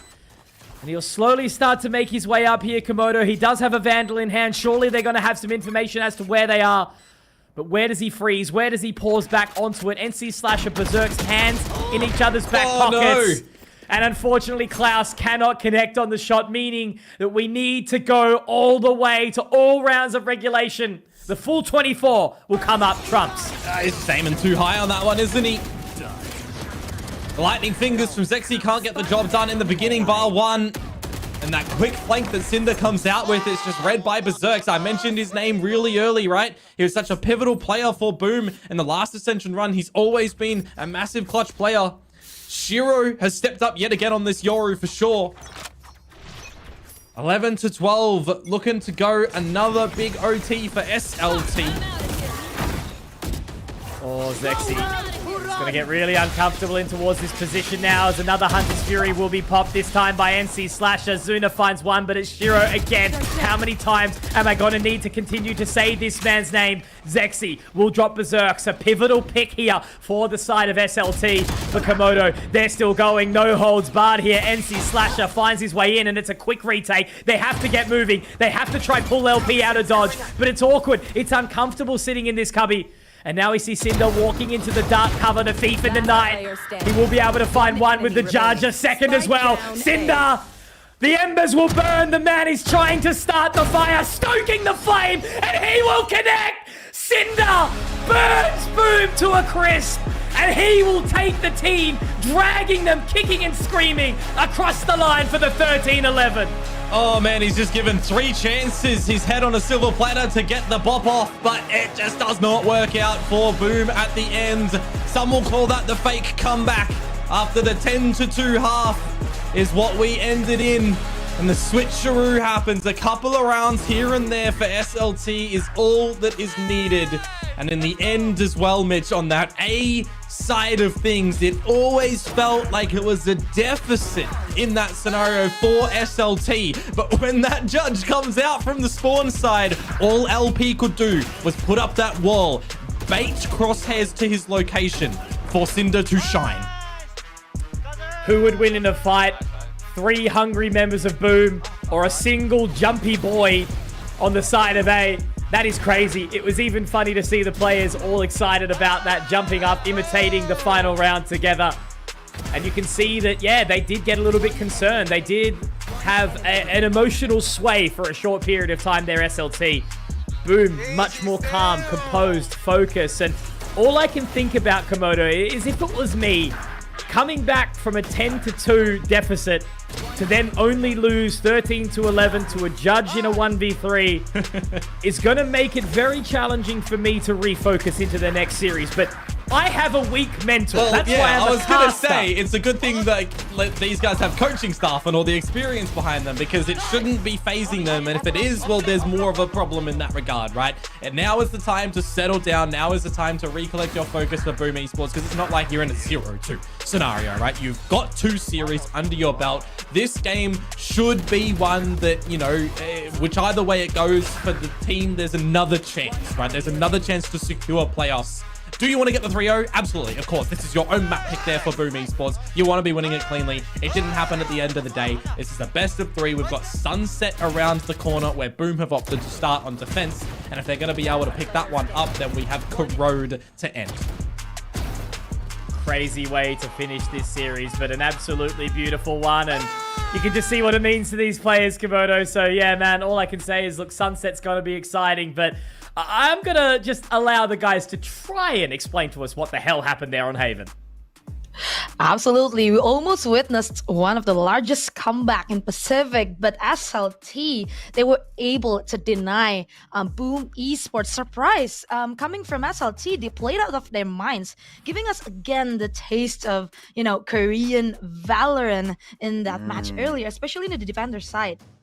Yeah, I mean, absolutely insane game from these guys on SLT. You asked before, is it an advantage that they've managed to watch what Boom were doing? And the answer clearly is absolutely yes. On a side where we saw Boom get 11 rounds against Motive, SLT limited them to just 2. They clearly understand everything that Boom were going to bring into that half. I really want to shout out Klaus and LP for SLT. If you're going to play this comp, you know, we spoke about this before, it's modeled on what Gen G like to do, and this comp can work so well for them because they have Munchkin and Foxy9 on those key agents. The onus is often on the Viper and the Killjoy to shine, and those 2 players did exactly that. Very impressed by both of them. And then we get to the second half though, Shiro comes alive. Boom almost made the most insane comeback, but SLT close it out right at the end. They show that composure, they show that experience, and ultimately get a win on the board on their opponent's map pick. Yep, Shiro didn't disappoint, but again, our MVP is Klaus from SLT. Like what we saw earlier, Klaus, especially in the defender side, he was so sharp. He knows when to peek. He knows, you know, when to take that fight, that calculated risk, resulting in Boom cannot go into his side and can have their attacker side well just now. Yeah, I mean, honestly, a fantastic job from him. Like I say, I mean, the Killjoy is so important in that composition, and he played his role fantastically, stepped up brilliantly, and shut down what Boom wanted to do. I mean, that was a great map 1, and who knows how much further this is going to go. I do want to just re-emphasize one point that our casters were making. If you're an EKING fan, if you're a fan of Oceania Valorant, you are rooting hard for SLT. You need SLT to win to keep EKING's hopes alive in that match later today. So I think the casters there are a little bit of extra smiles. Yeah, I can see that from a while away. I guess from our casters, seeing SLT got the first map of the series today. But again, as they have mentioned earlier as well, that Boom Esports, they are no stranger to pressure. They are no stranger to tight matches again. So yeah, I believe Boom Esports have the capability to bring it over to map 2. But again, before going to Sunset, I believe we are going into a short break, so don't go anywhere. We will be back soon.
We are going into map 2 of Boom versus SLT. Haven was a bloodbath, especially that comeback that Boom was trying to get, but unfortunately denied by SLT. I've seen this somewhere, Morgan. I've seen this last year, perhaps. Yeah. No, you're so right. I mean, the core of this Boom team denied at the final hurdle by the Korean representatives of Nongshim. There's something about this Korean Valorant style that just is putting a hard stop to them. Clearly, like, the most challenged we've seen them look so far into this tournament, and that was Boom's map pick. We'll be moving across the Sunset, chosen by SLT, and I think this is a great map pick out of SLT. Boom have not played this in a VCT event since Ascension last year in the grand final, so this is not a map that they have a ton of reps on. I love the choice, make it uncomfortable for Boom there by SLT, and I think momentum is for sure in that favor after just managing to clutch out that map one. Yep, we've seen these young players celebrating just now. They were very happy to get the win in Haven. catching Boom off guard, of course, with their play, especially in the defensive side, making it to 10-2. But yes, we're gonna move on to map number 2, which is gonna be picked by SLT, I believe. Yes, and Boom Esports, like what you said earlier, it's question mark for them. We don't know how are they going to play in this map. Yeah, I mean, we have no idea on the side of SLT. This is a funky comp. We're bringing out double duelist with Jet and Yoru, solo Sentinel Chamber. I mean, okay, this is all over the place. This is some crazy stuff. Clearly a big surprise pick, trying to upset whatever prep Boom might have had in this map. Yep. On the other hand, Boom Esports standard comp, same even like the Ascent comp. This is an all-rounder comp, I believe. They can play aggressive and they can play defensive as well, playing full retakes. Yep, I think Boom Esports, they are ready to play in Sunset. Meanwhile, SLT, honestly, with this comp, I feel like they're going to be very aggressive. Like, yeah, come on, you man, can't sit on the sides here, right? Yeah, you need the Chamber to be exploring that side of the map, the weak side on the attack. But on your defense, when you have that Cypher, you just sit there and you can anchor. Chamber can't do that. Klaus is going to be looking for jewels. Yep, well, let's see what will happen in map number 2 in Sunset, of course, with our casters Honky and Komodo. All right, Komodo, I really don't have too much to say. I know your brain is currently imploding. Walk me through that agent selection from SLT. Sure, but let's start with Boom first, because they don't play it, and that's easier to explain right now. Boom are rocking the T1 comp, so let's just put it there, right? It's fine. You got 2 new players coming into the roster. You probably want a normal standard comp. You might not have been able to practice map, you know, during the downtime. Okay, SLT's side, wild, wacky, FPX if you swap the Chamber to the Cypher, because that's what they run. The Jet Yoru was the normal duelist, right? So no Raze, no Waylay, no Neon that we got all these other teams kind of running in with. And for Klaus, first time Chamber, I believe. So this is not something you could prepare for whatsoever as Boom. Will they be cooking or will they get cooked? That's what we're going to have to find out right now, as SLT obviously holding the line for Oceanic Valorant to see if they can make it through. But obviously, they're still going to win against NKT. That's the first thing, but it's NC Slasher to open up the bank account onto Klaus early. Cinder, after a massive final round in the previous, does manage to get that trade out, but White Cat does the same. Zexy found, and a second as well. Cinder goes down immediately. 4-2, the advantage the way of Boom.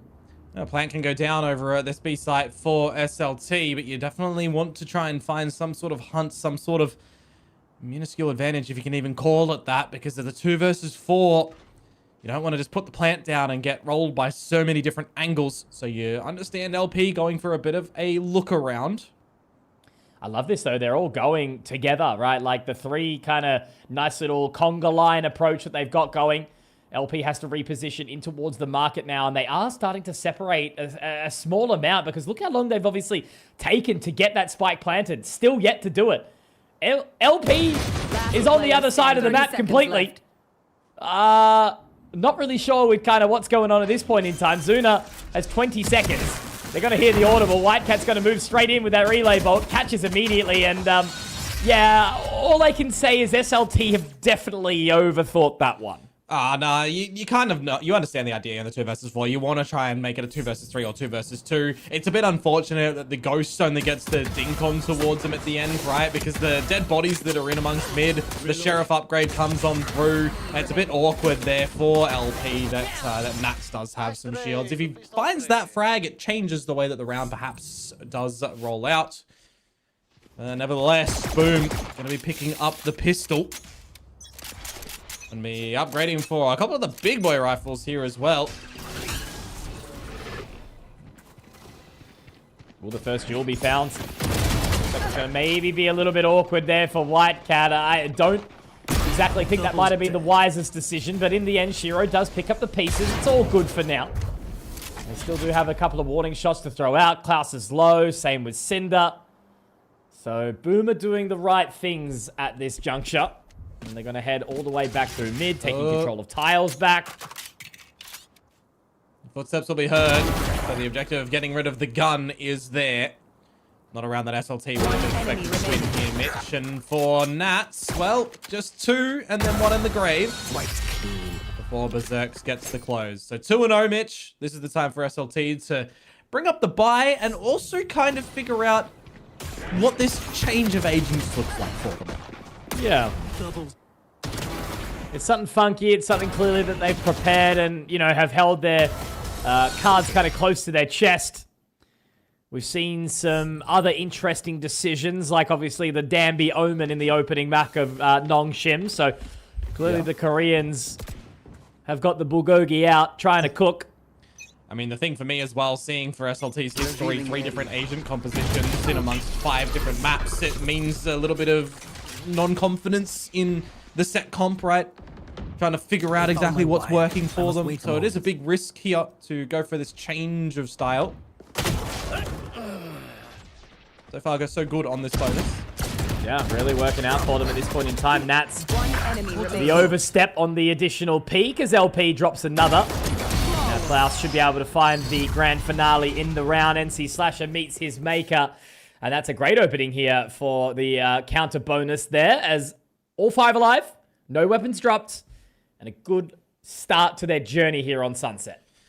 Ah, for sure. You want to bring out this confidence, but it is early stages on this map, right? You've already seen a little bit more from Boom here, hitting out their shots. You kind of throw away the mental preparations that you've had as well, thinking to yourselves, well, Boom have never played this map. They've got 2 new players in. They might not have stuff prepared. And that still might be right as far as they're concerned. But you got to remember, these are 5 players that still play this game. They can still ad hoc make some things known in the server.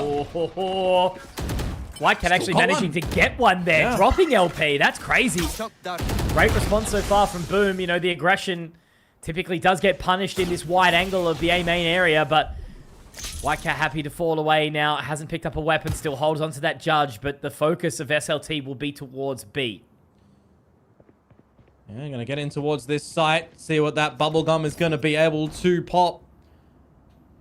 4 versus 5, and Berserks, I mean, he's toying with death on these jump spots as well.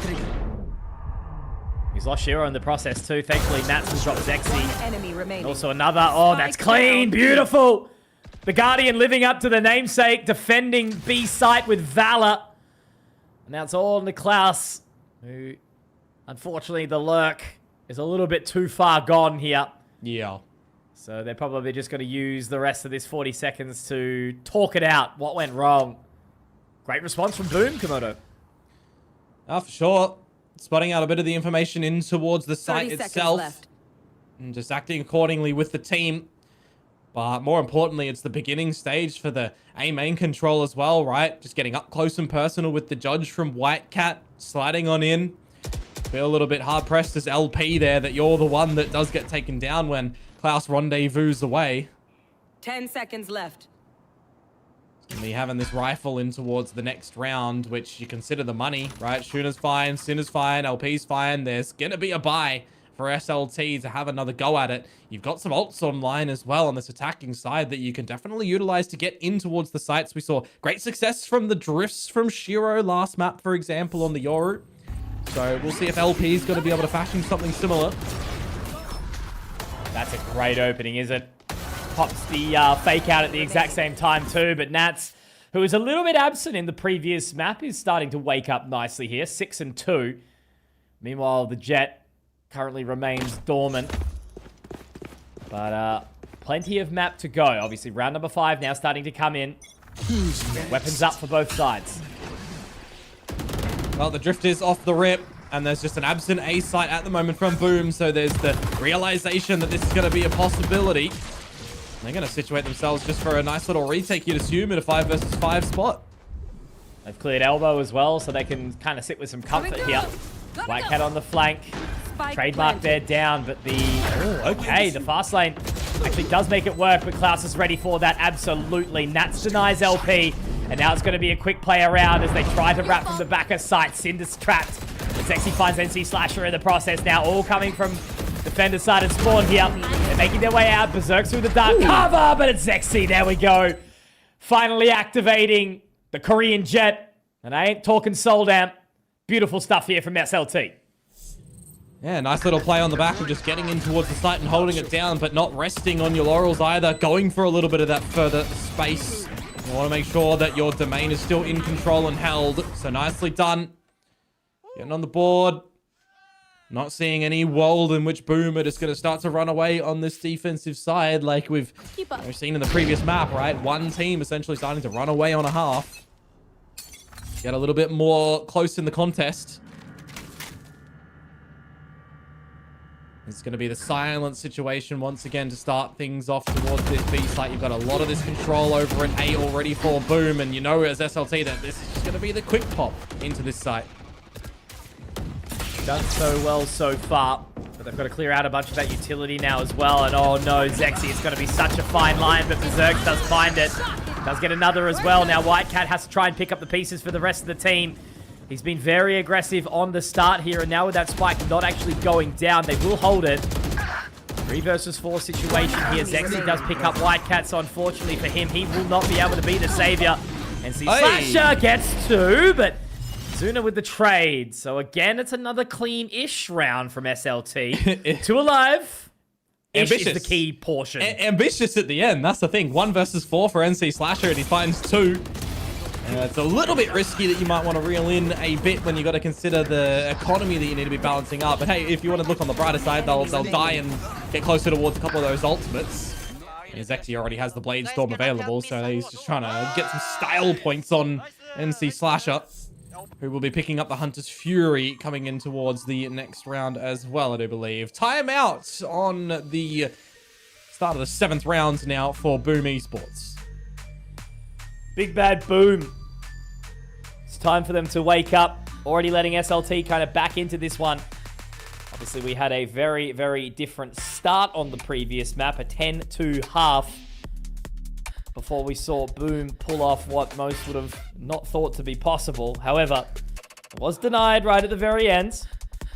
I was truly locking in for overtime by that point, but this one looking a little bit closer. But all I can say is, despite it being close, there doesn't seem to be kind of any clear victory towards it, right? Like no one's got the momentum behind them right now.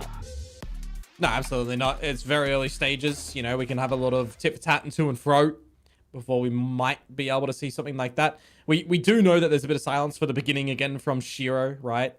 On this duelist, but hey, sometimes that does happen. Breakaway. Get back into a good flow when the rifles are in your hand once again. But also don't give a lot of space to SLT to start to run away with it as well, right? Don't show a lot of your weaknesses around this map on this defensive side super early. Keep things a little bit different. Please don't overlook a corner, lads. Please. I don't like this. Because he's alive still. That's what's a little bit scary. Maybe the inexperience there kind of falling to the wayside. What's the rest of the round going to look like? Whitecat all the way down mid. This time with the Bucky, able to find 1. Yes, it is connecting. Now the overdrive looking to lock in as well. This is getting skatey, a little bit scary for SLT. They brought nothing into this round here, Boom. And now the last 2 members, LP and Zuna, they will be able to pick up 1, reconsidering the side aggression. I get that spike planted now, but Nat straight on towards the line. It's going to have to be LP to try and pick up the pieces solo. We know how good he was on that Viper in the previous map, but he's missed a shot, and that will allow Nats to capitalize. Boom with the thrifty. That's really big from them, to be completely honest with you. Just the investment in towards middle as well with the ultimate to gather the kill, but it didn't even really start there from Whitecat, did it? There's a lot of missteps from SLT. Not expecting anyone from Boom to be pushed in towards main. You know, a box that you generally just want to make sure you're always clearing in some capacity, either with body or with drone, that they did invest. They just didn't check it. That's a painful one to lose from SLT. You cannot rest on your laurels. You mentioned it earlier, Komodo. Don't get complacent. Think everything through, and Nats. Yeah, that one's a little bold, a little brazen.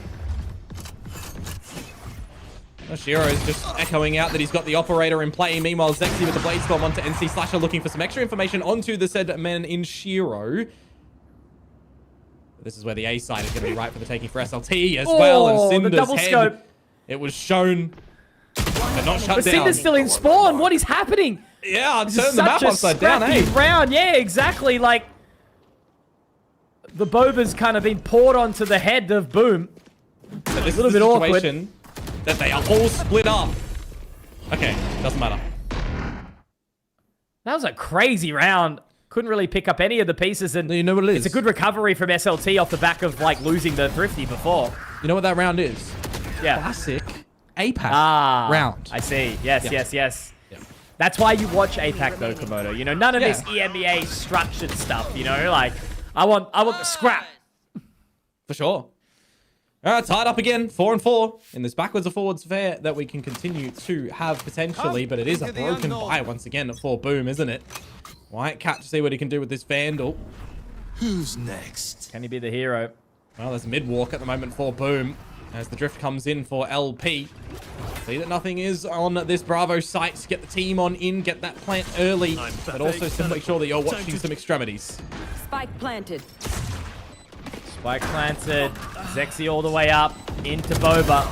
2 members denied quickly. White Cat does get one. Make it 2. There's a chance here for White Cat. A 3rd has been secured. Doesn't clear the angle. White Cat's found 4. Maybe there's a world, maybe there's a way, but Zexy is healthy and White Cat isn't. Team Secret Academy, eat your bloody heart out. What a round from White Cat. A 5th on the board for Boom. And again, you've got to call that a Thrifty, right? It was the hero Vandal that got it done. Bro, he's 4 HP at the end of this as well, just turning around, head on a swivel. I mean, it didn't even look like he'd confirmed the kill properly. The classic shots missing from LP. Gets absolutely domed, and then the slide at the end. Stone cold. Doesn't give a damn. 4 HP. Man, oh man. I'm up and about. So are the coaches of Boom, as you would be. Oh, he didn't have the gun prepped. Yeah, look, unfortunate. This is the thing, right? You get off the back of a hype round and all of a sudden LP has just walked in and got 3 untraded. Yeah, it's his turn now, it seems. Clearly. Another ace, I'd be happy with a back-to-back. The Predator ace coming through. Always good stuff. There it is, the 4. And he's cleared the wrong angle. Bad luck. Unfortunately, you don't get to play, but Berserks might. Hold. And this is the dicey one. Exactly right. Pause, champ, Komodo. Zexy's going to take the wise choice and head out of there for now. He does get a little bit of information spotted, but this is where they get aggressive. They start pushing. He's found one back. 33 points of HP. Neural theft available.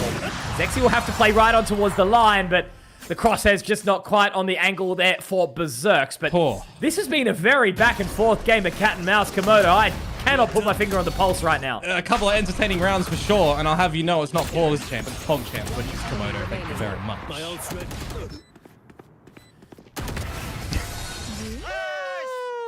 Didn't know what to say, to be honest.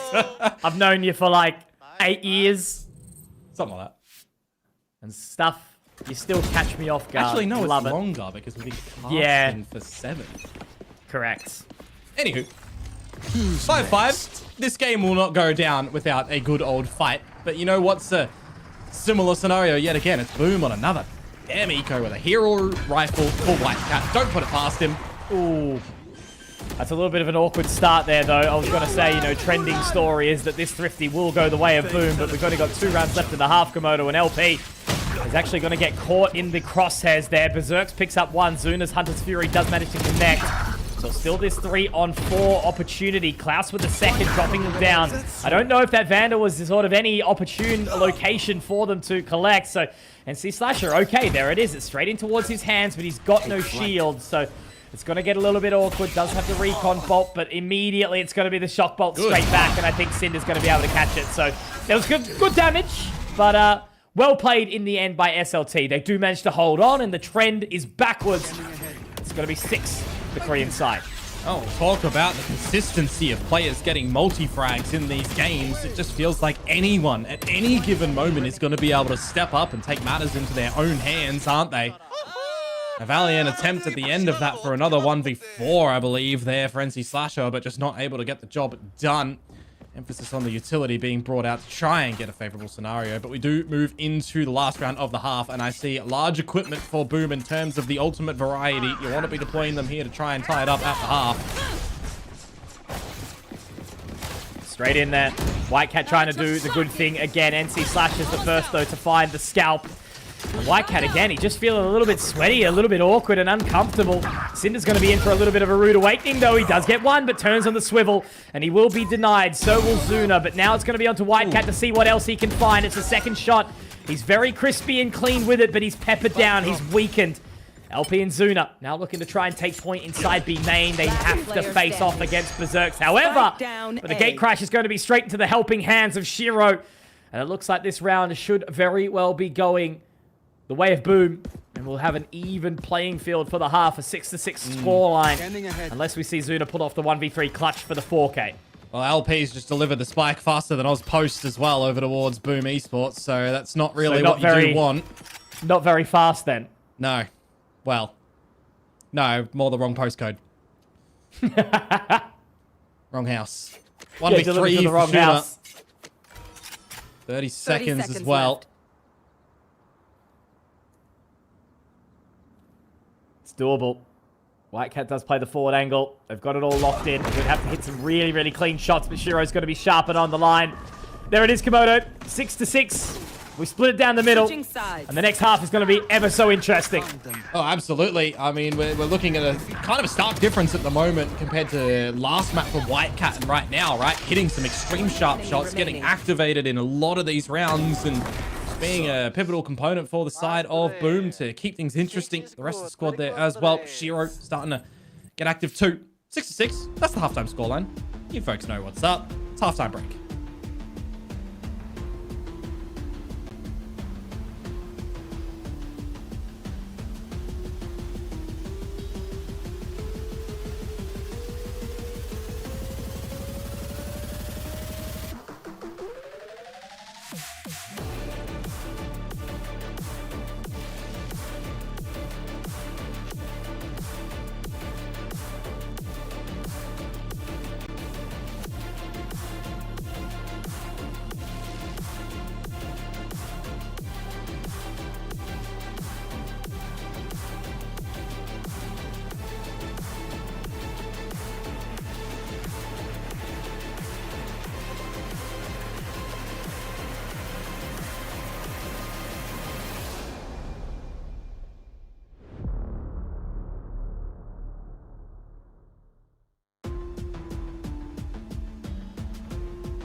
Time, understandably, of course, as you know, it is a little bit all over the shop for the side of Boom. Two new players, not really understanding what's going on, but no. We've been okay. No, come on, man. Tech foul. Can't do me like that. Tech foul. You're off. I missed ball. A little bit of basketball.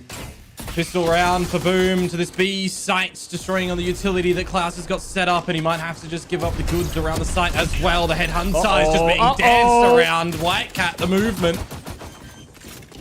On the move, on the groove. Just like Famous once was. This time it's Whitecat. As we move on through. It's going to be a 5-on-5 on the retake. What feels like a little bit of an El Clasico at this point in time. They do miss the tripwire though. That's a little bit unfortunate. As now they try to march their way in. It is going to be NC Slasher the first to take point here. As LP gets a couple of warning shots off, but nothing quite found. Nats gets one back on the trade. So still 4 alive for both sides. As, never mind. It's going to be Nats to try and clutch it. But Zuna with 3. A very happy helping round for SLT. They eaten good. As they will take the second pistol. That's a strong commitment for Boba Control for Boom after that plant goes down, and I love that LP is really just toying with them and drawing them into a false sense of security, allowing the team to really be a focal point on that flank. I mean, he even gets the double in the collateral fashion. It's kind of ridiculous as that's been able to happen. There's some good trust for SLT as well on that defuse and protect it. give them the advantage once more on this trajectory to try and close this series out 2-0. Get that 3-0 for the group and just secure themselves into the playoffs.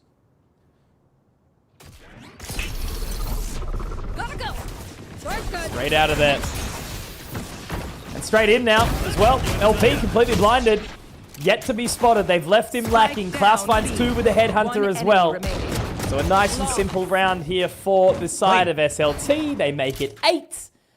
And a flawless way is pretty happy to go. This is the team that was, you know, had a lot of question marks around them. A lot of excitement waiting to see what would potentially come out from this Korean side. And if they win this, they'll be sitting at the tippy top of their group. Yeah, I mean, there's a bit of a point to prove as well, right? Last year's victors coming from the Korean region in SPG, extremely dominant through the whole time, through challenges into Ascension. SLT is looking to have viewers come their way to put respect on their name as well, right? I think this Ascension, everybody has stepped up so much as well that it is hard to have a clear defined favorite, but they're looking good here, as I say that in this bonus round. Maybe not. And look, you know, with that being said, Nongshim haven't been looking fantastic either, right? You know, they've been looking very, very beatable. Whereas last year at Sinprisa Gaming, it was basically a done competition. It was playing for second place until Boom put on the show, the entertainment that we got to witness in the Jakarta Stadium. Great opening shot there from Klaus to try and hold on to it here. A second as well. Maybe a chance here for Klaus, but denied. LP is going to have to be the man to do it. Unfortunately for him, he does only have the ghost for the distance. The judge to get up close and personal, but maybe no, they don't know. They don't know. Get caught lacking. Yeah, this could be a really sort of uncomfortable moment. He's got the information, and instead, he's going to go for this one. First shot with the judge, pops the fake out, but had the right idea. But unfortunately, it will be Berserks to deny. Yeah. So some good damage to come out of that bonus. They didn't know he was there because he used no utility. He didn't reveal his body when he was on the site. They're thinking that the flank is secure because there's a tripwire there. It's just the 1 versus 3, right? If he's got the judge and he gets up close and personal for the smooch, can he get closer to be able to potentially find him in the end? He's definitely tried his hardest to get that there. Like, the cogs are turning in his head, right? Do I use the ghost? Do I use the judge? Right idea to get the judge and the gun and the fake out, but does get popped while they are blind. 7-8, keeping this one close. The operator is out for Zexy as well, and it's going to start off swimmingly as Shiro falls. Beautiful opening. Shiro, obviously such a pivotal player, but he's gone missing. He is MIA. 5 and 13, not having the best of games so far, unfortunately, for the big man. But as it stands, White Cat is going to be heading on in, finding an opening shot for him. And now LP has to back on out, so that should be site secured. NC Slasher finds another. So it is still moving. LP making it work, and now the Dimensional Drift will be popped. This round's going to go the distance. He's going to count the numbers as well to get Zexy over here that he doesn't need to watch for mid. Confirmed 3 in main now. What do you do? Another blindside. Ready to be thrown on in. The From the Shadows utilized to just try and put a little bit of a shake into it, but that's will be taken. White Cat finds another shot, and it's Klaus to try and get something done for the team. Zexy to close, a 3K for the Jet. And SLT, well, they found 9 rounds, and they're only 4 away from closing this series 2-0. It's really good, quick awareness as well to come out from Zexy on the Jet, right? Having the tailwind popped to get in towards Boba when the From the Shadows of Nats is landed. Gets that shorty right in towards his face. If we're seeing, you know, the old compositions come out from them, the Jetless comps, is the agent that they're playing going to be able to do that, right? You're on a Neon, for example. You're not getting there extremely close like that. Waylay, yeah, maybe. Who knows? You know, it's the things we don't really need to even think about at the moment. The fact is, very quick recognition for the game not to tie up just yet for SLT. Oh. Another good opening. And this is where they start to really feel into that comfort, doesn't they? Another great shot from Zexy. Should be able to pick up another as well, you'd expect. Berserks does drop 1, but has to pop the tailwind here. So onto the line. Finds his third, and surely a 4K. Absolutely. Why wouldn't you? Why wouldn't you? Damn. He's feeling it. This is what you want to see from SLT. You want to see confidence. You want to see gusto. And that's exactly what's coming out against the veterans of Boom Esports, who obviously are trying to fight their way back into Ascension, where the young blood of SLT Songnam are trying to make it VCT Korea. Oh, you gotta feel so hyped in that moment as well, coming out with that 4K, right? You've got Shiro, someone on the opposition side who's really been wanting to get out this operator on the defensive side where possible. You know, in the new look of Boom Esports, he's having an absolute shocker in this one here. So Zexy having all eyes on him on this defensive side right now. And as I say that too, LP's just done it again. White Cat's still activated, Komodo. That's always going to be the big question mark for me. Yeah. He's got his overdrive available if he does want to send it in, and NC Slasher with the Hunter's Fury as well. But LP is back, and oh no, the fake out's been popped. However, Zexy is going to be able to find that one. White Cat gets all up in his grill. And now it's going to be back onto the 3-on-2. They are weakened though here, Komodo. Yeah, the operator is not the weapon that you want in your hands, though. You pop the Blade Storm, you've got the Updraft, the Cloud Burst, you've got guns that are kind of in the sight. Walls are paper thin. Imagine a wallbang in this situation. I called it! Enemy remaining. And it's doable, isn't it, Sexy? Enemy remaining. And he's just gone and done it! Can you believe it? Another 4K to come on out! Let that sink in. It's knocking on the door. It's itching. It's screaming. And it's in the form of Zexy, who has had multiple nuclear rounds come on out in these last few. DJ Komodo on the play-by-play. We love to run it in. But what a fantastic round from the duelist here of Zexy. I mean, he's even distract him in the slide as well. He is such a mechanical player that is very smart as well. That's kind of what I'm realizing for this SLT team time and time again.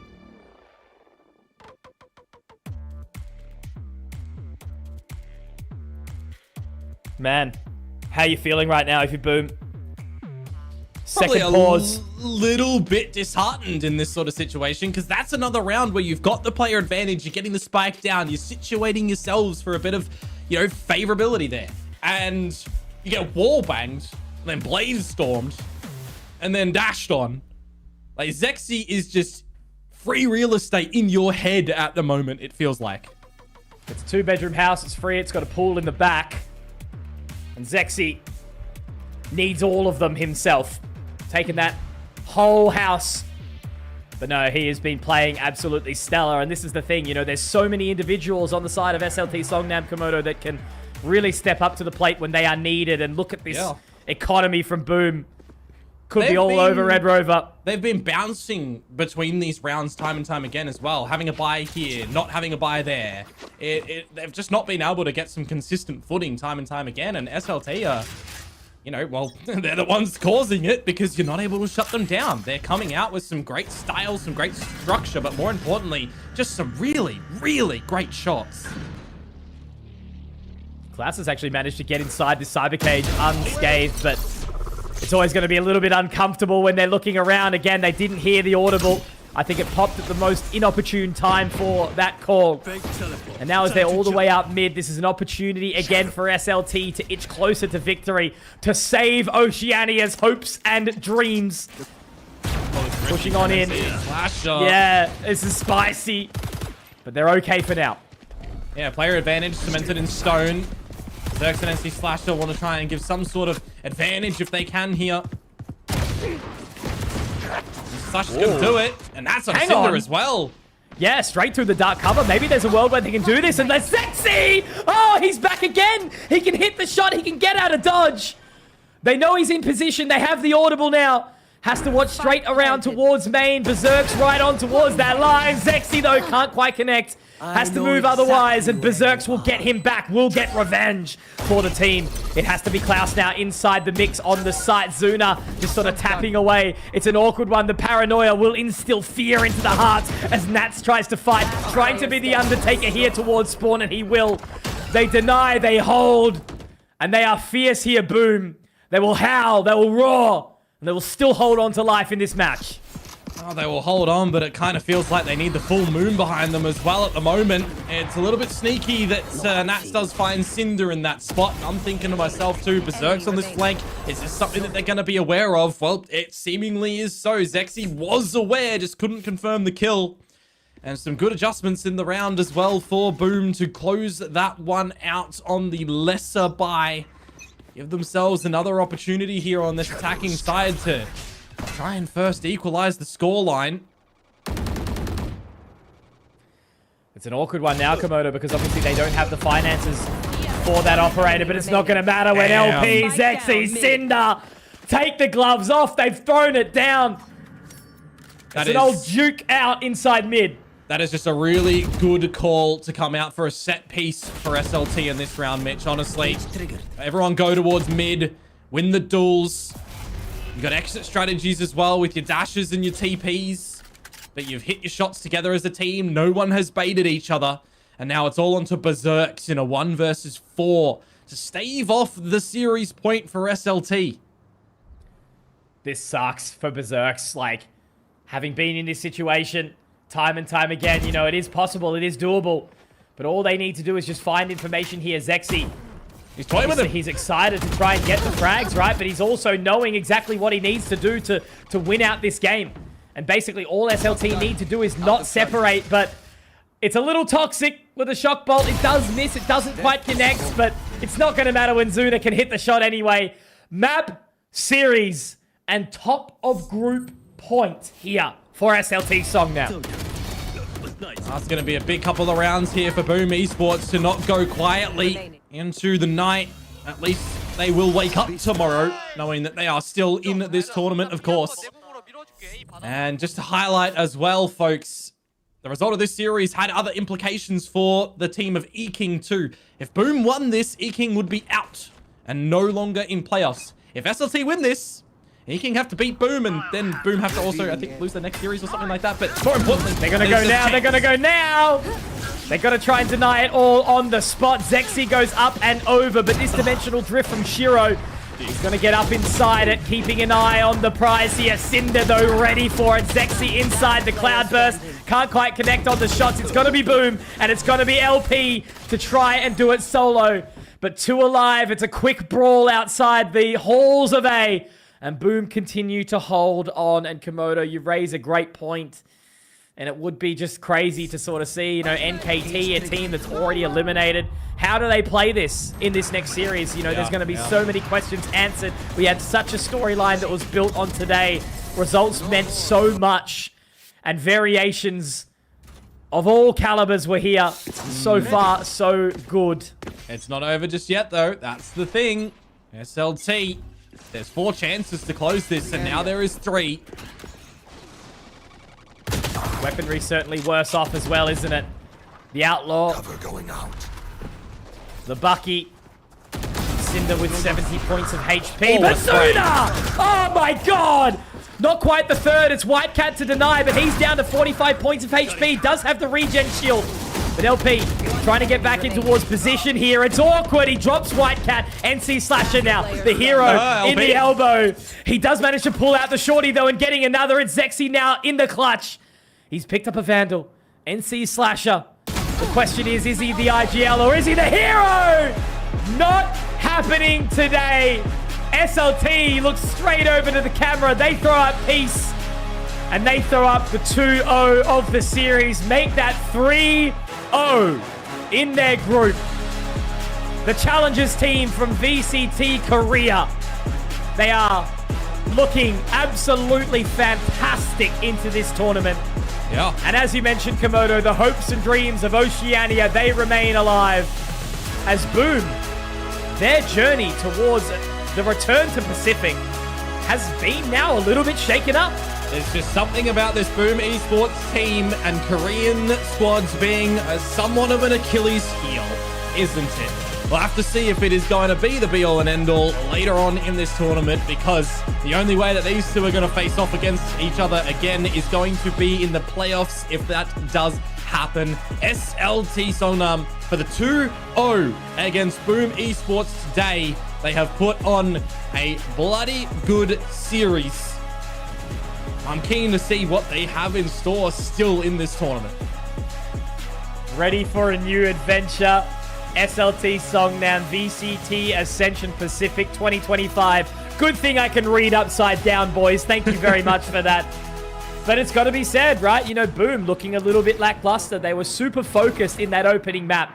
2-10 down, and they almost bring it back. We have a 13-11 victory, and then a rabbit jumping judge to get the round done in the form of Cinder, a player who was having a very quiet series. Yeah. And then it felt much different here on this map of Sunset. It got close, Komodo, but SLT, I felt like they had it from the start. Well, on that point, Cinder was 8-16 when he comes out with that 3K to finish it as well, right? So it just goes to show, even if individually you're having a bit of a slower map, you can still have some really big impact.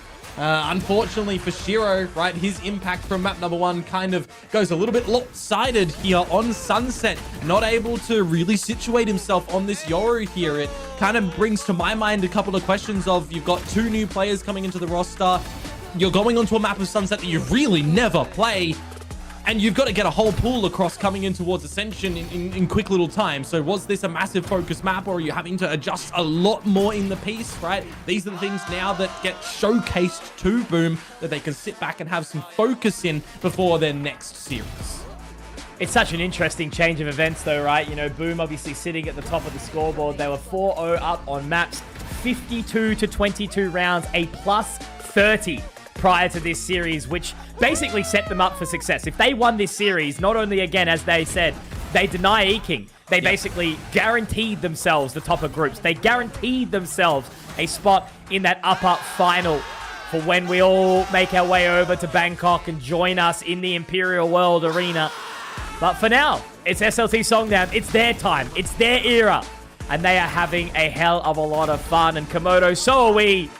And so is the desk, of course, as well. It has been a fantastic set of 2-0s today.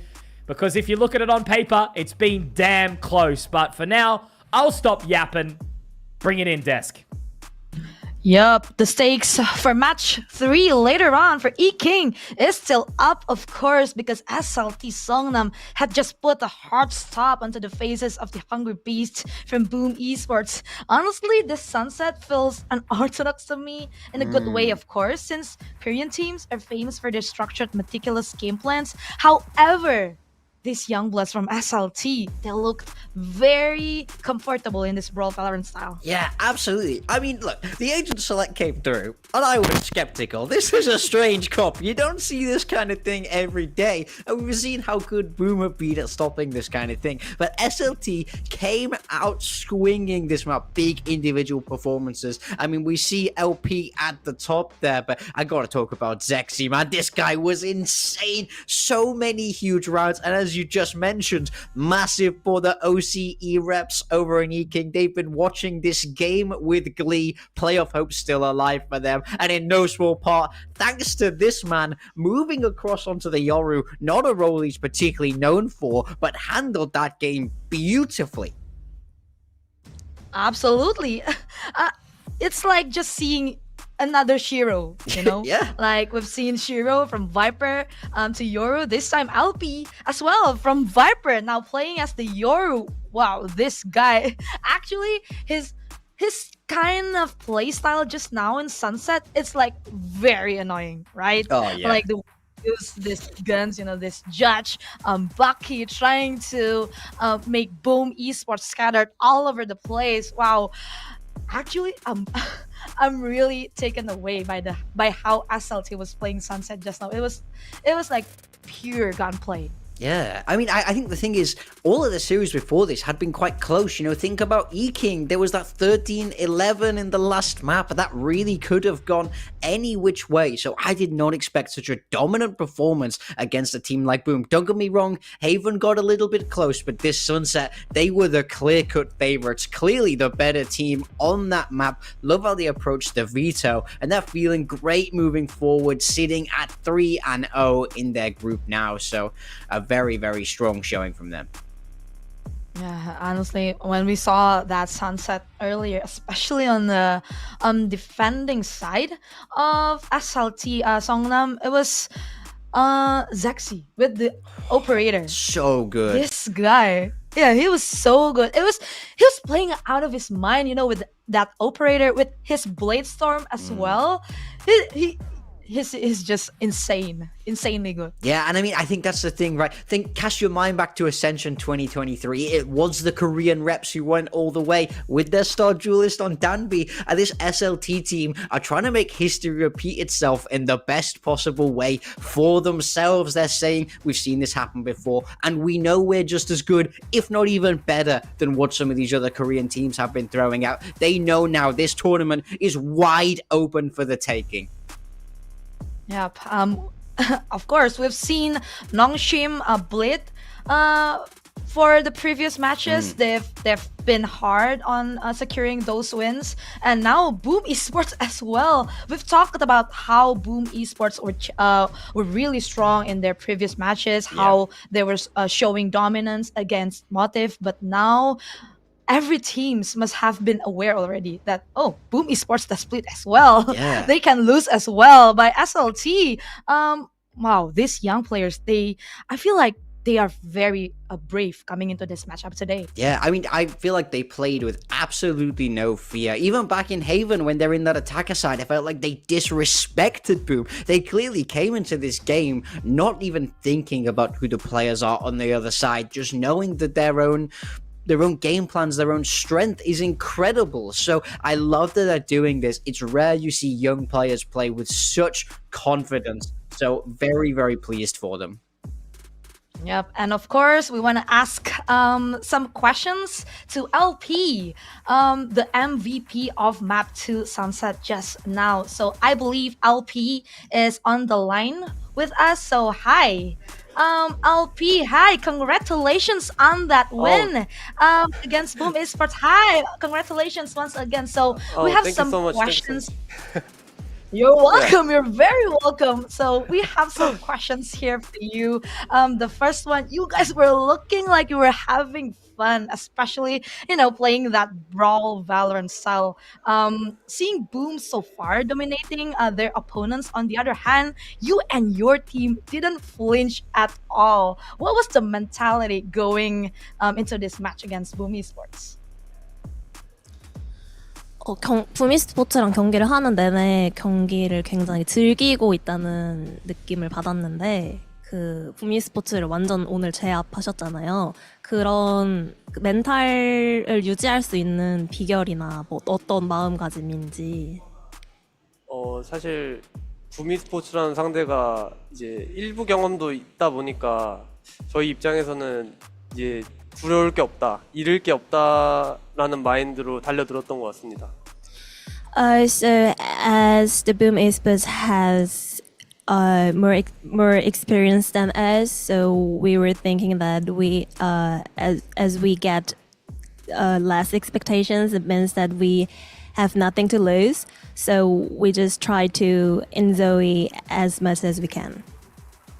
I love that. Now, one thing I really want to ask you guys about, and you specifically, LP, is we saw this different composition come out from you guys on Sunset. You were on the Yoru, you're playing the Jet, the Chamber. This is a very unique composition. Why did you guys decide to switch from what we've seen for you before back over in Korea?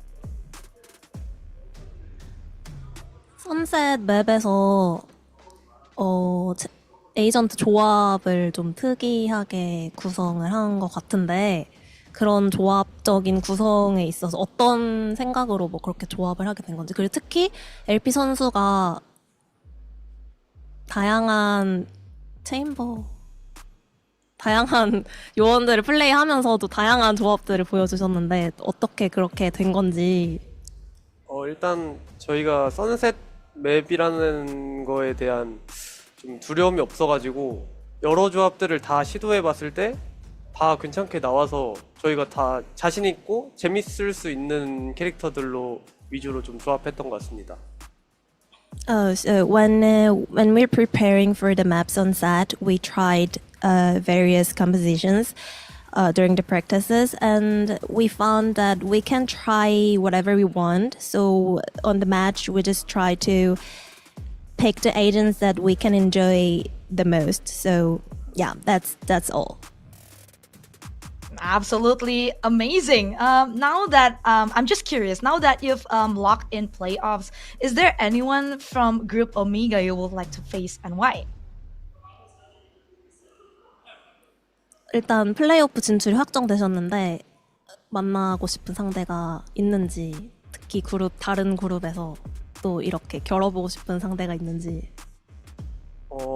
옆조 경기를 좀 자주 봤을 때 나오스나 농심이 올라오면 좀 재밌을 것 같은 기분이 좀 들어서 나오스랑 농심을 좀 만나보고 싶습니다. So yeah, we're watching the other groups as well, and we think that either NAOS or Nongsim, if we face those, it'll be really fun game. So we're expecting face either NAOS and Nongsim for now. Amazing. Thank you so much, LP, for being here with us again. Congratulations for the win. 3-0 in group stage. Wow, that was a feat for you guys. All right, thank you so much, LP. I guess I'll see you again in the next match. Yeah, okay. Thank you also Bye-bye. as well. Yeah, bye-bye. Wow, these young players. Yeah. You can look like he's very happy about that win against Boom Esports. He's elated. The man is glowing. I love that they were just like, yeah, we just wanted to pick what we enjoyed the most on Sunset. I mean, I love that they're leaning into that style. This isn't a match people thought that they would win, so they're having fun, enjoying their time here in Bangkok, and we can see just how well that's working for them. So happy for this young Korean squad. Absolutely, and we still have match number 3, which is EKING. They still have their hope for playoffs alive. But again, before we're gonna go to match 3, we will be on a short break. So don't go anywhere. We will be back soon.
Fueled by the same passion as esports athletes, Zowie continuously develops tailored products, empowering gamers to bring their best out.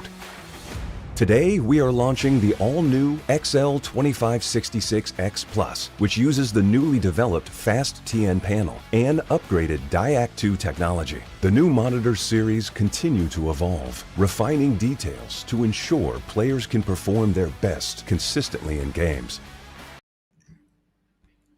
Welcome back to VCT Ascension Pacific. Now we are on to match number 3, EKING versus NKT. And because we saw earlier that Boom Esports went down 2-0 to SLT, it means EKING, they still have their hopes alive for playoffs. Yeah, oh, I mean, they're going to be buzzing. They're going to be fired up after watching that match too. If they win today and beat Boom, their playoff hopes are still going. I mean, I think this is actually a perfect situation for EKING. This is a perfect storm for them because you've just watched that match too, where your whole year could have ended based on other results. Now that's gone your way, they're just going to be higher than ever. But they do have to get past this team here in NKT. Yep, NKT, even though they are down 0-3 with no hopes for playoffs, but I guess they are gonna come here to play, you know, without any pressure on their shoulders. We saw earlier SLT, they were playing without any expectations, without any pressure, and they delivered, and it could be the same for NKT. Yeah, right now they're playing for pride. Nobody wants to leave this tournament winless. I mean, we've seen the energy these guys have brought onto that stage, and I think that's going to continue. You got to remember, these guys are Thai representatives here playing in front of their home fans. The win here is still meaningful to everybody around them, so they will still be bringing their A game today, and they don't want to let EKING into the playoffs all too easily.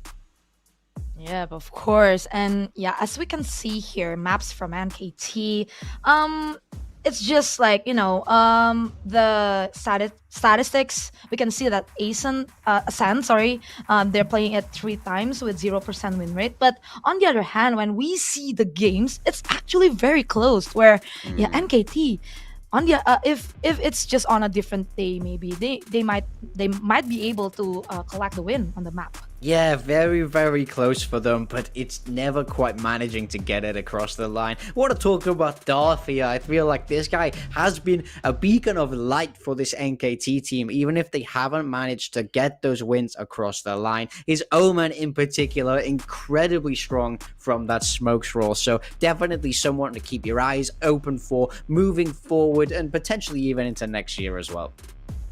Yep, and a fun fact, he has the sharpest aim from all of NKT as well. And now we're gonna discuss about EKING. Well, unfortunately, again, yesterday they couldn't able to take that win against SLT when it went so close, but today they will have the second chance. Lu, Ikana, Dragon, Kadiri, Minimize, especially with this 3 core members from Bonkers. I wish they can, you know, have the ability to close out some of the maps. Yeah, I mean, these guys are an absolute fan favorite. They're so fun to watch. And I think one thing I like about this team now is we've seen pop-offs from absolutely everybody on this roster. Taking a look at their history here, you can see they got that win on Lotus up against Motive. Their binders were 50-50, but they did handle SLT Songnam quite well there. We've just seen SLT's strength in the map before this. Like I say, I think this team are in a great position now. They're going to be fired up, knowing that their playoff chances are still alive, knowing that it's still in their hands at this point. They can control their own destiny moving forward, and that starts with a win today. Want to look at Dragon, the opposing smokes player here on the side of EKING, and I think this guy had some very big rounds. I think he's been really stringing some big performances together. Love watching this guy play, and over in OCE, this guy farmed that region consistently. So if he's able to find some level here, I think he's going to be really scary for NKT.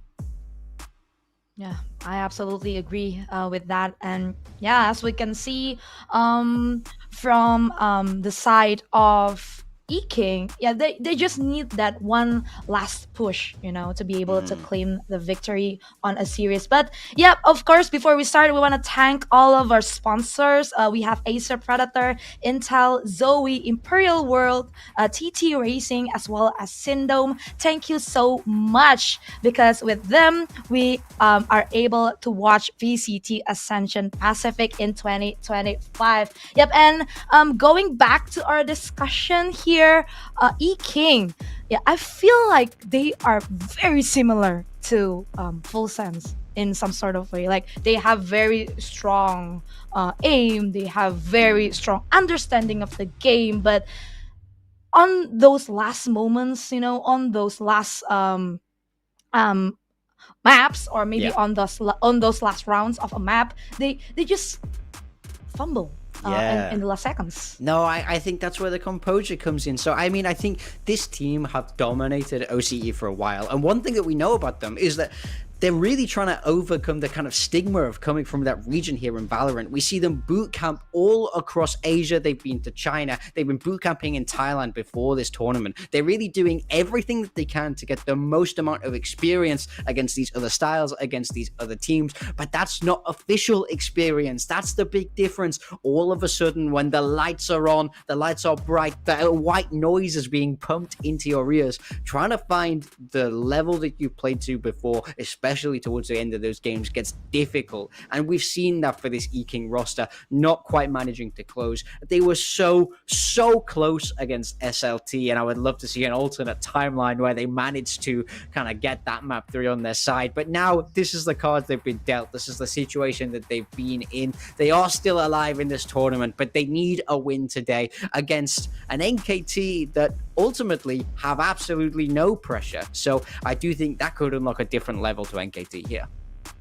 Yeah, I believe as EKING going into this matchup, they were watching earlier, perhaps the Boom versus SLT game, and when they saw SLT won, I believe they were elated. They were very happy to know that they still have the chance to make it through to playoffs. But before we talk more about that, let's see the map veto here. Bind is going to be banned by NKT. Meanwhile, we won't see Sunset as well, and Corrode will be our first map. Yeah, NKT choosing to select Corrode. Not seen it yet from them in this tournament, but over in Challengers SEA, they were very good on this map, a flawless 3-0. EKING selecting Lotus, a map that they were looked very strong on against EKING. Sorry, against Motive. Sorry, forgot everybody's names. But I think these first 2 maps could definitely be leaning either way. So I really hope this is a series that can go the distance. Yeah, of course. Seeing the map veto just now from Corrode and Lotus as well for the first and second map. But talking more about EKING here, because they still have the stakes on the line, right? Yeah. In making it through playoffs. What do you think EKING needs to do in their, maybe mid-rounding calls? I suppose in these maps or in these situations that can make them more advantageous in some of the maps.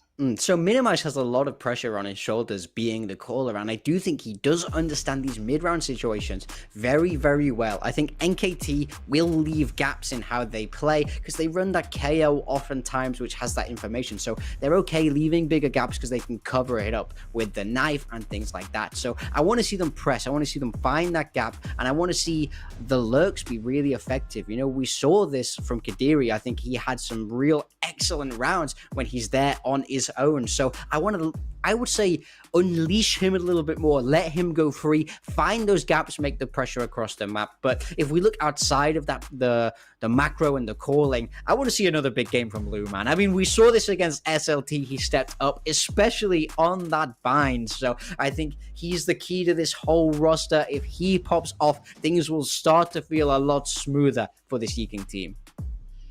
Yep, absolutely. Especially this is their second chance. I might say for EKING, you don't get second chances a lot of the time, right? So yeah, I believe EKING, they're leaning into this. They're hoping that they can deliver today in the match against NKT. But again, speaking from experience, Morgan, I believe you are a very this kind of situations, right? Where you have to go against a team where they don't have something to lose. Yeah. How does it feel, to be NKT? Yeah, I've been on both sides of this coin. I've been the team that is ultimately out, has nothing to play for, and that inspires a really 50-50 split in some players. Some players love this in a way where they now don't have to have the same pressures. They don't put the same pressure on themselves, and that unlocks a new level to them. But on the flip side, some players get in their own head and they think, oh, it's pointless, and you see the level dip. So I think it can be very 50-50. On the side of EKING, it's just about how do you deal with that. If they start to look loose and like they're having fun, you have to put a stop to that fun very quickly, or it can snowball out of control. But who knows? I think these NKT guys look like they're having fun, so I would expect them to kind of rise to the occasion. Yep, of course, this is going to be very interesting, especially for EKING. They desperately again needs this win against NKT to have that playoff hope alive for them. And the first map is Corrode. This is going to be interesting. I don't know how EKING is going to approach this map. I believe in my opinion, I think they will be more aggressive towards this map, seeing how they play from the previous days. Yeah, I mean, we've not seen this map from them yet. When we saw it over in Challengers OCE, they were running the double duelist, and Lou was on the raise. I love him on that agent. I really hope this is how they approach it. I want to see them be aggressive, lean into their own strengths, which is macroing around that double duelist, around that heavy firepower. So, but who knows? Who knows, because they've had time, they might be making changes. I think anything is possible here, but just for me, give me Lou on the raise one more time. Lou on the raise. I would love to see that as well. But NKT, we mentioned earlier that they are coming here, maybe, just to have fun, just to play some good Valorant, just to prove themselves without any pressure on their shoulder. But yeah, sometimes people with pressure, they become different. Sometimes they're gonna be stiff. Sometimes they're going to lose their cool. But people, if they don't have pressure on their shoulder, sometimes their true potential will be unleashed. And I'm scared for EKING if NKT decides to do that. Yeah, and I also think for EKING, like you say, some people don't respond well to pressure. Now the pressure is on the most for EKING because they have to win to stay alive. We've got the Agent Select coming out. For EKING, it is the double duelist, but making a little few changes here and there now. We're going to be running the Viper on Kadiri, and Lou is on the waylay, not that raise. I'm sad and disappointed, but I do think he's still very strong on this agent, so a lot to be excited for EKING. Yeah, absolutely. EKING's agent pick is all-rounded. Meanwhile, on the other hand, NKT, this is like an agent selection that is comfortable to them, right? We see the Stay Ho coming from Pumwon Love, as well as So Cool Soda with KO. But I don't know, with this double initiator, Teho, and also KO, their information wouldn't be as good as when they have Fate, right? Yeah, I mean, it's a strange composition. There's no two ways around it. They really are prioritizing comfort over what is meta. They have to get a win with this Teo, so I think I want to see some big stuff from Boom. Show me why you're so good on this agent. Well, let's see if EKING can take this victory in this match against NKT. Of course, with your casters, Konki and Komodo. Well, Komodo, it is a glorious day when us Aussies get to cast an Aussie team, but the exact same thing can be said is a team that has nothing to lose at this point in time can be bloody scary. So NKT with a hell of a lot to sort of show up with, you know, to try and get a win here. EKING in the exact same boat. They need the win now, and then they need to beat Boom again later on as well. So this game has the high stakes. It's going to be awesome, and I cannot bloody wait to get into Corrode. Yeah, it's a bit of a clean slate coming in towards this one here as well for both of the teams in terms of the agent compositions as well, right? Because NKT, when we think about SEA region, this map of Corrode was generally banned by a lot of the teams, for those that didn't know when it came into Stage 3. So they didn't really get too many reps on it, but when they did, they were looking damn destructive. They've changed their composition, and we can say the same for EKING, who are going on this DFM composition from Pacific. So see how it's going to be as Z-Rip is just immediately in and immediately down. Nicely done from Kadiri there to find the opening shot as the rotation obviously starting to come through mid. That Minimize is going to get the fake out through, and also into position is Lu. Minimize getting the opening shot, another from Lu. Lovely done so far. And not really any pressure sort of being found by EKING so far. It would seem like Minimize taking a little bit of damage, but Alert, one of the veterans from the Thai scene, has not a hell of a lot of opportunity here. Gets 2 shots, a dink onto Lu as well, which is a little bit dicey, but that's a relatively clean pistol, everything else considered. Yeah, it kind of is, right? When you've got Z-Rip on the aggression in towards main, you usually see that backed up by, you know, some sort of utility, right? So when I want to draw this one back, if you're going into a KO pick on this map of Corrode, especially on this map, in general, you need to have really good situational awareness with the flashes and the 0 points, stuff like that, right? When it comes onto Corrode, it is still kind of an outside pick. So if there's anyone that you actually want to be drawing parallels and drawing information from on it, it is Ethan from NRG. I think he plays at one of the best in the world currently. So I'm interested for Soda to see what he's going to be able to potentially do here. Light speed and refract straight on out. Great opening there though, found already. Good damage dealt in the early piece of the round. NKT still trying to do something with it. Creeping down mid now. Poom has found the line, the angle. Kadiri very much stuck in the corner. Could get salvoed if Poom wants to use it for that. He would get almost a freebie in the pulse of the rocket. And Kadiri having to get out of dodge. I think he's still happy to hold this line. I don't actually know if they're going to check it. No, clearly the audible was not called. Kadiri looking left now as well. Gets an additional shot onto Poom One Love, so no salvos in this round, Komodo. Instead, it is going to just be So Cool Soda and Alert left on the board. Great shot there from Dragon, and yeah, I don't know. Alert maybe just looking for the orb there or something. I think you've got a little bit of comms issue from NKT in that spot.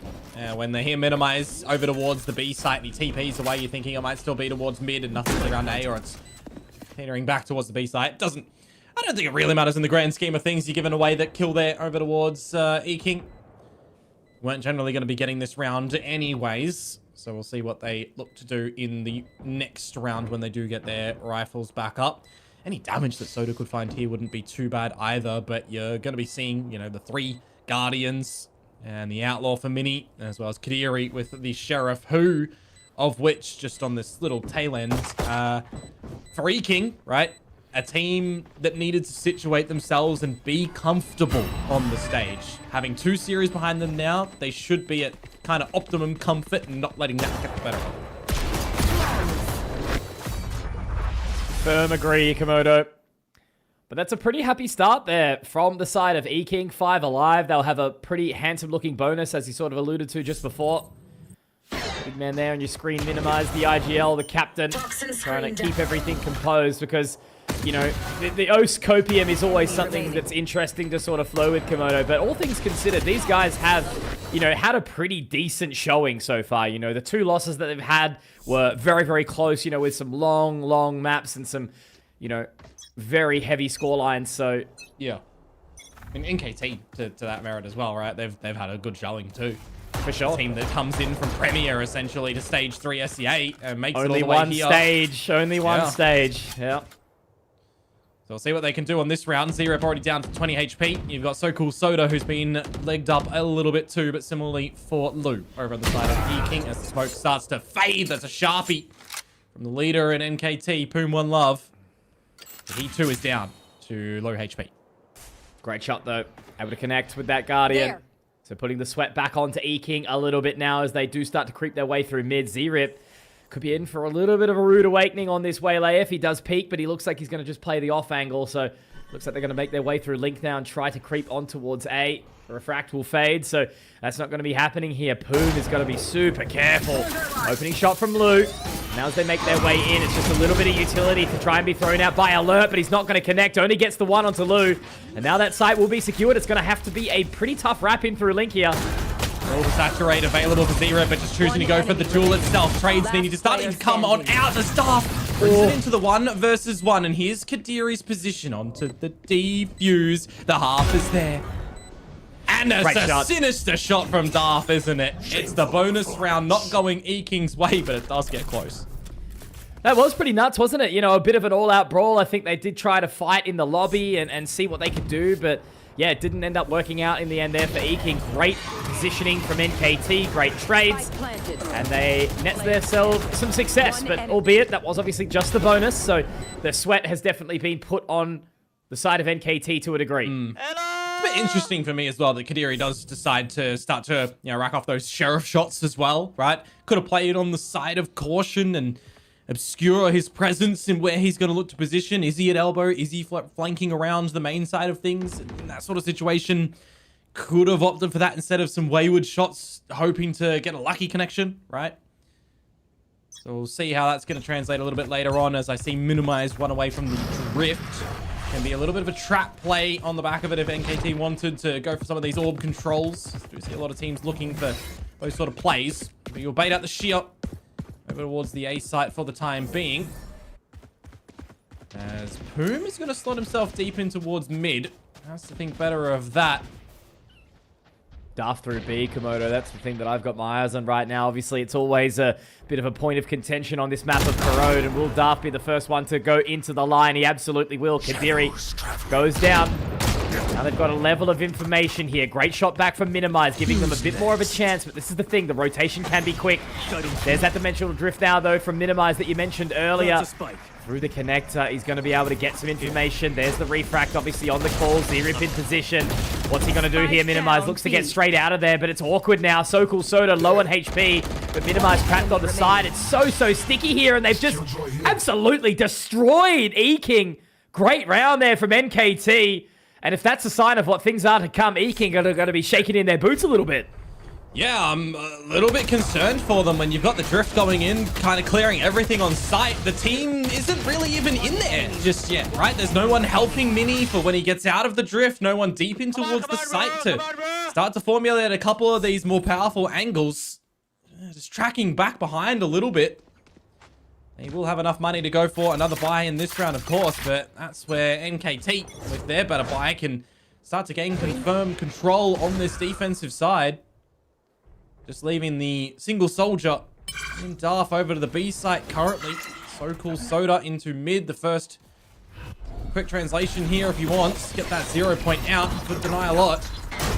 They've got A main control again, though, Komodo. This is the thing. NKT have been getting so excited to take all that positional advantage early. Cracked out from Blue. Didn't spot anything on the early position. They did take control of that side. Oh, not cleared, Lou!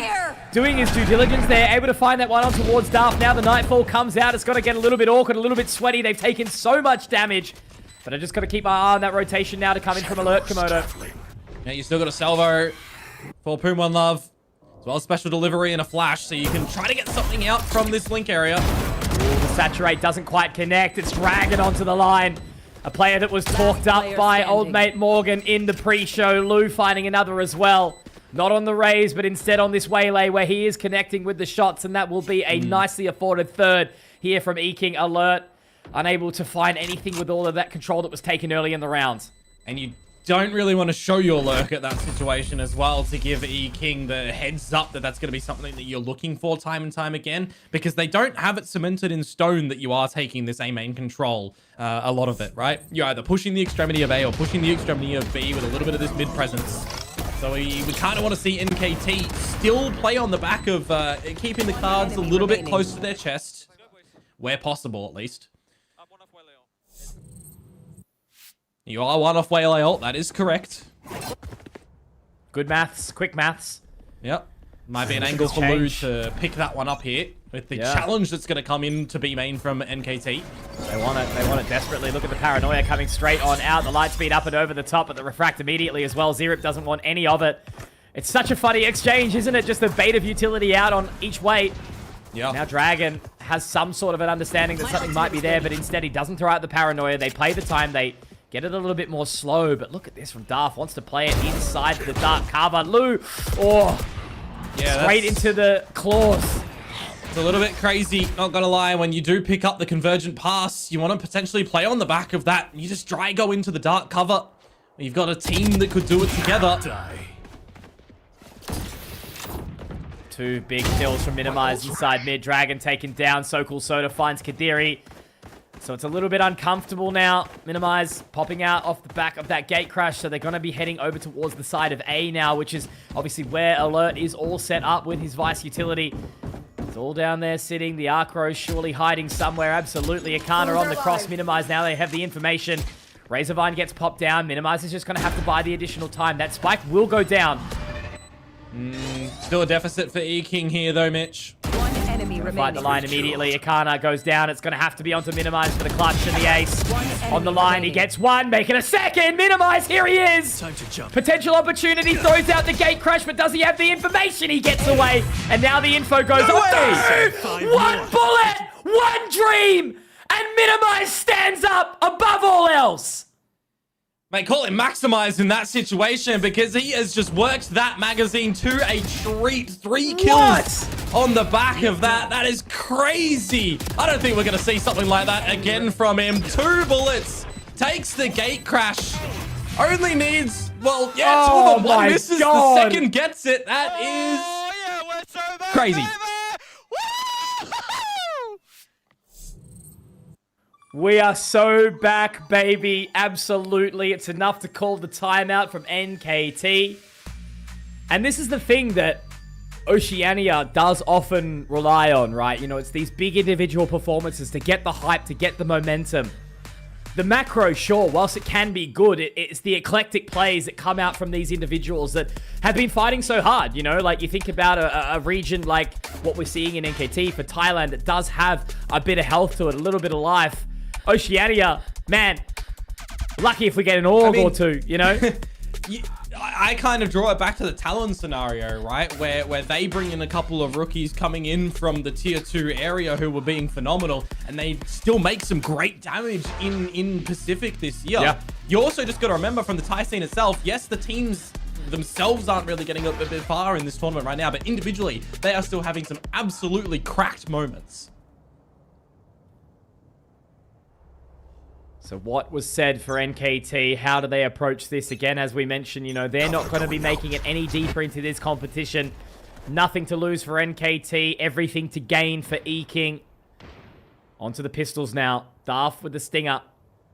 Well, certainly stuff that can make things work. Osh and Eco's name a better hand-in-hand scenario over the years, Mitch. That's the thing, Dion. Like, and as fans of the scene, obviously, we will cope, but we will also seethe. It's a tough one. Yep. But that's what makes it so exciting. And why we fit so well into the APAC region, right? Into Pacific. Gotta make sure that you're not letting the time be the 6th man here for NKT, though. Cover going out. Get a little bit of the rumblings around the A site currently, and the clone. I was gonna draw out a little bit of utility. Not a round, of course, where you're getting out a shear, for example, for Alert, really. Just this eco for NKT. Good confirmation on the 0 point. Gonna catch 2, maybe a 3rd player. Still a little bit uncomfortable. Blue finds his way in with the light speed. Crack's still up just in case he needs it, but So Cool Soda finds the opening. That's the danger. Minimize investing a little bit too much. Lou still up and about, however. Now Alert, looking to see what he can find. Does get Lou. 2 very impactful members already going down, and Komodo, the Steel Garden, comes in. Kadiri is the last standing, and he will not be standing at all. That's the thing. These are the rounds that a team like NKT can take out, and you're exactly right. You're spot on. Those ecos, man. Seen it too many times before. You get against the Eco, you get a little bit too over-eager in individual moments, and the pistols will get the better of you, especially when you see what is up the sleeve of NKT too, right? When you got this map of Corrode and you're tending towards the smaller site, you see the Steel Garden or the null commands come your way, it gets sweaty.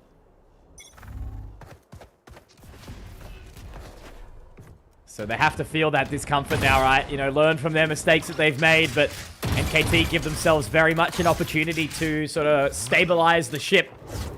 Around the difference is not that much of a strain, especially when the financial situation of EKING is, well, bonkers. Not great at all. See what they can do here on the back of having the Convergent Pass and the Drift available. Get some good tandem plays from one after the other in these sort of scenarios. They're just going to be scoped out from the stealth drone. Going to communicate that nothing is there immediately. But with the 50-second mark starting to come into play, EKING need to start to make a decisive call. Just going to be over to this B site now. You're looking for some information again. It is going to be the conversion paths also popped as well. So Lou's really trying to capitalize on this one, take some advantage. Boom, one love. Able to find his way onto the other side of that dark cover. Will he be able to get the frag though? Oh, that's awkward. Dragon straight up in towards the high heavens. Minimize finds two, but Alert and So Cool So to get two back. It's all left onto Lou and Kadiri. Make that just Lou or nobody at all. So Cool Soda. He be popping. Oh, absolutely. Flashes a retreat, and he's got the aim to back that one up with his team as well. These sort of scenarios, EKING needing to recognize that time is going to start to be an issue. You're going for some ambitious individual moments yet again. Not really getting up these coordinated crossfires with the team. NKT are going to be absolutely happy to take it into the scruff, get in towards the site, and have a fight against you. They've already showcased that to us time and time again in this tournament. They're not going to sit back and let you go for an execute without giving you a good fight. Perfect time for a pause to come out from Coach Fade. I think you sort of hit the nail on the head, Komodo, talking about the individualistic plays that come out from some of these players, right? You know, it's a short decision that comes through. Dragon that TP into heaven. The overstep from Minimize. Gets a couple of kills, sure, but you've got to be able to trade. And you can tell they're all listening very intently, trying to refocus, reshift. Because with that scoreline tied up, they'd already start to lose the advantage that they've built for themselves early on Corrode. I mean, it's something that comes into my mind as well. If you're going for this DFM comp, right? If you're seeing that that fits your style, you've got to do some things that was very successful for them against Boom Esports in the showing that they had over in Pacific. It's getting that waylay in towards, you know, these cheeky angles, refracting on back, and having the double trade starting to come on through. May was just able to get away with murder time and time again with the team when they're setting himself up, and GN on the lurks, and GN with the team changing that for Kadiri's sake on the Viper as well, right? We need to start to see EKING kind of play towards the percentages that this agent set does deliver on this map. Start finding the opening, so unfortunately for Lou, doesn't quite get to play in this round again. Minimize able to get forward, but Alert is there to support his king. Dragon finds one back, but Alert again continues forward, keeps kicking. Kadiri, great response, but look at already the rotation. The salvos go through as well. Actually does get the catch up to Kadiri. So it's all left onto Akana, who does manage to pick up a Vandal, but unfortunately he can't pick up any more than that, as after the frag goes in, the 1v3 will not occur. NKT are looking locked the hell in right now. They are bringing it back firmly. Yeah, they're starting to figure out what is working for them, right? It's just getting a couple of those shots out, not needing to essentially use too much of their utility, because the gun game at the moment is working a treat for them. They're having a lot of these fights where they're quick in for the trade as well. It's looking pretty hot for NKT. Now they've got that Armageddon online. Combo that with the Saturate or some good flashes out, and it could spell disaster for EKING. Not every day that you see the Teo start to still be played in Valorant, especially on this map. NKT is certainly a team that loves to bring it out, even post-nerf. We saw the Teho on the reg in SEA. I think it's only G2 that ran it on this map still. Dropping spike. Bring them down. We'll start to re-clear a couple of these angles. You're going to be able to figure out. You're going to bait that shear over towards the A side if you possibly can. No clone available to do that for minimize. So it's going to have to be the body if you do go over to this site. And then again, there's just that Armageddon that you're going to have to contend with. Bring them down. Oh, they don't clear the right corner. Yeah, that's going to be the danger, isn't it? If Boom One Love can get away with this. Still has that ultimate in tow, as you said. The Armageddon ready to go. Is he going to be able to use it here? Darth already on the flank. I don't know if Akana's going to be ready for it. No, not at all. 30 seconds We do left. see immediately the light speed to get his way in, but Dragon and Kadiri are picking up the pieces for the team. So Cool Soda still certainly in with a chance here. They invest the Viper's Pit. They invest basically everything in towards this round. But they have to play this one together. EKING don't know where he's coming from. I'm looking at the spot that Lou's crosshair is placed. They have no idea which angle Soda is going to come from. And he's going to play on the element of surprise. No utility yet thrown. But a false flash. Draw attention away from this spot. Yeah, they've got no idea. Just playing somewhat together inside the pit. So Cool Soda, he's going to have to get in there eventually. And Lou gets the info, gets the catch, and will drop So Cool Soda. Another round goes the way of EKING, but only tying up the scoreline.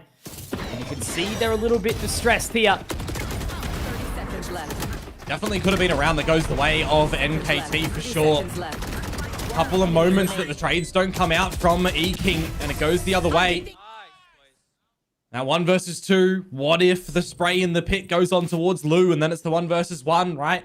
How confident is Kadiri feeling in the server currently? The new kid on the block. Tied scoreline, as you mentioned, 5-5. An operator out for Z-Rip. First time we're seeing the op out on this map so far. Pivotal piece of the puzzle. Fake out popped. But really, it's just a slow, methodical approach at this point in time. Just leaving Kadiri out to lurk over towards A. But look at this push up towards it again. The stealth drone will go out to try and gather some further information. That at least pulls the info onto Kadiri. Yeah. Looks like they're going to head towards B. A necessary thing there for Kadiri to destroy that as well, to keep some interest over towards the Alpha location, just to make it a bit weaker here over at B for EKING to get on in. Saturate did get the catch in the end. So Cool Soda able to trade out Lou though, but before that, Dragon already picking up the pieces and coming back in with him. And this is the awkward thing, right? The operator for Z-Rip, not the weapon you want to be retaking with. Certainly a moment that you would contend with the Armageddon here for this retake. Kadiri coming in on the big flank as well. He should get so much information. Surely they're going to get the spot back. No. Poom gets taken down shortly after the Armageddon goes out, so it's not going to work out their way. And now Z-Rip has to sort of light speed out of there, try to get out of dodge, hold on to this operator. And I think Kadiri could very well be the thorn in the side, but he chooses to pull away, gives the respect over to NKT. And it looks like EKING will be taking the lead back here, 6-5 on Corrode. But there's still plenty more to go here. It is going to be a large battle irrespective. And they have to be consistent. They have to keep on moving. Yeah, the hunt for this operator as well is so tantalizing, but you need to make sure that you're holding on to your own piggy bank too. You at least know that it's in the play, right? So if you can figure out where that's going to be poised in this next round, you can set yourselves up for the lead at the half. In this very close endeavor for NKT and EKING. One enemy remaining.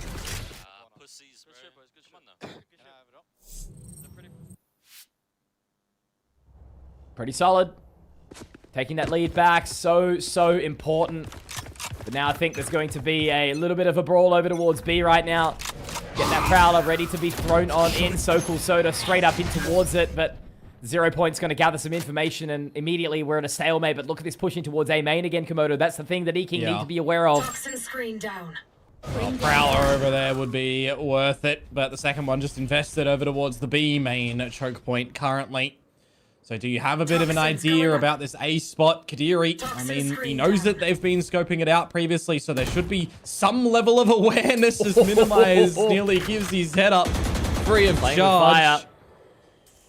Yeah, a minute to go. You also just got to consider too, right, that Alert does have the Steel Garden. NKT could just call for a retake whenever they want. Man, so much info off the back of that. And look at this little tuck The little cubby. Alert finds himself in. I don't know if they're going to be clearing this one at all. He's managed to pick up the orb and holding on, but no, completely null and void there. This is NKT taking all the advantages. They're just dropping like flies. They've got no control here, EKING. They've not been able to do anything. Akana does manage to get one back. So maybe it's doable. Maybe there's a prospect here. Boom One Love on the big flank. It's only just going to be SoCoolSoda getting in towards position. The fragment might buy a little bit of additional time. Lou able to find his way in towards the site, but immediately denied. Great shot from Z-Rip, and we go tied. 6-6 at the half. Yeah, there's just a lot of information that NKT have in that spot. From B and from A, they had all that they needed, even from the Shadows TP, just to reconfirm info over towards B. There was no real way on the information game they were dropping that round as long as they're hitting their shots, which they did. And they've been doing that time and time again as well to tie us up 6-6 at the half. And, mate, I don't know which way this is going. You'll need to stay around to see.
With a hell of a lot of pressure mounting onto the shoulders of EKING. Same can't be said for NKT, who look like they're having a blast out there right now. But we go back into Corrode. Sides have flipped. If you're just joining us right now, this is the final match of the evening, with plenty more to go over the next few days before playoffs. 4 sets of light shields for NKT into this pistol, and on the flip side, EKING 4 ghosts. Oh! Little right click of the head onto minimize. Bit of a headache. But he does get out. Making his way back over towards the side of B, it would look like. But that's the opposing angle. Duff able to find Lou. That's a huge pick in towards Link. And now Dragon has to try and pick up the pieces here. But obviously Poom One Love has the lurk. Still just waiting to see if anyone will be coming their way. Dark cover out. Great shot. SoCoolSoda.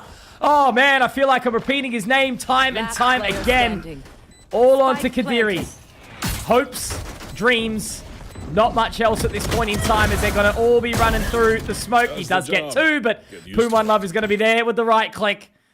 And they take the lead back. NKT are up and about. Yeah, shield in the classic, the free gun. Better in this scenario when you can hit them shots. Staff is going to showcase this that there. One enemy remaining. Sharp shots across the pistols in all, to be honest with ya. NKT going to take the lead with gathering that one there. See what their attacking side endeavors are going to look like when you consider that in the past, you know, the best challenge that we'd seen against them on this map was the 13-4. So all the teams that they've played were able to get with 4. EKING have done better so far. Little uncomfortable there. Dragon doing some serious damage onto Z-Rip, but nothing more, unfortunately. Just the Marshall for minimize. Sheriff for Kadiri. Just reminds me of something I was seeing in Bind the other day for EKING. They just could not get a shorty shot to work whatsoever. All the other teams, their shorties, you know, just make mincemeat of you. But for EKING, nope. Suppressing.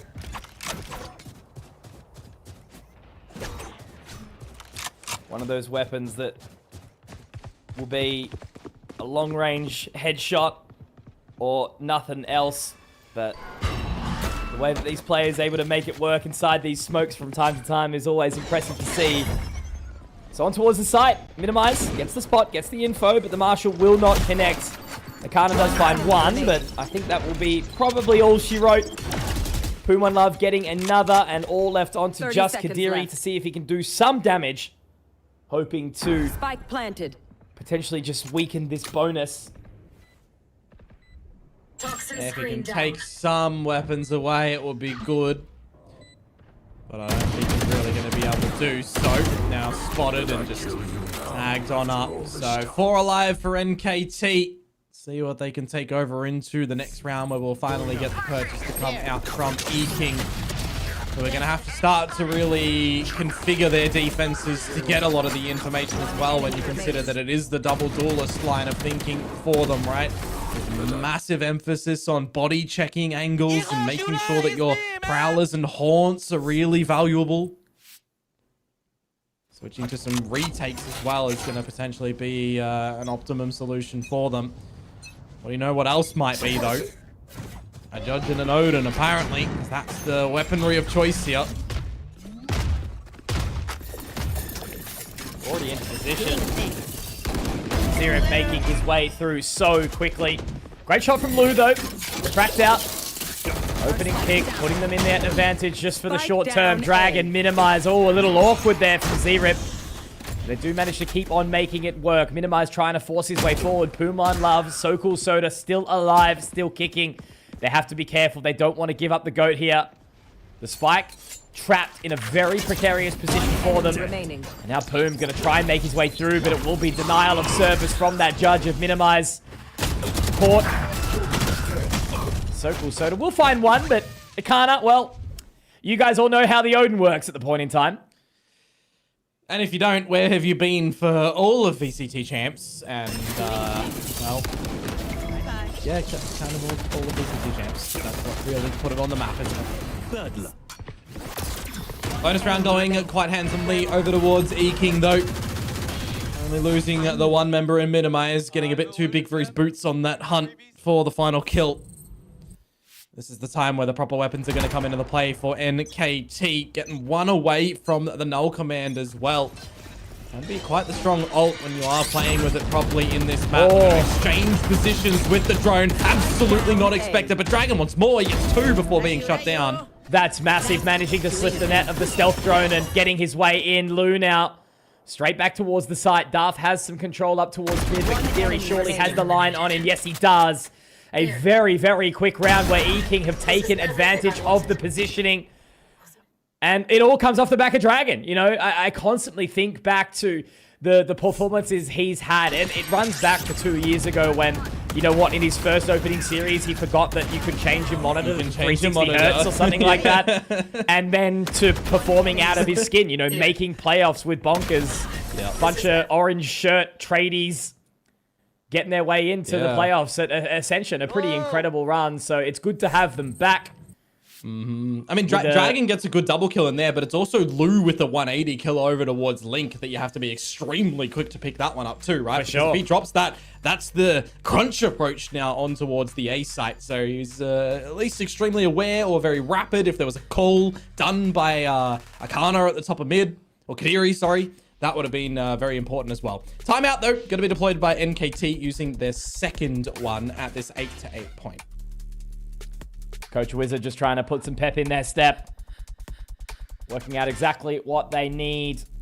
It's been a very kind of out of control game in a sense, right? You know, there was a moment in time where it was like, okay, look, it looks like NKT are going to take this. And then it's very much fallen back towards EKING. And you're spot on. Yeah, like this morning was like, what is even happening? This morning? Time are you waking up? True. It did start at what? 3 my time? 6 mine, yeah. Felt like the morning. Fair. Timeout. Disappeared. Judge and Odin still apparent for EKING just against this more so save for NKT. Null command that I did highlight a little bit earlier on, but it's all eggs in the basket of B currently right now. And if there was ever a position that you kind of wanted a judge against an eco, this is it. Oh, he's done it too. He's got into that position unscathed. They are going to look to clear for him. He does get the damage though. Pretty big onto Darth. Obviously at the end of it though, just this eco. Not a hell of a lot into it except for Boom One Love with the Vandal. Gotta get the guided salvos out now, trying to take some further control of this side of B, but look at the rotation down mid. There's also some really good timing on the stall utility to come out from EKING there too, but maybe getting a little bit too overzealous on the flank. Who am I talking about? It's just the pistols that they're going up against. Lou in for the multi. And the shorty just going to finish off Darth where the judge could not originally. Love that hype from Kadiri. Said sort of one of the newer talents into the pool. They've really sort of found themselves now after this opening from Minimize. Good damage. And then great control of the crosshair from Lou as well. So NKT are going to be moving into this next one with the full buy Komodo. Definitely can't rest on their laurels here, EKING.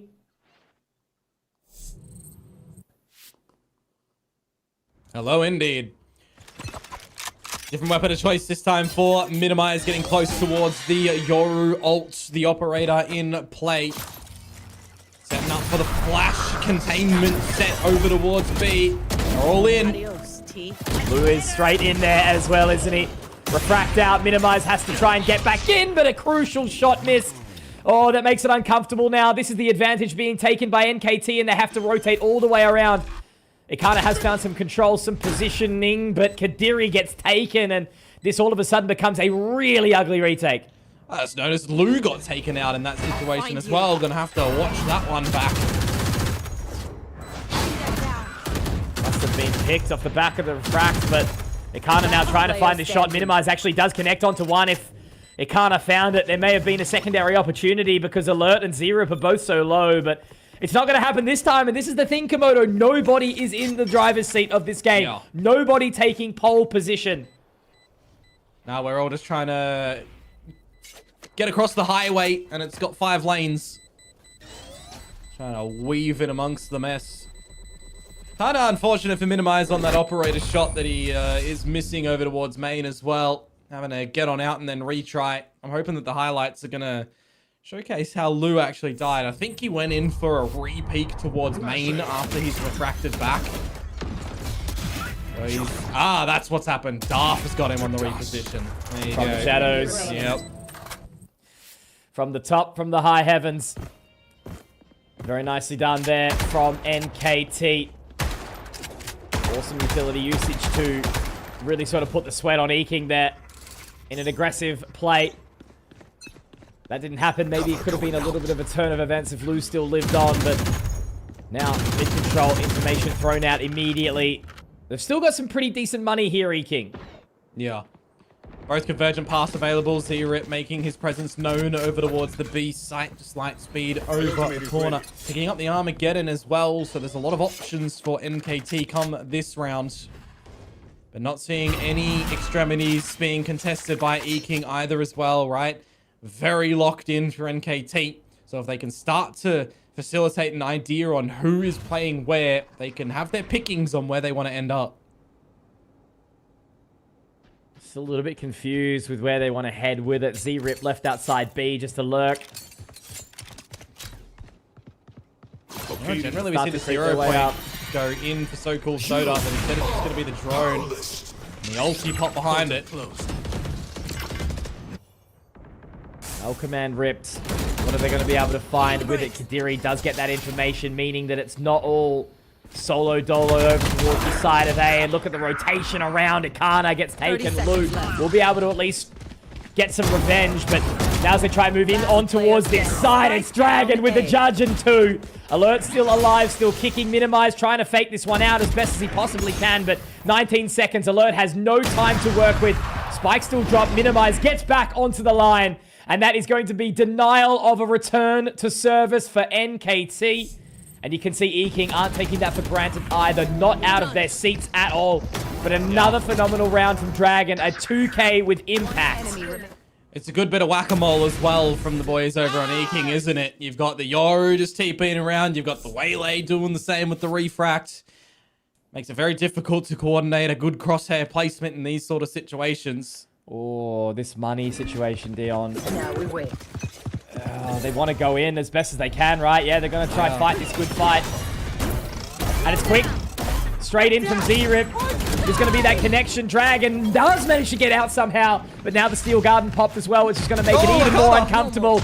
Does get the information. Alert, though, dropping Dragon in the process here as well. They are dropping like flies, and that means site control has been taken. 4 versus 3, and they swap sides. Convergent pass can come out from Lu, though, from this link location. I'm just more wondering if that happens and they're all one-dimensional. Does Boom One Love drop the Armageddon in return? He does. Absolutely. They're going to be fighting for this one now, just buying a little bit of additional time. A convergent path is going to start to fade here. Minimize trying to just get back onto the information, but I don't think he's cleared it. Ikana does find the shot, but on towards that line. Boom One Love finds 2. So Cool Soda gets another, however. Ikana in the clutch, has to try and find the line, but So Cool Soda will do it again and again and again. Certainly so. He's always really good in these kind of moments, in these 1vx clutches as well. NKT, the shots coming out in that location as well. Kadiri and Lu just not able to both get on the right line at the right time. And Minimize on the operator gets flashed out by So Cool Soda, who just repositions himself. You got to be aware of these sort of things. Little minuscule moments. 10 versus 10. We are tied up. Starts to get really uncomfortable right now for EKING. You know, just when you think they're close to closing it out, they lose a round that you don't sort of expect them to. But that's the way the cookie crumbles. That's the way that Valorant goes. You've got to be able to hold on to control. Those thrifty rounds or those half buys are just so impactful. Yeah. Imagine pass available for Z-Rip as well. Cordon off a lot of this B side at the moment. Get in that saturate as well. And just get in the face of Kadiri. You've always been seeing someone towards the halls go for a bit of the play. Z-Rip straight in. Convergent paths used. And they're just going to give it the respect that it deserves. Minimize on the line, but So Cool Soda getting that spike planted. A good old classic 5-on-5 on the retake. And as that faded of the dark cover, Minimize gets an opening shot missed. Got a lot of versatility too for Boom still. Now as they try to get their way in, the scrap of the utility starts to come on out. Ikana from the higher heavens can't get one. Dragon finds him. And now as they get out on towards the site, Kadiri able to drop So Cool Soda, an impactful kill for Darth. He slipped around the net. Minimize trying to get all up into his face, but he's denied completely. 3 versus 2 here. Dragon, Kadiri needing to do it together. The Dragon wanting to push through to the other side of the dark cover. Not going to be able to do it. And Darth will close. A 3K from the Omen. Oh, it's all falling apart for EKING here, Komodo. That could very well have been one of the first nails into the coffin. Yeah, maybe, but in this 5 versus 5, they're just not getting any sense of security in towards the site, are they? Not able to hit the shots, not able to connect and go together as the team. Meanwhile, you got NKT just dancing around the site, delivering death. 11 to 10. There is a timeout still in play for EKING, and they're going to choose to go for it here as well.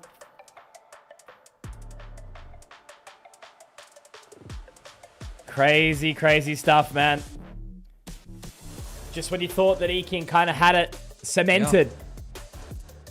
I mean, it's these sort of things as well where I see in the link, right? The operator in the hands of Minimize. You know, you want to get the shot on someone who's going to peek on out, but he's not really been hitting these shots with the operator at the moment. You want to think about changing the weapon perhaps in this next round after the timeout. I'm also thinking to myself in that spot, those walls under the hut, under the site, operator and Odin spams generally can come on through to tickle them. Is it even worth just going for a bit of an echoed shot on out? See if you can get some damage in to assist the team, because no one's giving you the light of day on the other line. A very rough prospect to be put up with, Komodo, and they have to invest all the way to the depths of the pockets. Look at all the light shields that are coming on through for EKING here. Gonna have to just hit some great shots together as a team. You're not really built up towards some big ultis. And on the flip side for NKT, having access to that null command here will be quite impactful perhaps. An early pit deployed to the B site. Trying to stave them away from even thinking that they want to go there. So much pressure on Lu and Dragon here to try and hold that one solo. Ikana just watching straight down mid. Minimize has TP'd out. Just keeping an eye on that one. Z-Rip gets the opener, but that's Lu. And now Dragon has to see what he can find. Got to be suppressed as well. Not able to pop that paranoia just yet either.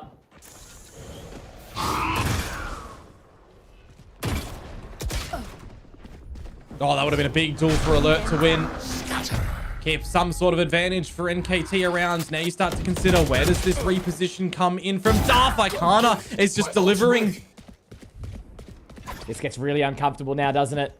Very, very separated are these three members of EKING. Heading in towards Heaven will be minimized only with the judge, as mentioned. Dragon looking over for Darth, but he is found. That is the site taken, Komodo. This is the thing, when you get a little sweaty, a little worried, and you start hunting, you can get caught astray. Yeah, I mean, the general place for that TP's got to be towards spawn, right? Dragon, he's just not expecting him to be there. One enemy remaining. And Darth just gets another minimize. He does pick up the Vandal, but this could very well be map point. Kadiri, the newest player on the roster, trying to find his way through towards the spawn. Has to clear out every single angle, not go outside of any corners. He may actually be able to get it towards half. He absolutely will. He does get off. And he has a little bit of a look in. He does tap it now with the flash. Kadiri, unfortunately, outplaying himself a little bit there. It could have been a potential stick, but... Yeah, that's what I was thinking. As soon as you see that molly miss, surely you just gamble the 3.5 stick. Doing a thing. You already got it to half there. Hindsight is 20/20, Komodo. That's the thing, isn't it? A little bit of indecision, and it all falls out of the hands of Kadiri. That's a rough feat. He's going to think to himself after the fact as well that I should have stuck that. There's no confirmed information that the molly had actually missed at that point in time either. Back in a flash. Now they're going quick. Gonna try find all of this control. Lu getting the opener, but Alert able to deny quickly on the back. Z-Rip the same. And now this could very well be the closure of this map for EKING. They will rotate away. They will leave it for the time being. As the null command is popped to try and take some further mid control. Oh, Kadiri, he needed that shot there. It's just going off yonder. Minimize has to do it solo now, Komodo. Has to try and find as much as he possibly can. Does drop one and the spike with it as well. All he needs to do is just buy time, buy interest, but he gets baited. He doesn't want to wait for Ikana. A little bit too solo there. The stealth drone gets the information and the suppression with it as well. And this looks like it very well should be NKT closing the door on this map of Corrode and potentially knifing down EKING's dreams. Obviously, they've still got more maps to play with, but this is a prime example of how good this NKT team could be. And Z-Rip to close, a 3K for him, and they are up. They are cheering, and they get that job done early on Corrode. And that's going to be the first map that NKT finds here in victory at VCT ASCENSION Pacific as well. Even though they are down for the count and they cannot make it in towards playoffs, they can certainly put a dagger in the heart of EKING's chances here and now in this series. Corrode, a question of a pick to come on through from NKT, but they do get it over the line, and that's kind of all that's needed, as we will then have the bit of a reprieve for these 10 players and the coaches before Lotus comes into play. Man, oh man. I mean, obviously, the map pool does work quite well, but when you're riding such a high, like NKT coming into this, as we sort of alluded to, no pressure. Who cares? Just want to get a win. Just want to have some fun with the boys. And even with the big ol' ace from Minimize, they haven't been able to do it. They haven't been able to get it across the line. You know, they felt the sweat. They felt the pressure. Yeah. And, yeah, ultimately, they let it get to them. Just too much individualistic play coming out from EKING over and over. I mean, it's a lot of really good flooding to come through from NKT and a lot of really good coordination that kind of gets the job done a bit better than EKING are able to. And a couple of moments of individual mistakes from EKING too, right? Some players stepping out when it's not necessary. That defuse, I really think that that's going to haunt them for a little bit right now too, right? When that fragment misses onto the spike, and you go for the challenge off it instead of sticking it, because they don't know. They haven't confirmed that it had missed. A couple of these what-ifs that you're going to look back and you are absolutely going to kick yourself. Nevertheless, though, 13-10. Not the most comfortable scoreline, but a hell of a lot that you're going to take away from that in victory from NKT to try and better the chances to close this series 2-0. Nah, for sure, man. As I sort of alluded to before, right, you know, they're just here to have a great time, and they certainly were having that for the whole series. Even when they were losing, they were still able to vibe, and I think ultimately that's what helped them get across the line there. And yeah, for EKING, you know, just a few of those rounds where it was maybe a thrifty or a half buy or something that didn't exactly go all the way through, and they let it slip, they let it slide. And that's ultimately why we find ourselves in an 0-1 deficit in favor of NKT. Man, oh man. Well, anyway, we've talked it through. We're going to let the desk break that one down for us.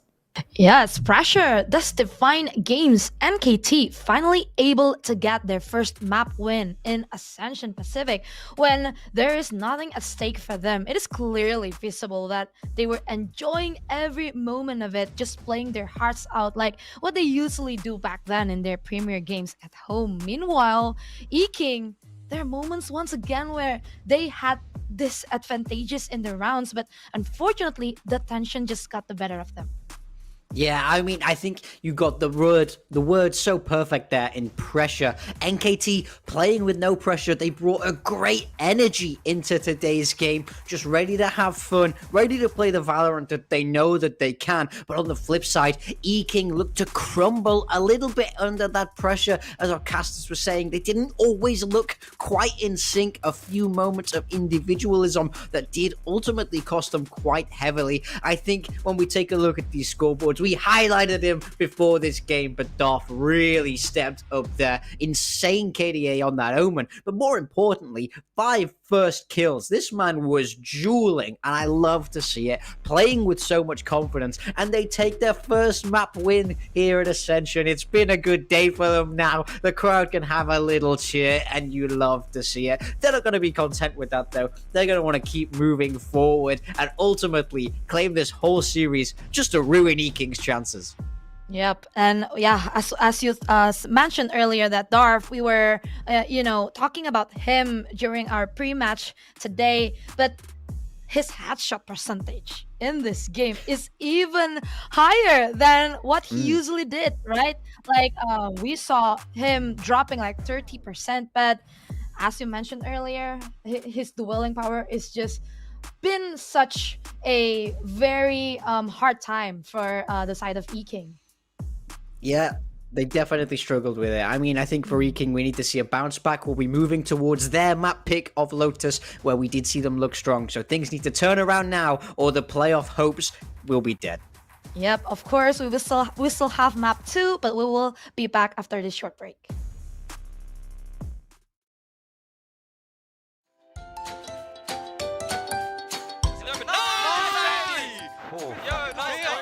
Keep coming into me! Keep coming into me!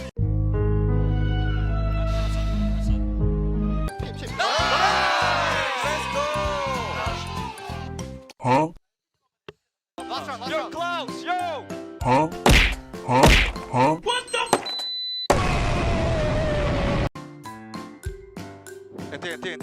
Stop it. It's okay, it's okay. Wait,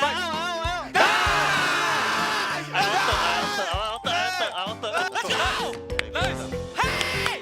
What's up? Hey!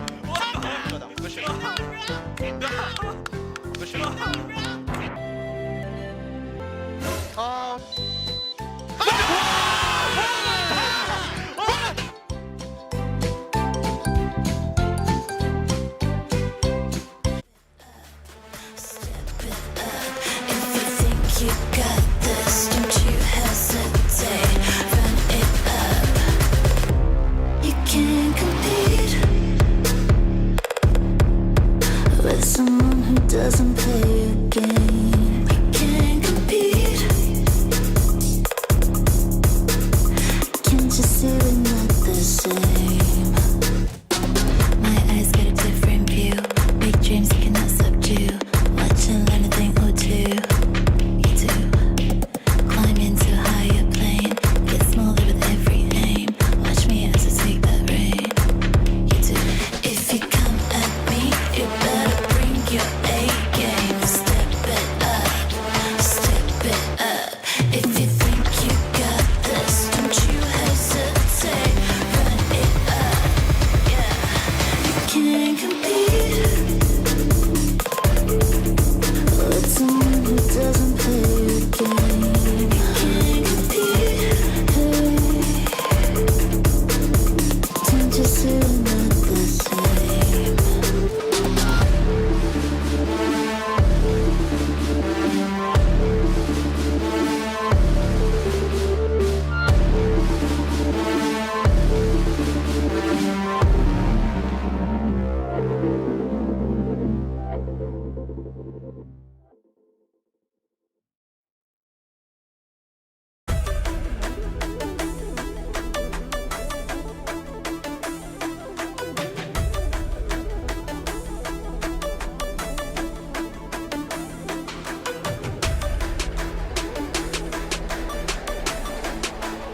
No time to be cracking under pressure, of course, for EKING because they are down 0-1. NKT, when they don't care, they are at their best, it seems.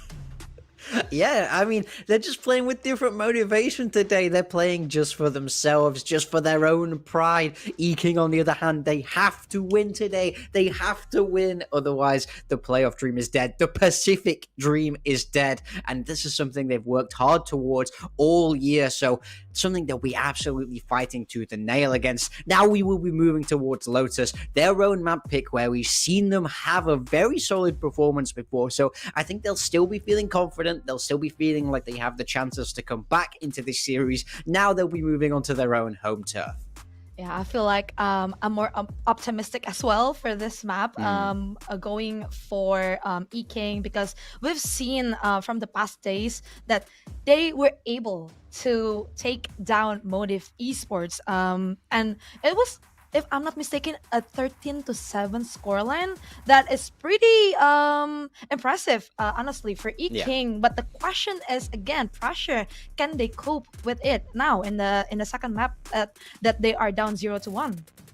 Yeah, I mean, absolutely. Yeah, I mean, we keep talking about pressure, but the pressure has been turned so far up for this EKING team. Now it's one map left. If you lose this, not only is playoffs gone, it's like your whole year is done. I mean, these players put in so much hard work. You know, this squad especially, we've seen them, the core of them back from 2023. They've been working for years towards this goal, and this potentially could be the last Ascension with changes to the format. This next map is EKING's very last chance to compete in the Pacific League as a group. It does not get more high stakes than this for them. Yeah, we've talked about opportunities to be seized in Ascension Pacific this year, because there will be 2 golden tickets towards Tier 1, towards that VCT Pacific later on. So, and on the other hand, we've also seen the giants bleed, right? Like Motive or like Boom or Nongshim. But yeah, it means EKING, they still have the chance if they win this second map. Yeah, very true. We have the agent select coming through. No changes on the side of EKING. This is exactly what they ran against Motive. And I also, you know, I love seeing Lou on this race, something I was optimistic about. But last time we saw them, Minimize popped off on this map. 24 kills, 8 of those being first kills. So he's going to enjoy this map. It's a 3-sighter, so look for a big performance from him.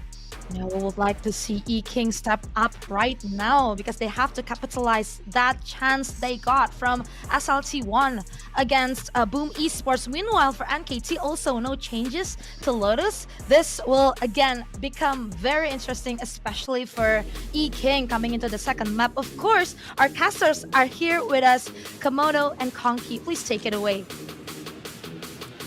Well, there you go, Morgan. You get Lou on the raise. It's a beautiful thing to witness, but the exact same thing said. Z-Rip can be bloody nasty on this agent as well. But look, map number 2 here into the final series of the day, Komodo. It's Lotus, and we know what EKING can do here, but NKT are certainly a scary prospect as well.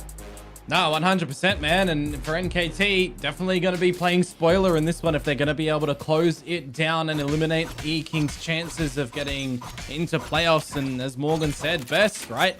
Something that has been years in the making to be shut down. Good mound stack at the moment. Going to be ready for this, but it's a better flash, isn't it? 1 for 1, nice and quickly. Ikana are able to get that, but Lou obviously taken down early. Cage triggered. Gonna look to trip over the shear, making their way in now in towards this position. Great shot from Poom. Also alert. 2 members dropping, and now it's just left onto Dragon and Kadiri. Make that just Dragon. And unfortunately for him, Komodo, he's on the other side of the map, so I think he's going to have to hightail it out pretty quickly. Soda low, but this would have to be a pretty impeccable Zowie clutch if he does manage to pull it off Dragon. In the end, it's still a 1 versus 4. It's still going to be difficult no matter which way it goes. And, well, he even needs to just get over the first hurdle, which is proving to be a problem. Doesn't even need to fight it. Darth happy to just hightail it out of there. Cover going out. Kept He's just laughing. the opponent at bay. Exactly. He's having fun. Who let him have fun? It was like me from earlier today. But, dropping into position. Going to make his way through, and Duff's going to take him down. So that is a pretty immaculate pistol round to come out from NKT nice and early, and yeah, not exactly a great sign of things to come. Yeah, it's just good coordination again to be carried on over here for NKT. Catching a couple of members off guard in the open individually. I think the biggest thing for me in that round, nearly every single kill by the first, was EKING being individually in a position with no trade, no teammates for the help. NKT always had numbers in every fight there. Oh my god, I love him. Just having a great time. And you should be, right? Home soil. Great competition. Unfortunately, unable to close a number of the series prior. But the fact that you even make Ascension after only one split is already quite a feat. So, yeah. To see what damage can be delivered here by the classics. If at all anything. NKT happy to park it for the moment. I mean, they are heading into the stack. All they can really hope for is damage. Especially minimize giving some information away. Yeah, if you are going for the stack, you should use it as a stack, not for one player going by themselves for some, you know, extra merry info. Dropping spike. There. Just taking their time. Here. Dotting their I's, crossing their T's. Alert with a couple of pot shots. This one is a nice and easy round for NKT. They're going to have a very handsome looking bonus. Yeah. Gonna have to be very careful with your investment coming into this next round for EKING, especially with the Outlaw in play. Gotta get up those better, brighter shields. Otherwise, you're gonna get shut down.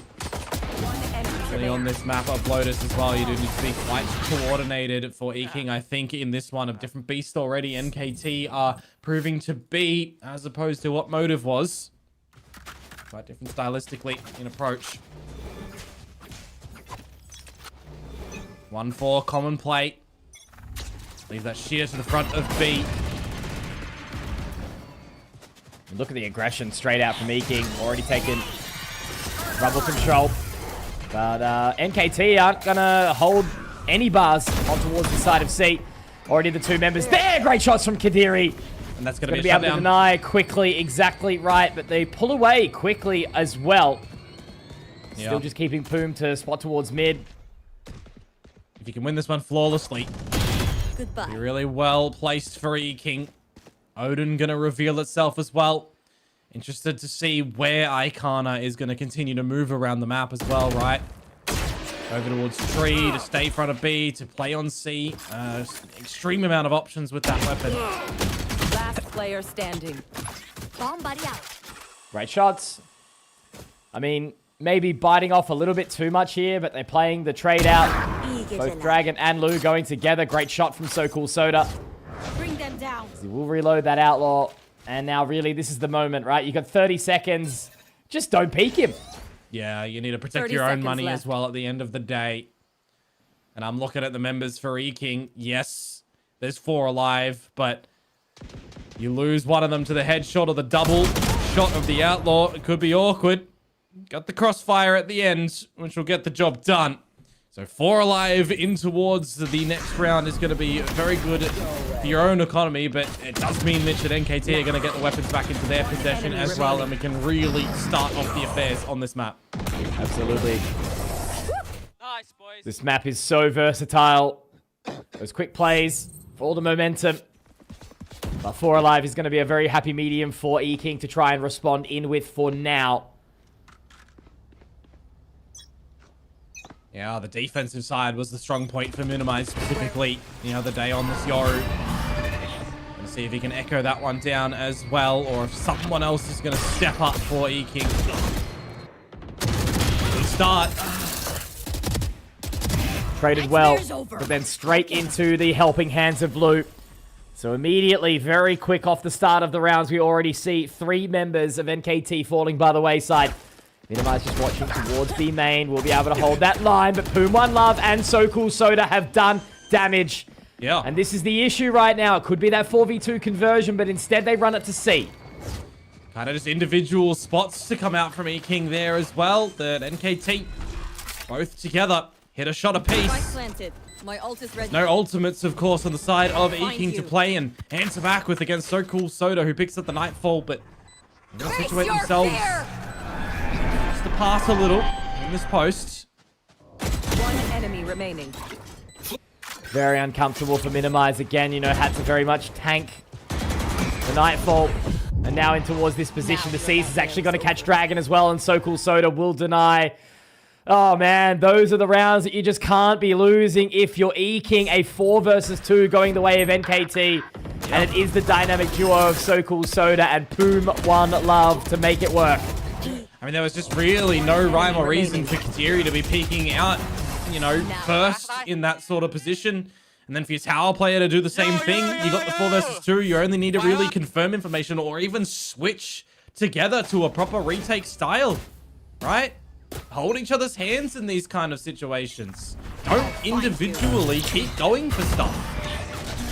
It is the definite Achilles heel for EKING over the course of this whole tournament. With a lot of the duels that they lose, it is just by the lonesome self. Spot on. Makes it so challenging.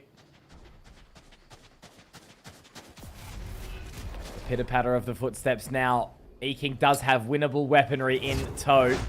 Minimize down, obviously, only onto the Sheriff here now as they will gather some information off the back of that Prowler.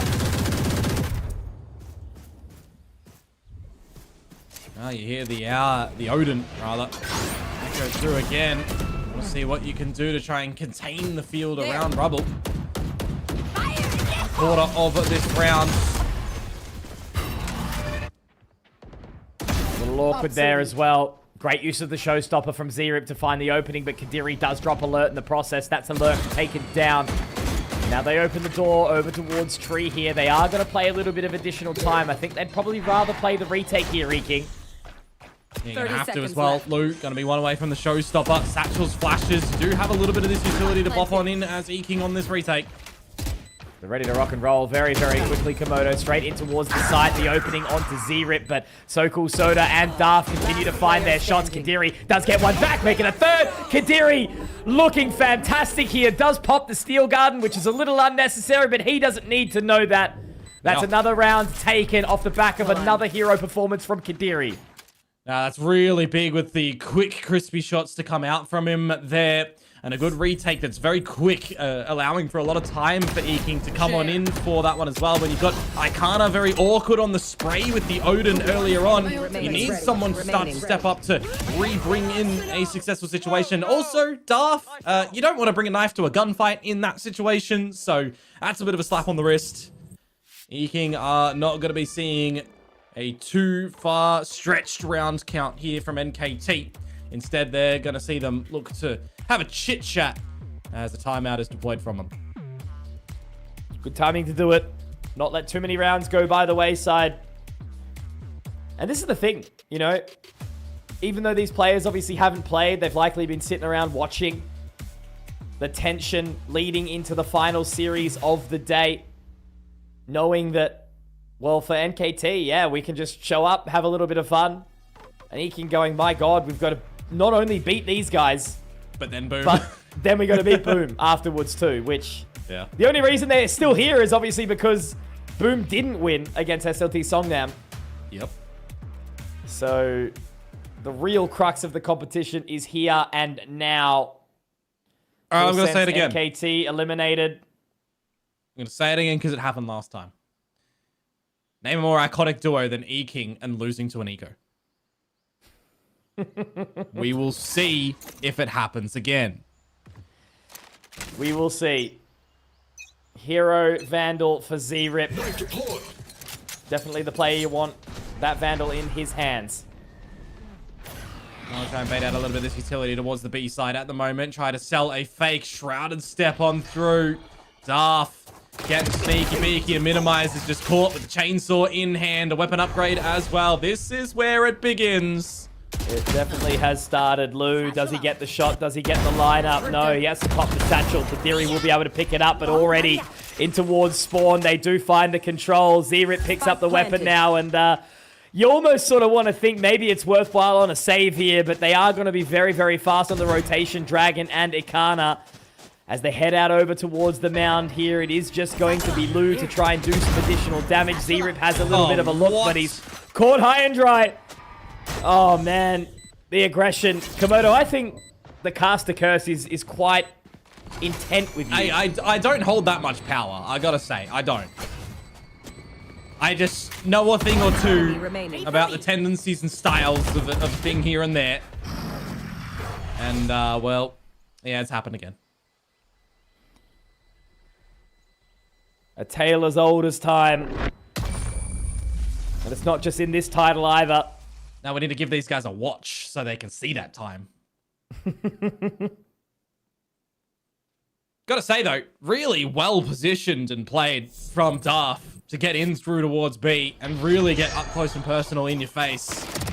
Completely pants down EKING in this round. The rest of the squad as well, just getting in towards that C site. Can't believe that shot actually worked out from Zerip, by the way. Had Lou found the duel 3 versus 3, you probably used the showstopper to start to get in towards the retake there. Instead, now you're going to seat yourselves in a bit of an eco state. And that Haunt is just going to confirm a lot of info as well. Get him.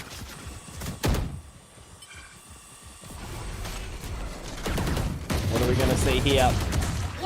Just again, the Hero Vandal from Dragon. Sheer keeps him at bay for a little while longer.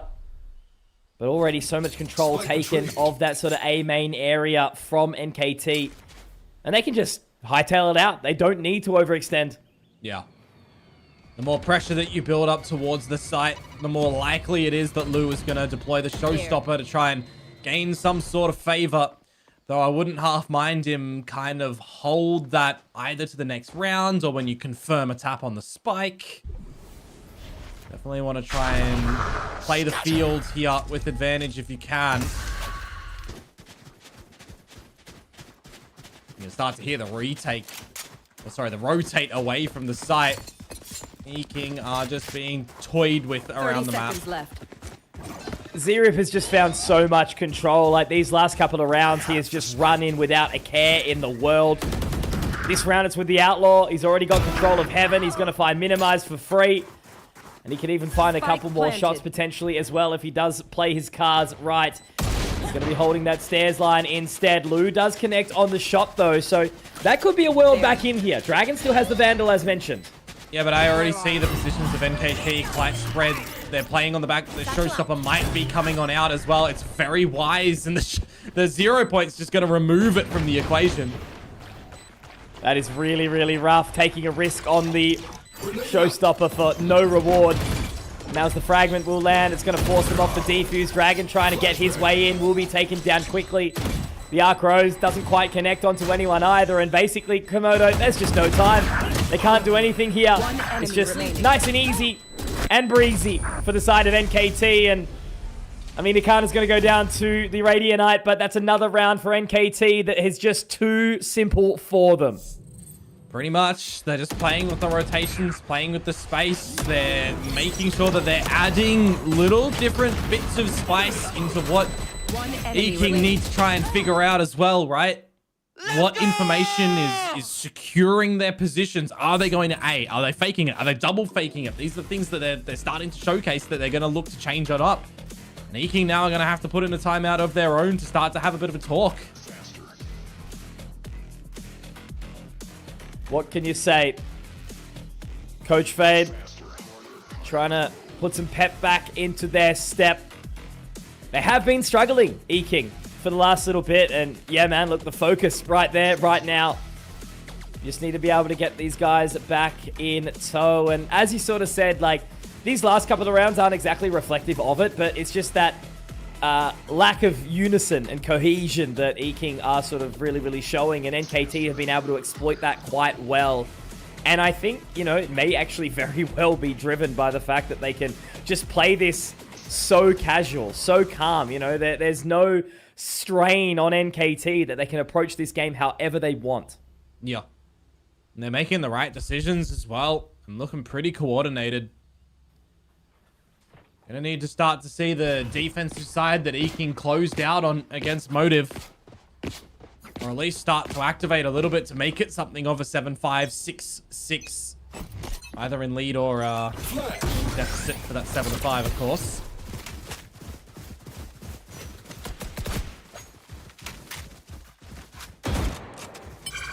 Control taken completely for free.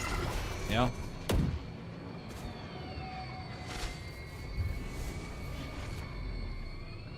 Where's Dragon going to go with this? Yeah, it's going to be really, really close, but Darth doesn't make his way through that dark cover at all. It's a little uncomfortable here. He's got a hell of a lot of space. Minimize is just going to confirm things with the Dimensional Drift as well, but you need to keep your eyes on what might be happening over at that B site too through the breakable room. Minimize kind of going down a little bit for free there. Lou does manage to find one back, but Z-Rip pops the showstopper. Is he going to be able to connect onto anything? He absolutely will. See you later, Lou. You don't get to play this round. Do not pass go. Do not collect $200. As that spike gets planted, door looks to be open now. Ikana and Kadiri. The Nightfall will go in. It's a big investment. Z-Rip gets the catch, but Kadiri will take him down. And now this rotation, the Prowler will follow the path, but they missed the line. Kadiri has to find another shot. And now it will be so cool Soda to try and play the distance, try and play the line away, and it's Kadiri again.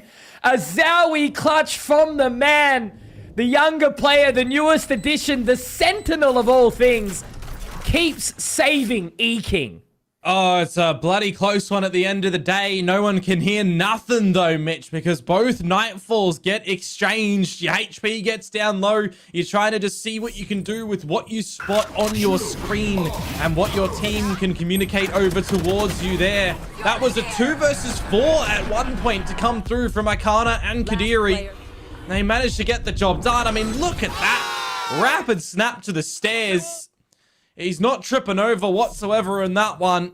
EKING on the back of the timeout.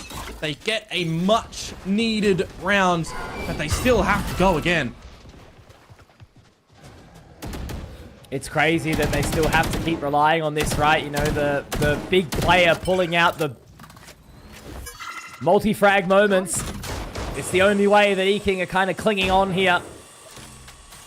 Good info on the back of the camera as well, that no one's pushed up towards the rubble side of things. That's a big dink onto Dragon. 3 HP. Needs to sit himself on a solid line, you'd think, in this round now. Plenty of information gathered by Ikana there as well, but how much does he actually want to try and fight this good fight? Yeah. These sort of situations as well, if you can start to bleed down the time a little bit, you might want to be angling for the steel guard and play. Darth has been seen getting in towards the site here. Kadiri has an angle. If he can call for some sort of smoke, he should be able to isolate this kill. And instead, he's going to fall on back. They're going to just switch to a retake here, EKING. It's a tough choice, right? Just got to let the rotation come on through. Kadiri does have that steel guard, and he's going to pop it early. But now they try to push their way in, and Darth already finds Kadiri. Minimize will be able to get that one shot back, but the C's narrowly missing as well. Now the blind side getting his way back in towards the side, but look at this lurk from Alert. He's managed to find his way in towards Waterfall. Z-Rip as well. They're not going to be aware of this in any way, shape, or form, I'm sure. No, never mind. Minimize absolutely is. He does get denied by Z-Rip in the end. Poom One Love also finding another 16 points of HP, but Dragon obviously very, very low from earlier. And Lou will be denied. Z-Rip. You know, we're talking about Lou on the raise. Z-Rip, he's been the continued solid duelist for this team. He does so much work so often. As soon as that Steel Garden comes on through, you immediately know there's a plan in place for NKT as well. Push the issue when the activation is happening and set yourselves up for the flank to come in through properly. There is just backup plans in play from NKT that we've seen before. It's not like this is new for them. It's something that they do time and time again on this map. And EKING, a little bit too pinholed in how they're trying to close a couple of these rounds.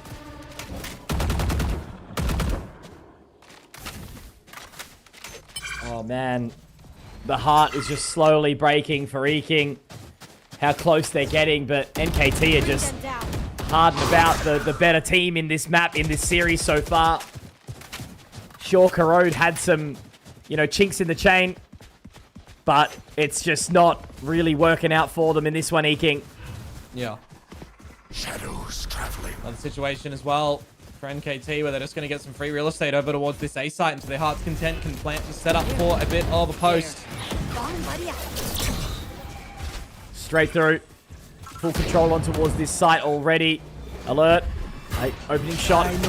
Again, it's just that sort of weird kind of round with a couple of upgrades, but not really much more to it. Lu does find one, but he's traded quickly as well, and Kadiri will be taken as well. NKT continue their assault, continue their reign here on Lotus. And they're just running out of time. 6 more rounds to go to close this. And there's only a few more rounds left in this half as well. It just feels like NKT are in firm control together as a team and a unit, and activating flanks where required as well. These are the sort of positions where you start to see some uncomfort from your opposition as well, right? When they're trailing a map, when they're trailing in the map. So this sort of spot for EKING, they need to make sure that they're not too far phased. They don't want to be, you know, having the 6th man as their own mental in this one. Taking that control again, so at least rubble will be secured for EKING, but you know, once again, we see NKT make their way up towards mid, and it looks like they do want to find this fight here. Lu onto the line, gets a great opening shot onto Alert, so at least an advantage is held by the Aussies for now. Oh, another situation where Darth is just TPing into a spot of bother, but it's dealt with accordingly and quickly this time. Boom even getting hurt whilst he's trying to shoulder out that shear as well, and the Arcros to just sort of force them back. They have to hightail it out of there, change their approach back towards B, maybe. Or even heading back long. I don't really know what they want to do here. Zero just waiting inside the dark cover, trying to see if anyone will make their way in. But with that shear still up, they're comfy and cozy on the side of C or EKING. I mean, the best opportunity right now for NKT is just going to be able to find a loose soldier, right? That portal closed. 30 seconds left. 2 versus 5. A split approach as well. 20 seconds to try and get the plant. Lu can stop that with the paint shells and the satchel. And the jig is kind of up when you see Z-Rip at the front of B. You assume it's going to at least attempt to end here and force the issue with the plant. Oh, he does have the showstopper, but just not enough time, really. Obviously, no info that everyone's all sitting back in the connector there. But Lu with the 3K. That is going to be another round for EKING to give them another opportunity, you know, keep them in this game. It's not done just yet. As mentioned, Corrode was close. Lotus definitely feels a little bit less so. But 4 on the trot means that 5 is possible for them. Yeah, at least for now, it feels a little bit disconnected, right? If the 7-5 halftime comes out, you get the pistol the second, you're all tied up before that bonus comes into play. So coming into this last round right now, you definitely want to see what you can manipulate around the map on this defensive side. Can you force NKT into a position or not that is more favorable for you? Dimensional Drift is out from Mini, showstopper from Lu. You already know now that NKT are wanting to go to this A site and they're wanting to go deep. Completely out of there. Z-Rip won't connect with anything for that showstopper. But again, they've already got so much control and they're leaving it on to minimize to try and find something. And an awkward line to hold on with that operator. As Sokul Soda and Darth do manage to find 2. Dragon gets the trade out. But now Darth also taken down by Akana. Okay, spike planted. 3 on 3. The sweat does start to amount, but they do get out for the time being. Well, the haunt available as well from Akana with the Prowler that's going in first. There's a seize too.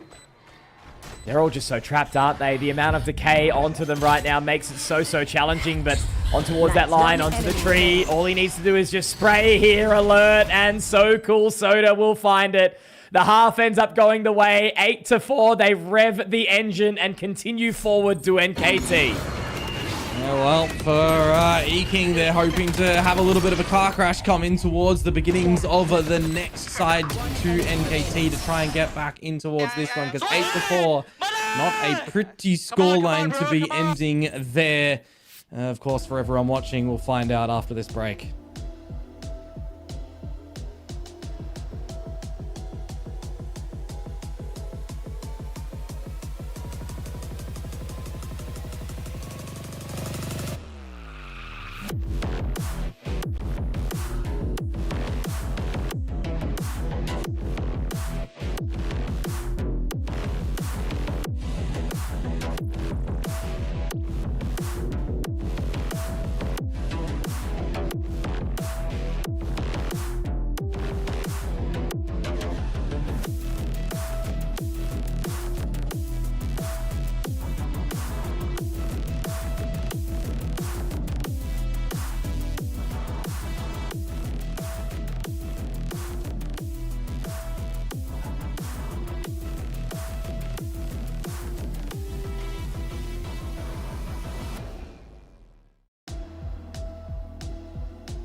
And we're back in action. But will there be a lifeline to continue forward for EKING?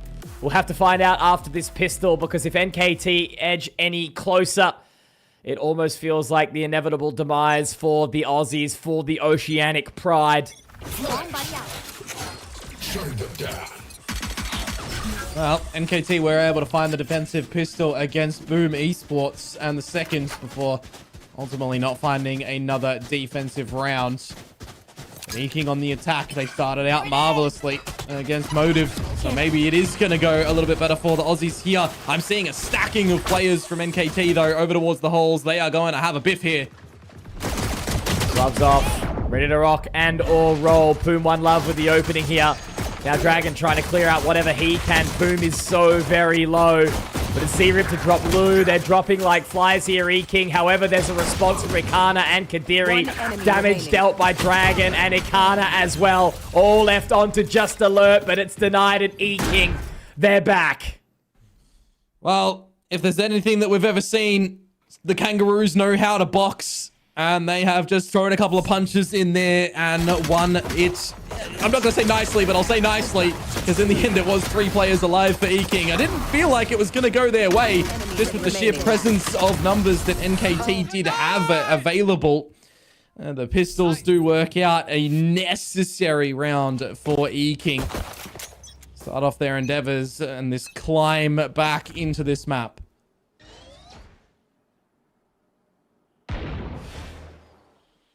Straight down middle. Looking to see what they can spot here, and that's where you have to be careful if you are Ikana. Lu has the line as well. They've got the know-how, the information, and they are just going to tap away a couple of nice shots. Lu happy to be doing some pot shotting from back there. And the Bulldog will be making its way back into the hands of Kadiri here. So NKT, they don't really get a chance to play this round. One enemy remaining. But EKING need to make sure they don't take any more damage so they can solidify their bonus. Yeah, a couple of Guardians and the Bulldog and Outlaw. Not too bad to be taking in towards the next round as well, but you've still got this slight comfort lead for NKT that they work out with the 8-4 half. See if Alert is going to be able to potentially get a cheeky kill or two with this position, because he is at the right spot. Okay, good point. Nicely done.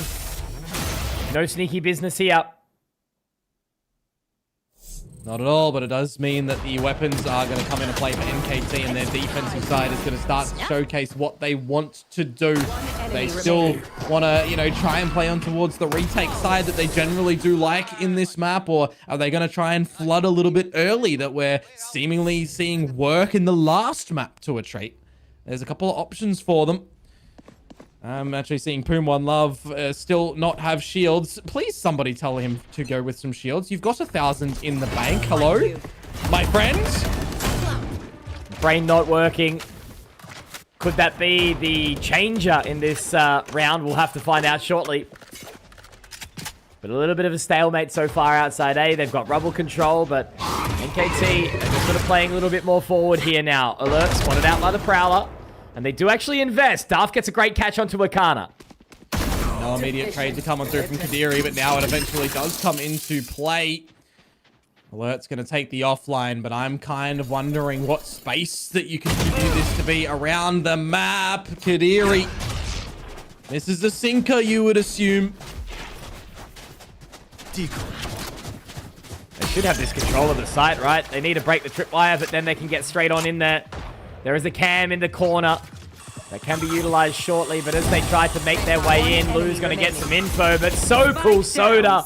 Oh my word, this man is good on the sticks. Oh yeah. And NKT will deny the first gun round goes their way as they cheer on and shout down EKING. 4 rounds to go for NKT, the Thai side. Really well placed out for them in those moments. They're hitting the crispy headshots. They're winning the duels together in the halls as well. You see that blindside that comes through a little bit later on for Minimize. The question kind of is, why is that so late? You got 2 individual dry peaks beforehand with the clone and the boombot going first. Why not the flash in that situation? Set up your team properly. Switch in from the duelist to the pseudo initiator at that moment in time. Nevertheless, a bit of a quicker one over towards Rubble for the controller. Switch up in the Cypher set as well towards this A site. It's going to give some comfort when you do hear this utility thrown towards the Rubble side. Also, with the dark cover down, still got that trap wire that hasn't been destroyed. So there's a lot of information for NKT. And they can keep some good eyes over here. My ult is ready. Bring them down. Settling in slowly. So much riding on this round here for EKING now as the Nightfall does go on in.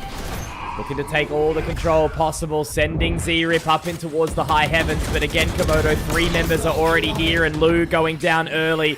That makes it ever so much more uncomfortable. Kadiri does get the trade onto Darth and Dragon another, but still the awkward line. Minimize might be able to wrap around the null command. No! It's going to be the fragment that does connect on towards it. Very nicely done. Ikana now back up against the wall. Alert still there. Same with So Cool Soda. They've got the catch. They've got the info. And Ikana will trade. Ikana will take him down. And it will be the fade to get 3. Beautiful stuff to hold on there for EKING. Oh, it feels like in a couple of these moments as well, it has to be either Akana or Kadiri to bail out EKING in these post plans, in these post scenarios, the retakes or the safety nets of the spike being down. Always being really good in these situations around the site. But I can't help but wonder as well in that moment there for NKT, they've got the numbers. They've got some cheeky little positions being found, right? You think that Minimize is going to be able to find things, but the fragment goes down and it's a quick allocation from Alert. He was indeed alert of the situation. Now it's going to be back down to the sort of eco set for NKT, which... Don't say that. 3rd time's the charm? We'll go with that for now. There's always a prospect. It's just about making sure you play every single round with respect and clearing out all the angles. Yeah. Getting dangerously close to a couple of really strong ultimates on this map as well for NKT. You're going to have to be aware of how they want to counter those a little bit later on when they do come into play.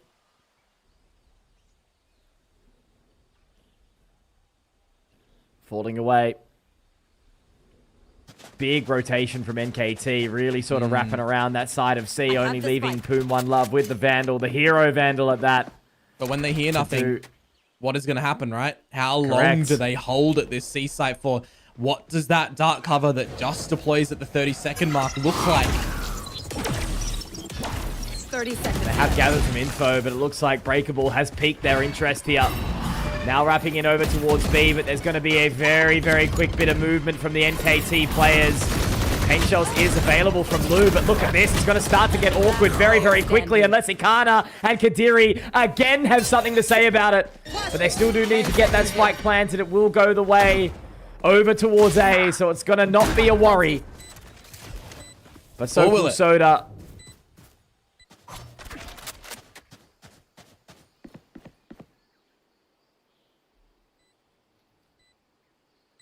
12 HP. You don't fancy his chances.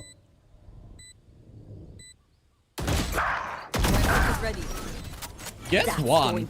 Pretty large to be able to do that and still tickle the economy of EKING. More importantly, another round for the Aussies to keep things in play here. Traded very, very nicely.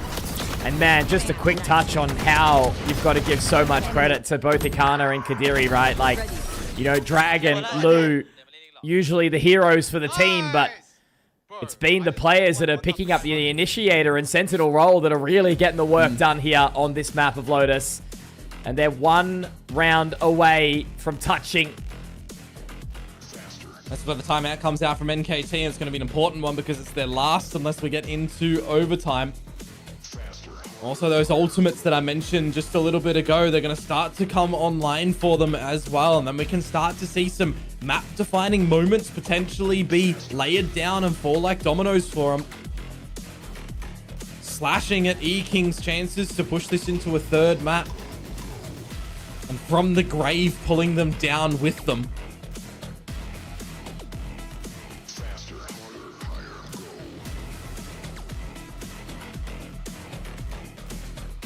So much to ponder right now. And you can just see the mood sort of shifting and switching from NKT, right? They're definitely not vibing as hard as they were earlier. Seems like one half of the table is having a great time, the other not so much. But as you sort of alluded to, the ultimates will look both sides of the coin now. They're almost all there, almost all collected. Well, Z-Rip as well, right? Leading the charge for NKT. Got 4 first bloods so far to back this one up too. Certainly doing what he can for NKT's chances on the single duelist mark. As opposed to Lua minimize. Gone for the double on EKING's side. Need to see some brilliance in this one though. Ikana with the Nightfall. But I'm liking this counterplay to come on through. The flashover gets all of them and the horns as well. So much information. They do manage to trade one back, but they've taken a lot of damage in the form of Lu as well. Now as that Steel Garden does get popped, the paranoia to try and force them back. How long will it keep them there? That's always going to be the question here. It doesn't look like they're overly interested. The Nightfall has kept them away. And Ikana falling too means that there's no one in access for EKING's chances there. Gonna see Z-Rip start to take the space over towards Rubble. Over towards the tree, but Dragon expecting that one opens up the accounts for EKING to potentially bring back this round. From the shadows invested as well for Darth. He's going to stick it towards the A site. Where the hell do EKING want to go? This is so uncomfortable, right? You know, Dragon obviously getting the catch on the Z-Rip, who was definitely playing too far forward. And then the exact same thing said, Minimize getting caught by himself as well, which is not a good look, but Lu getting the position. Poom One Love, though, so fast on the flank, and they haven't heard it at all. Kadiri will be able to get that spike planted, but now Lu popping the showstopper. Not going to be able to get anything off the back of it either. Last player standing. They want 9 here. Kadiri drops Poom One Love. So it's on to So Cool Soda. The man on the end of the desk, the one that has been getting up and about, cheering all around. And Kadiri, the consistency key, the clutch minister here. Is he going to be able to find it? Not onto half defuse, just taking the time, and there's the damage dealt! So Cool Soda will hold on, and NKT will secure double digits. I mean, it's another scenario, right, where EKING are looking strong in these rounds, but they just have a tendency to not be able to close it out. And they almost kind of throw it in the bin in this round as well, right? In the 1 versus 2 that So Cool Soda on 45 HP has to come out with, they disconnect themselves and not play to the spike spot. EKING giving the chance over to NKT in that round. Another Zowie clutch for So Cool Soda. Face your fear! Incredible stuff as they pick up the pace here now. Z-Rip all up in the face of EKING. Dragon does manage to find the trade back, but Darth already stuck up towards Rubble here. It could get a little bit awkward, or will it? No.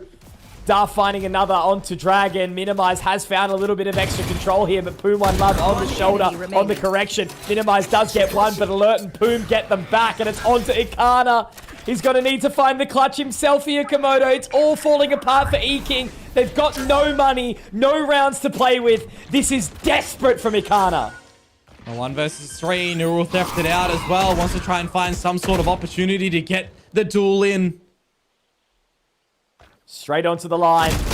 He would have to be the hero. He would have to line them up, and he may very well, but Poom will crush the hopes of dreams in his hands. EKING, the lights are starting to be knocked out of the building. The water has been turned off. The gas is no longer starting the stove. They're just running out of steam. A little bit surprised by Minimize's pathing in the round as well, right? Gets a bit of an exchange of play in towards the tree and opts to slot himself in towards the main stairs area. He has to have his head on a swivel. If anyone is surrounding rubble still, like we saw from Darth and Poom One Love over at the stairs, what angle are you going to try and find that is a secured kill and a get out of dodge situation too? I am a bit surprised that he doesn't just choose to go silent up the rope, get a flank, call for the team to sit and wait. There's so much time that they still have to play with on the clock in that round. They're just cutting some corners and having a couple of wrong reads. Now the thing, Komodo, is pressure makes diamonds, right? But it also makes people break. And right now, it's Minimize giveth, Minimize taketh away. The IGL trying to make the hero plays, and they are just not coming to fruition. So they take the final pause. Yep. Coach Fade has given them the pep talk. Guys, this is the final chance. And it's Sheriff's out. Well, they're going to be playing for the overtime, that's for sure. Doesn't give you some good confidence at the moment. Now, I know that we're from Australia and we want to see our teams deliver for sure, but we, more importantly, play on the side of great Valorant, and we are seeing some great Valorant in this series from both of these teams at moments. That's all we care about, Komodo. Bias is a beautiful thing until it's not. I just want Counter-Strike that tastes like real Valorant. That's all I want.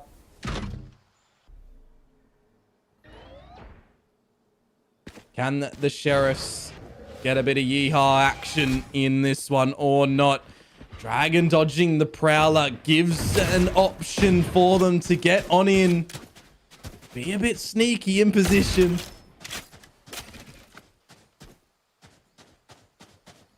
Because you need to see a mistake in this sort of play from NKT. You feel like as well for EKING. Get the crown on their head in this round. Poom One Love spotting out a couple of noggins. Gonna choose to get on out. Really getting aggressive with this.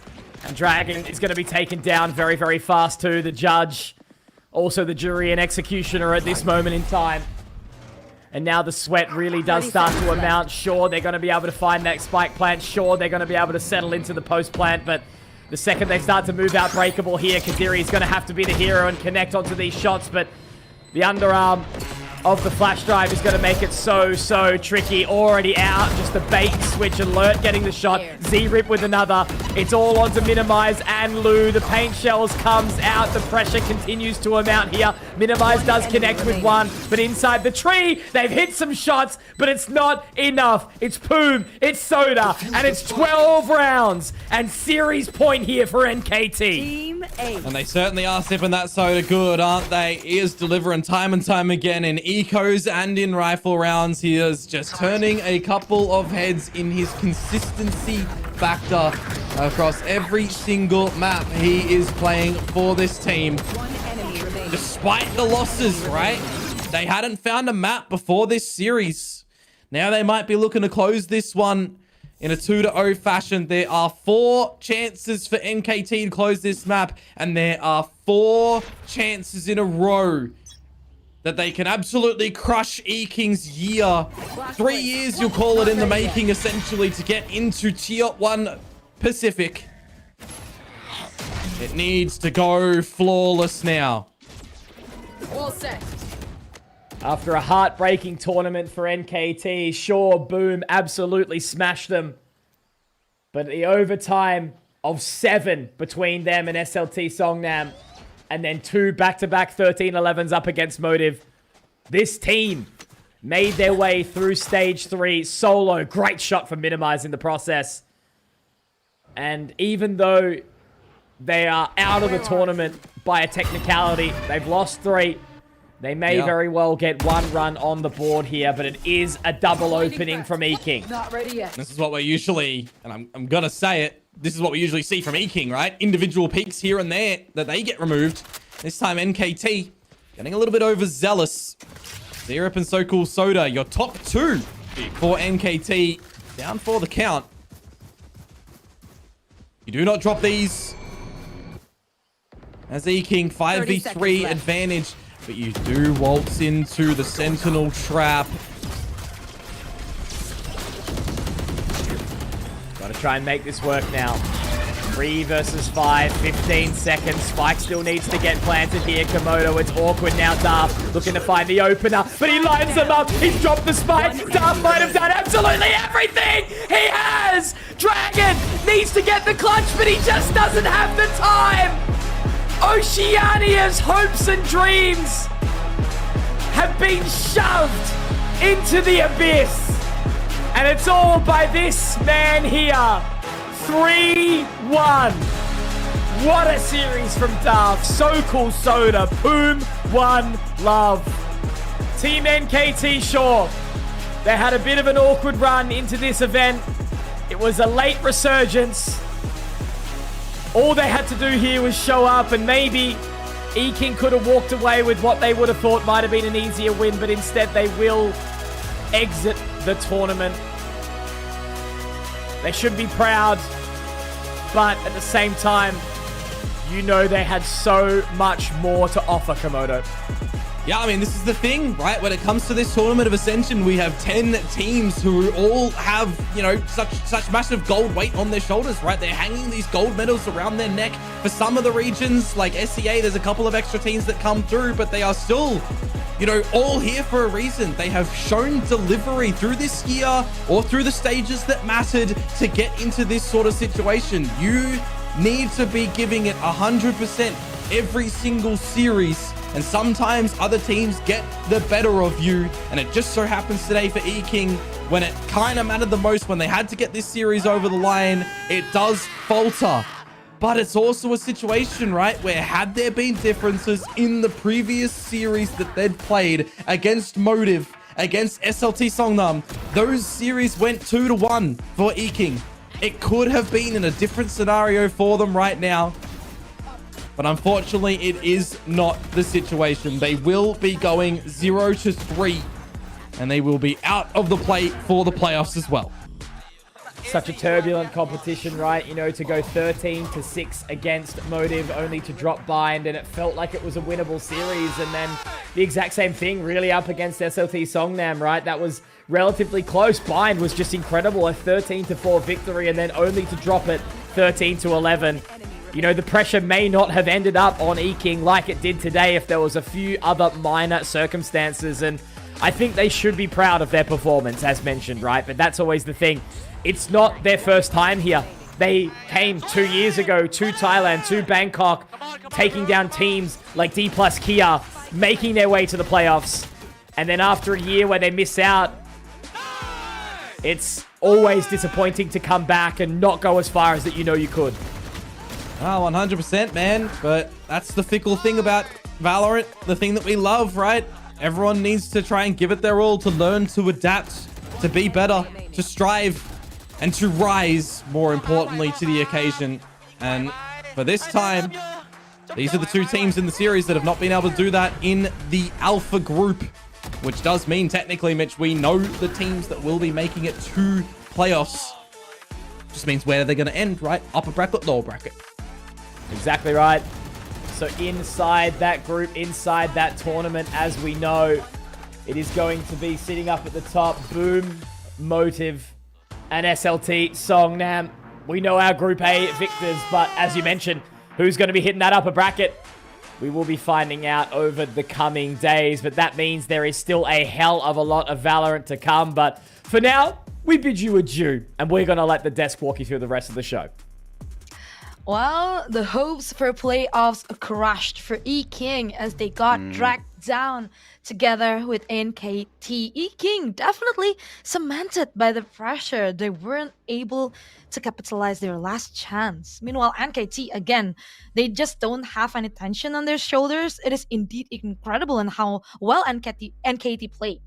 I mean, where was this NKT the rest of the time? You know, they showed so much potential in this match. They looked like they played some really solid Valorant on the side of EKING, like you say. It just felt like they couldn't get themselves together in this most important game of their year, of their past 3 years, you would say. And I mean, I think there was a lot of pressure on their shoulders. They're still young at the end of the day, and I did feel like it got to them. My heart bleeds for them. It truly does. I would have loved to see them go further in this tournament, but it wasn't meant to be. NKT shut that down. I mean, we can see big performances here. I feel like Sokul Soda was massive all day. Zerip is up the top of the scoreboard there as well. Darth, I mean, there's so many names here, but Zerip will be the ultimate MVP here.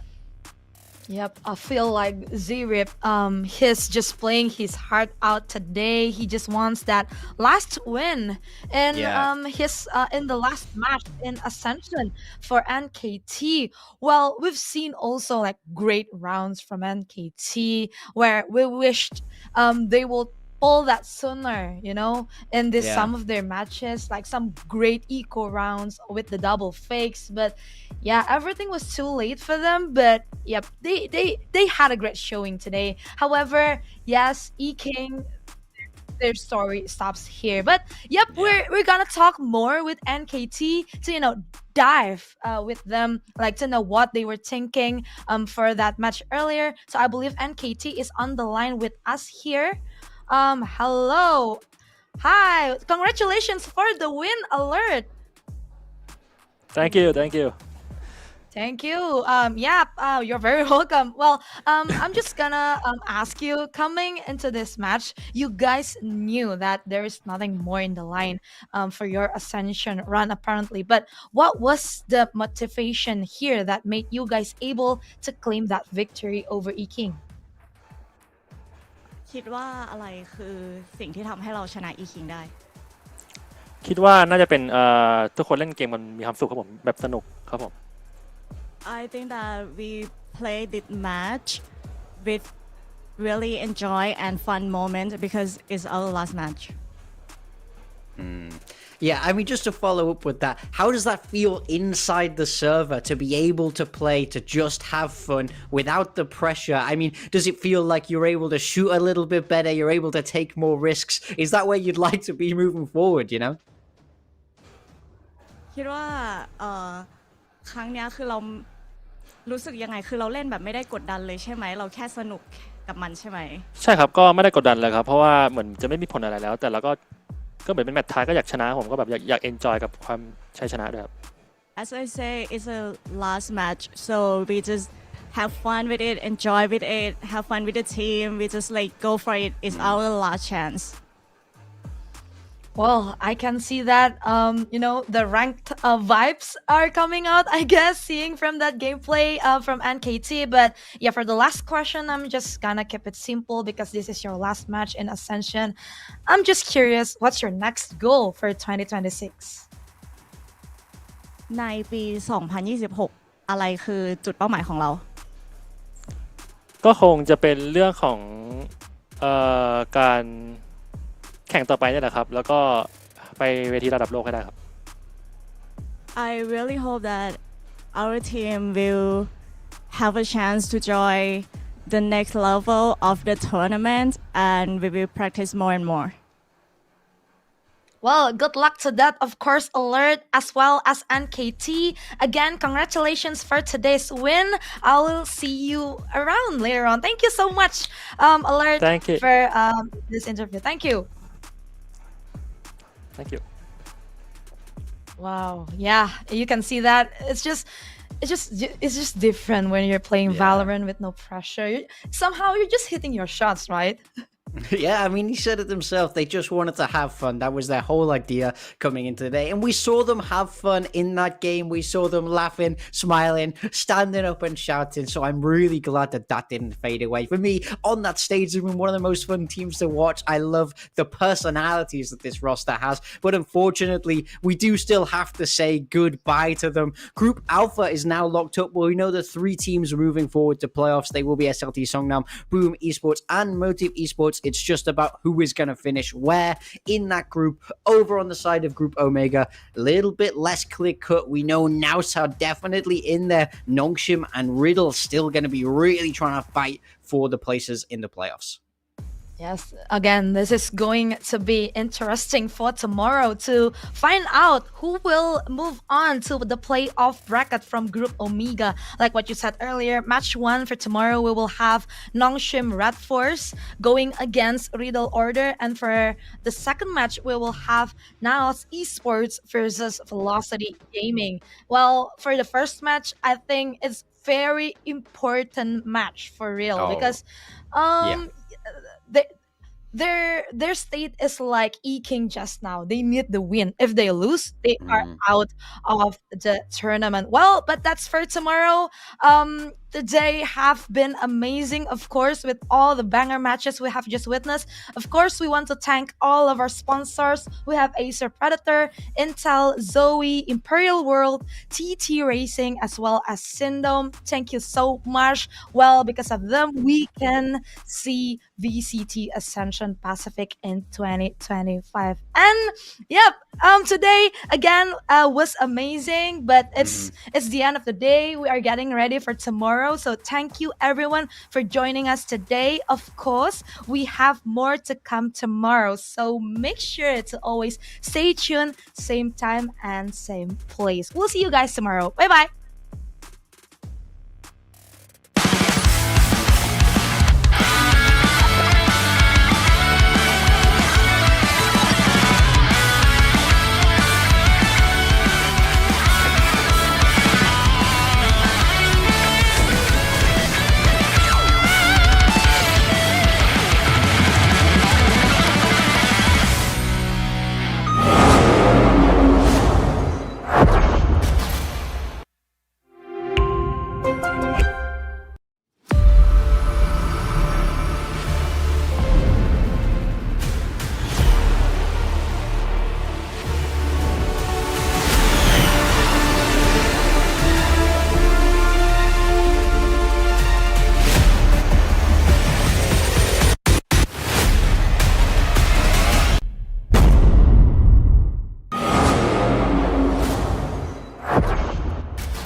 นี่ไม่ใช่เรื่องของเกียรติยศ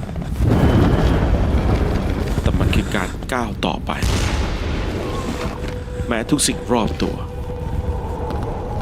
บอกว่าเป็นไปไม่ได้ไม่มีเสียงปรบมือไม่มีการเฉลิมฉลองมีเพียงหัวใจที่ยังเชื่อมั่นความแข็งแกร่งไม่ได้มาจากชัยชนะแต่มันมาจากการไม่ยอมแพ้แม้เส้นทางจะเต็มไปด้วยอุปสรรคบาดแผลไม่ใช่ร่องรอยของความพ่ายแพ้แต่เป็นเครื่องยืนยันว่าเราก้าวข้ามมันมาได้เราไม่ได้แค่ยืนยันแต่เราจะประกาศให้โลกเห็นว่าที่นี่คือที่ของเรา